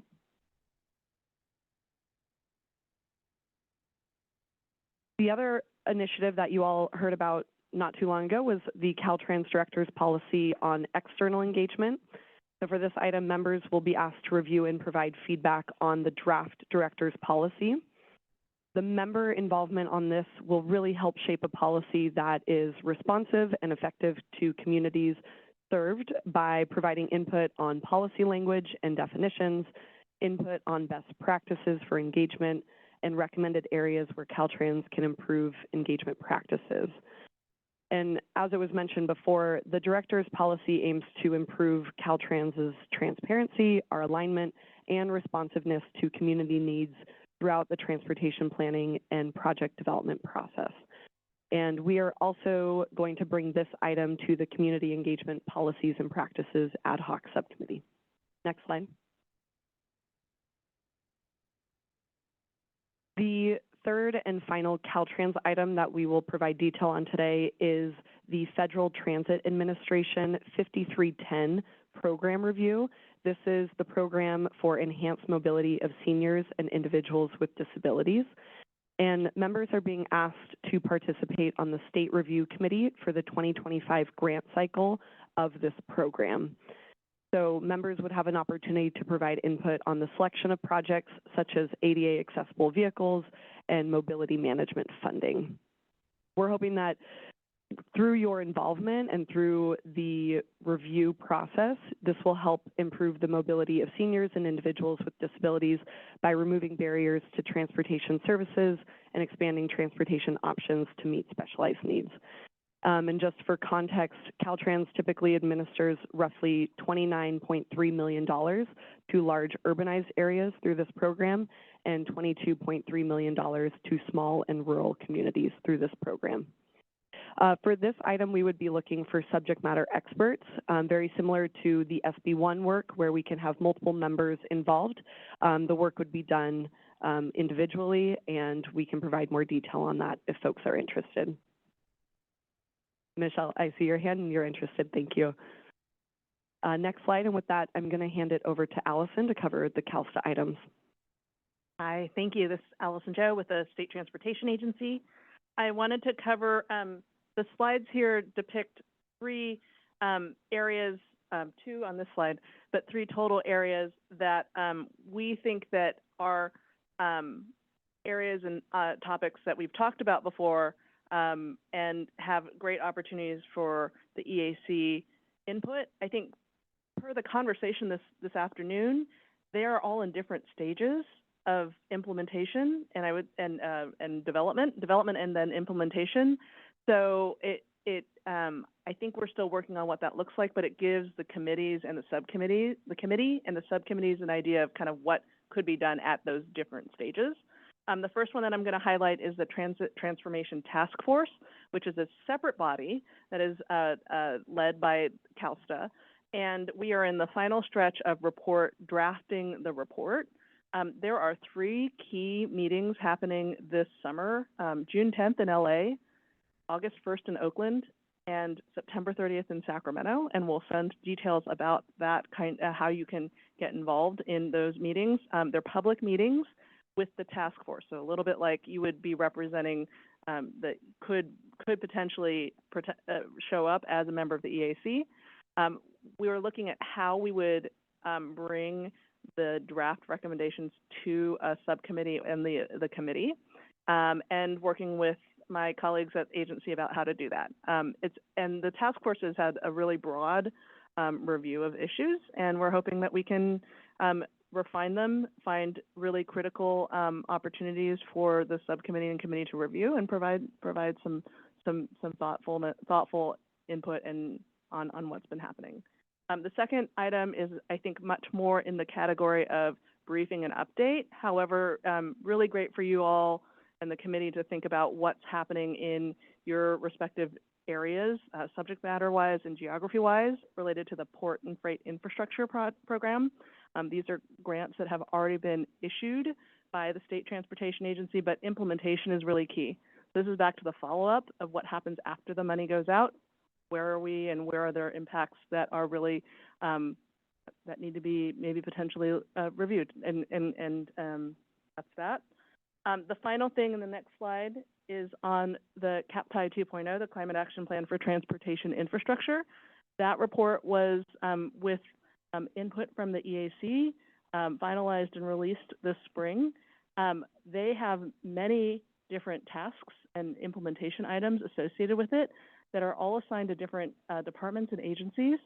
And I think it's one of the things that we do want to bring back and make sure is done is what is the status of some of those elements related to equity in the CAPTI 2.0, and how does the committee want to hear that kind of follow-up and update, right? Do they want something that is the committee or the subcommittee want to hear laundry list of what's happened? Are there specific things? I think that's something that I think we're going to continue to work through in this summer to the fall. Finally, I want to just also note that my role at agency, because it is relatively new, there's a little bit of an open door in terms of some of the things that we have been, the committee has mentioned as areas of interest related to our scope in this committee. And they may or may not be something that we can potentially bring in different ways. So I'm also exploring ways to have those conversations to make sure that the bike rack we've talked about is also something that we can bring forward in different ways. It may be through one of our 3 agencies, but we'll have to keep talking about that. I don't want to let that go unacknowledged because bikes are only useful if you use them. And so you can have a rack and have them stay there forever. Those ideas will continue to be there, but we need to think about like where we are in some of those ideas and actual legitimate concerns from the committee members. So that's one of the things I just want to come back to with a commitment in terms of our work plan and what we're doing. Thank you. Next slide, thank you.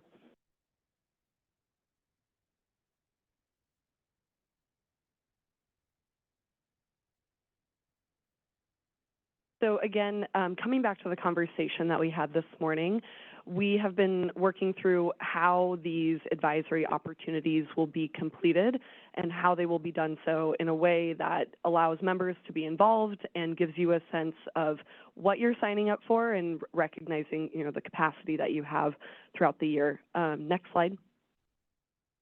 So on this slide, what we're showing is the chart from earlier, which represents the different ways in which advisory opportunities can be divvied up.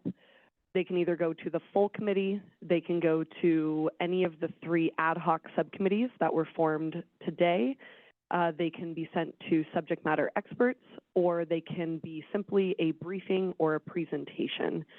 So on this slide, what we're displaying is the overview of all of the advisory opportunities for 2025 with the near-term items highlighted. So again, we've talked about the statewide community engagement playbook and the director's policy on external engagement, both going to the community engagement subcommittee. We've talked about the Transit Transformation Task Force and the Climate Action Plan for Transportation Infrastructure 2.0 being taken on by the Transportation Planning Subcommittee. And then we have a number of items that are working their way through with the support of subject matter experts. That includes our vision and mission statement, the SB1 application review. We're looking for SMEs for the FTA 5310 application review, and then also the STIP guidelines review. And then finally, one of the items right now, as Allison mentioned, is better suited for a briefing, and that would be on the Port and Freight Infrastructure Program. Next slide. And I'll hand it over to Sequoia. Okay, so as we acknowledged also this morning, we are not forming these lists and advisory opportunity work streams in a vacuum. We're very much aligning them with committee member identified priority focus areas, which occurred not only in the last meeting, but over the last several years. Next slide, please. So I just want to highlight what we've heard in terms of committee member priorities. This chart highlights, kind of organizes the advisory opportunities as they align to committee member priorities. So it's kind of another way of organizing the same information, but the committee priority of safety is acknowledged within the statewide community engagement playbook, the director's policy on external engagement, and the Port and Freight Infrastructure Program briefing.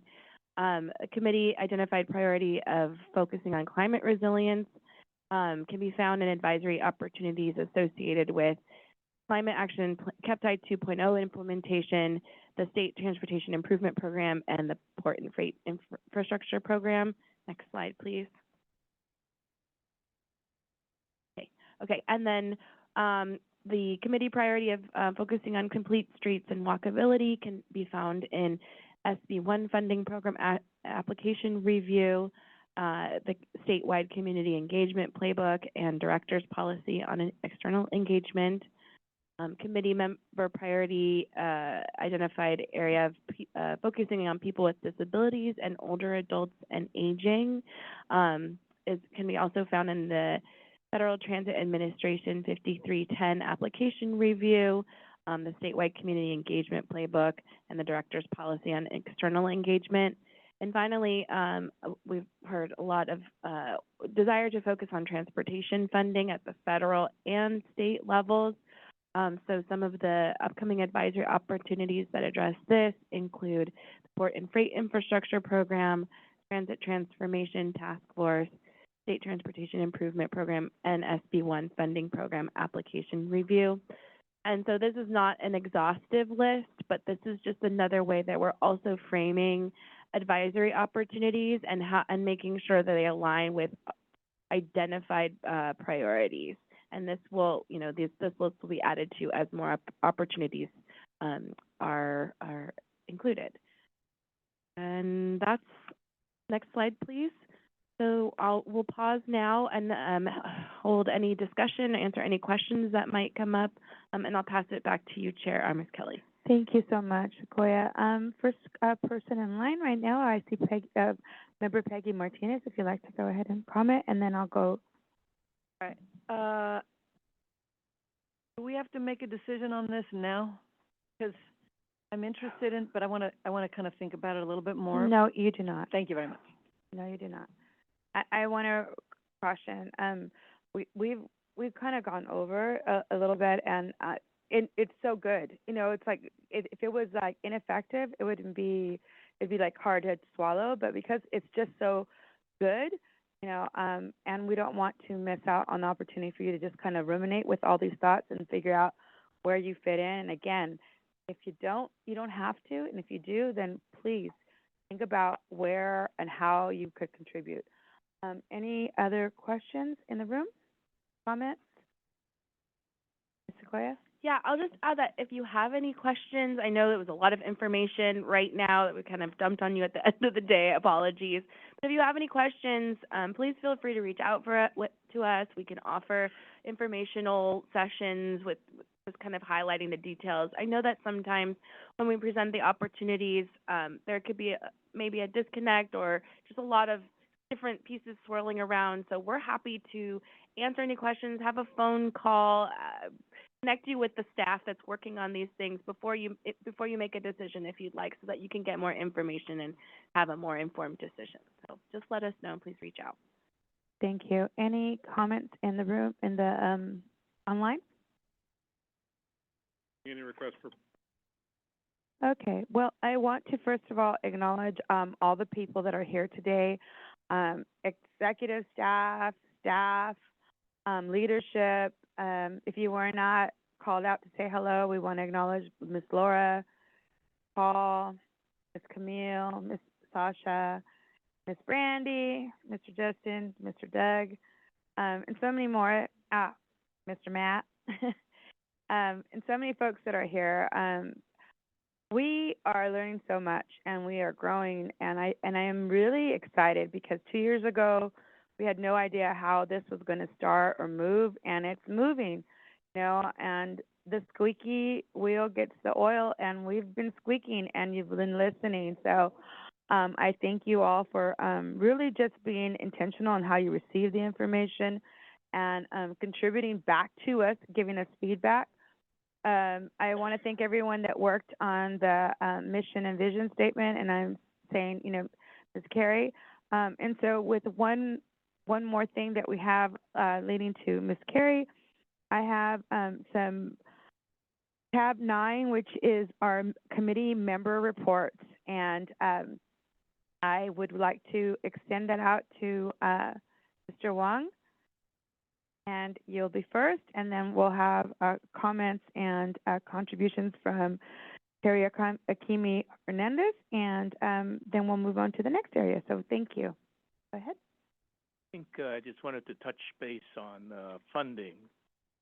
As we all know, transit agencies all across the country are facing financial fiscal cliffs. And it's not just the large urban areas, small cities as well. In particular, San Francisco and the Bay Area are facing amongst the 3 larger transit agencies, San Francisco's Municipal Railway, BART regional trains, Caltrain regional trains, AC Transit, they're all facing a total of over $700 million in a budget deficit starting in June of 2026. San Francisco's Muni system has already started cutbacks in service, albeit small at this point, 2% of service involving 5 bus lines, about $7 million, which was pared back from $50 million several months ago through efficiencies, fee increases, deferral of capital projects, and other things.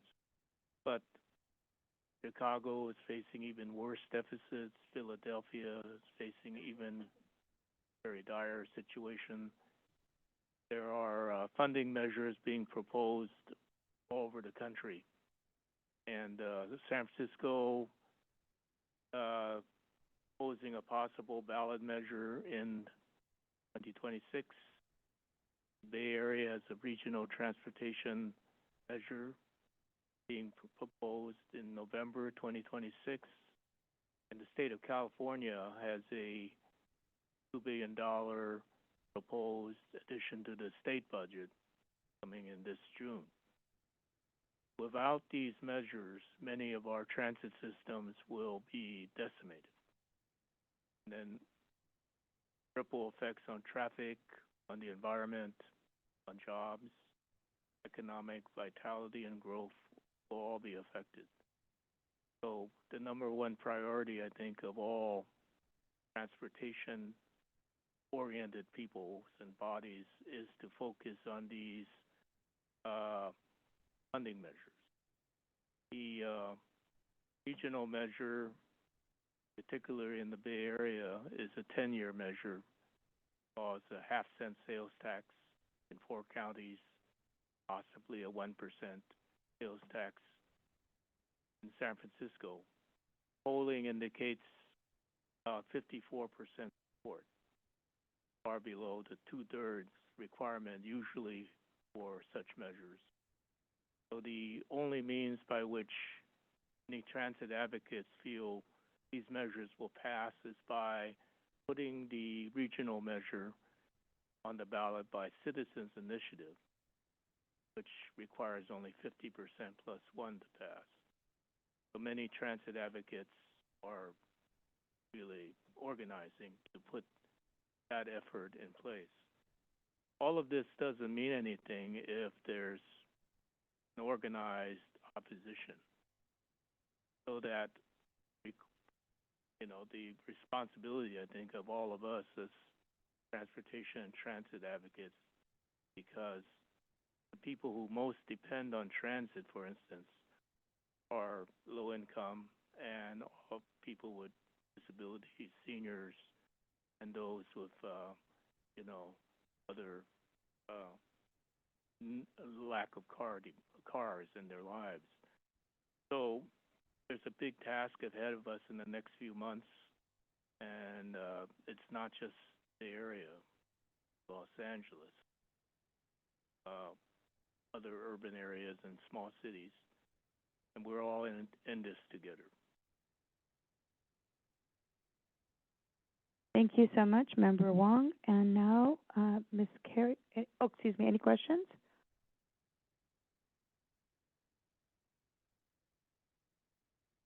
Thank you.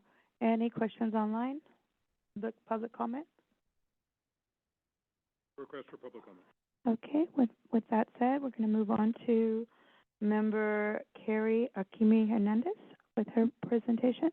And I believe she has some slides. Great. Thank you, Chair. Thank you, Howard, for your update as well.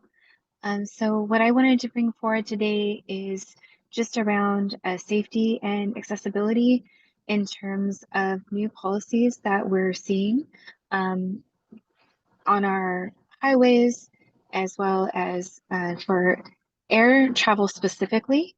If you're not familiar, right now we have feedback from many community members of situations that they're experiencing and feeling a sense of fear, not, at the workplace. So we have our agricultural workers, we have, construction workers, all different fields of industry, but people who are from our immigrant population and even indigenous folks are feeling a little bit nervous. So one of the recommendations that they're having right now is if you are flying domestically or internationally, not to take your cell phone with you if possible, or to not have your social media on your cell phone. Also to have a safety plan in place or a preparedness plan in place. So if you're not able to come back in, if you are flying internationally, to have a plan in place so that your loved ones know what's going on, and you might have to have some additional resources.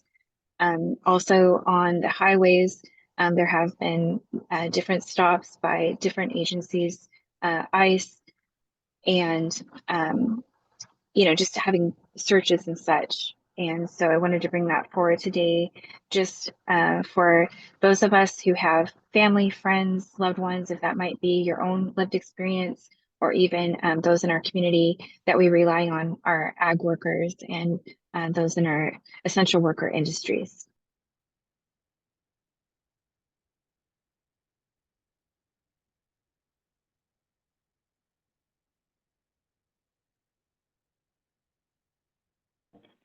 Oh, thank you so much, Member Carrie.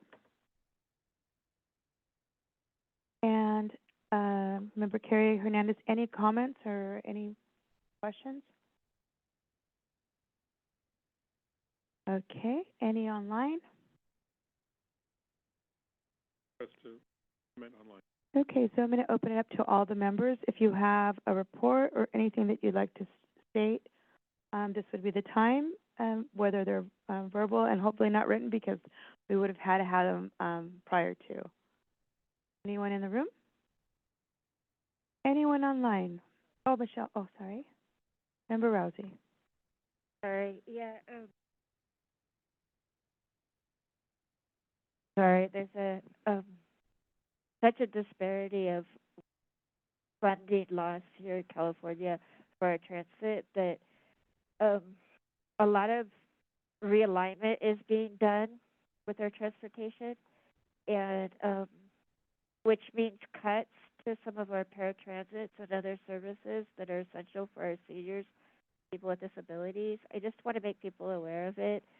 A lot of times that aspect of cuts, services and stuff isn't brought to people's attention, and it affects a lot of people, their ability to get the service if it's within a quarters of a mile of a bus line and other things.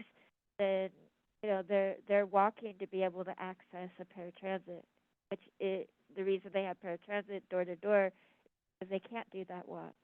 And so we just need to make sure that there's equity in whether it's cuts or our services. We just need to make sure there's equity and alignment with what our values are here in California. Thank you. Well noted. Thank you. Member Rousey and Member Pulani. Yes, I just wanted to let everybody know that while I am here in San Diego, most of my work is concentrated in the San Diego area. We noticed in the trauma registry for the whole county, when we look at e-bike related injuries and fatalities, that the majority of the fatalities were actually coming from older individuals, 55 plus. So we've designed education, not just for the younger people that really get the attention on our media, but for older adults as well. So they have the freedom and the flexibility to take part in micromobility. We're having a class that's designed specifically around these older adults. And additionally, when we dug into the injury data from the trauma registries, we found that over 50% of the injuries with e-bikes are solo falls, meaning that there was no collision with another bike, another car, they were solo.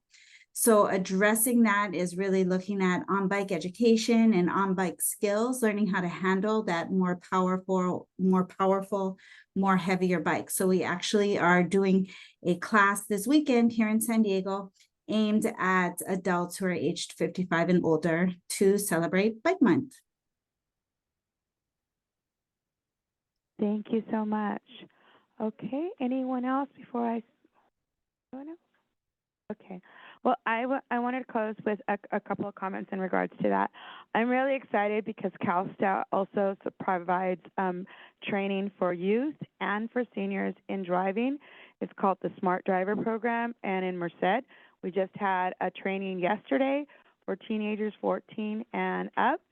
And it's really important to provide that opportunity for teenagers to have defensive driving. They are out there and they are driving, and we want to make sure we support them. So it's good to hear that there are programs, and also for seniors, the CHP program provides also training for seniors. But we do need to work on technology advancements, and that would include e-bikes and scooters and the like, and not just safety, but also courtesy to others that are on the same corridors. And lastly, I would like to say that in all of the discussions that we had today about transportation in regards to community engagement, we've really put a lot of onus of responsibility on CalSTA, the Commission, and Caltrans. But I also want to caution that we also need to work on vectors to create better language and better communication with local jurisdictions and their CAGs. And I'm going to say this because it's not all on you. It has to do with the gatekeepers, and the gatekeepers are the first contact that we have in the community. When we have community advisory committees that all of a sudden close overnight and there is no explanation and there is no follow-up, and when you're asking as a community member where to go for information and there is no answer, that's a problem, because they don't look at you, look at them. They look at you. They look at the transportation program and they think that it's you that are making that decision when it's the local jurisdictions that are making some of those changes. So I think that there has to be better communication so that when community residents are looking for answers, they're not just putting it on you all. They have to have a better way of communicating any kind of change, and there should be some type of accountability if a CAC or a community advisory committee closes or there is no language or dialogue between this body, the EAC, or the local jurisdiction, whether it's SCAG or whether it's MCAG, wherever it's at. And I'm mainly speaking about my own community. But I've heard that because there has been some type of gap in community engagement and there's not enough people that are participating, they decided arbitrarily to just end that department. And I think that that is a deficit for us as Californians because our voice begins in our local community and then it goes to you. And so I would like to ask if we could look at that and be able to kind of explore how can we have better community engagement through our own local jurisdictions, through mobility, justice, through these vectors that you're already creating.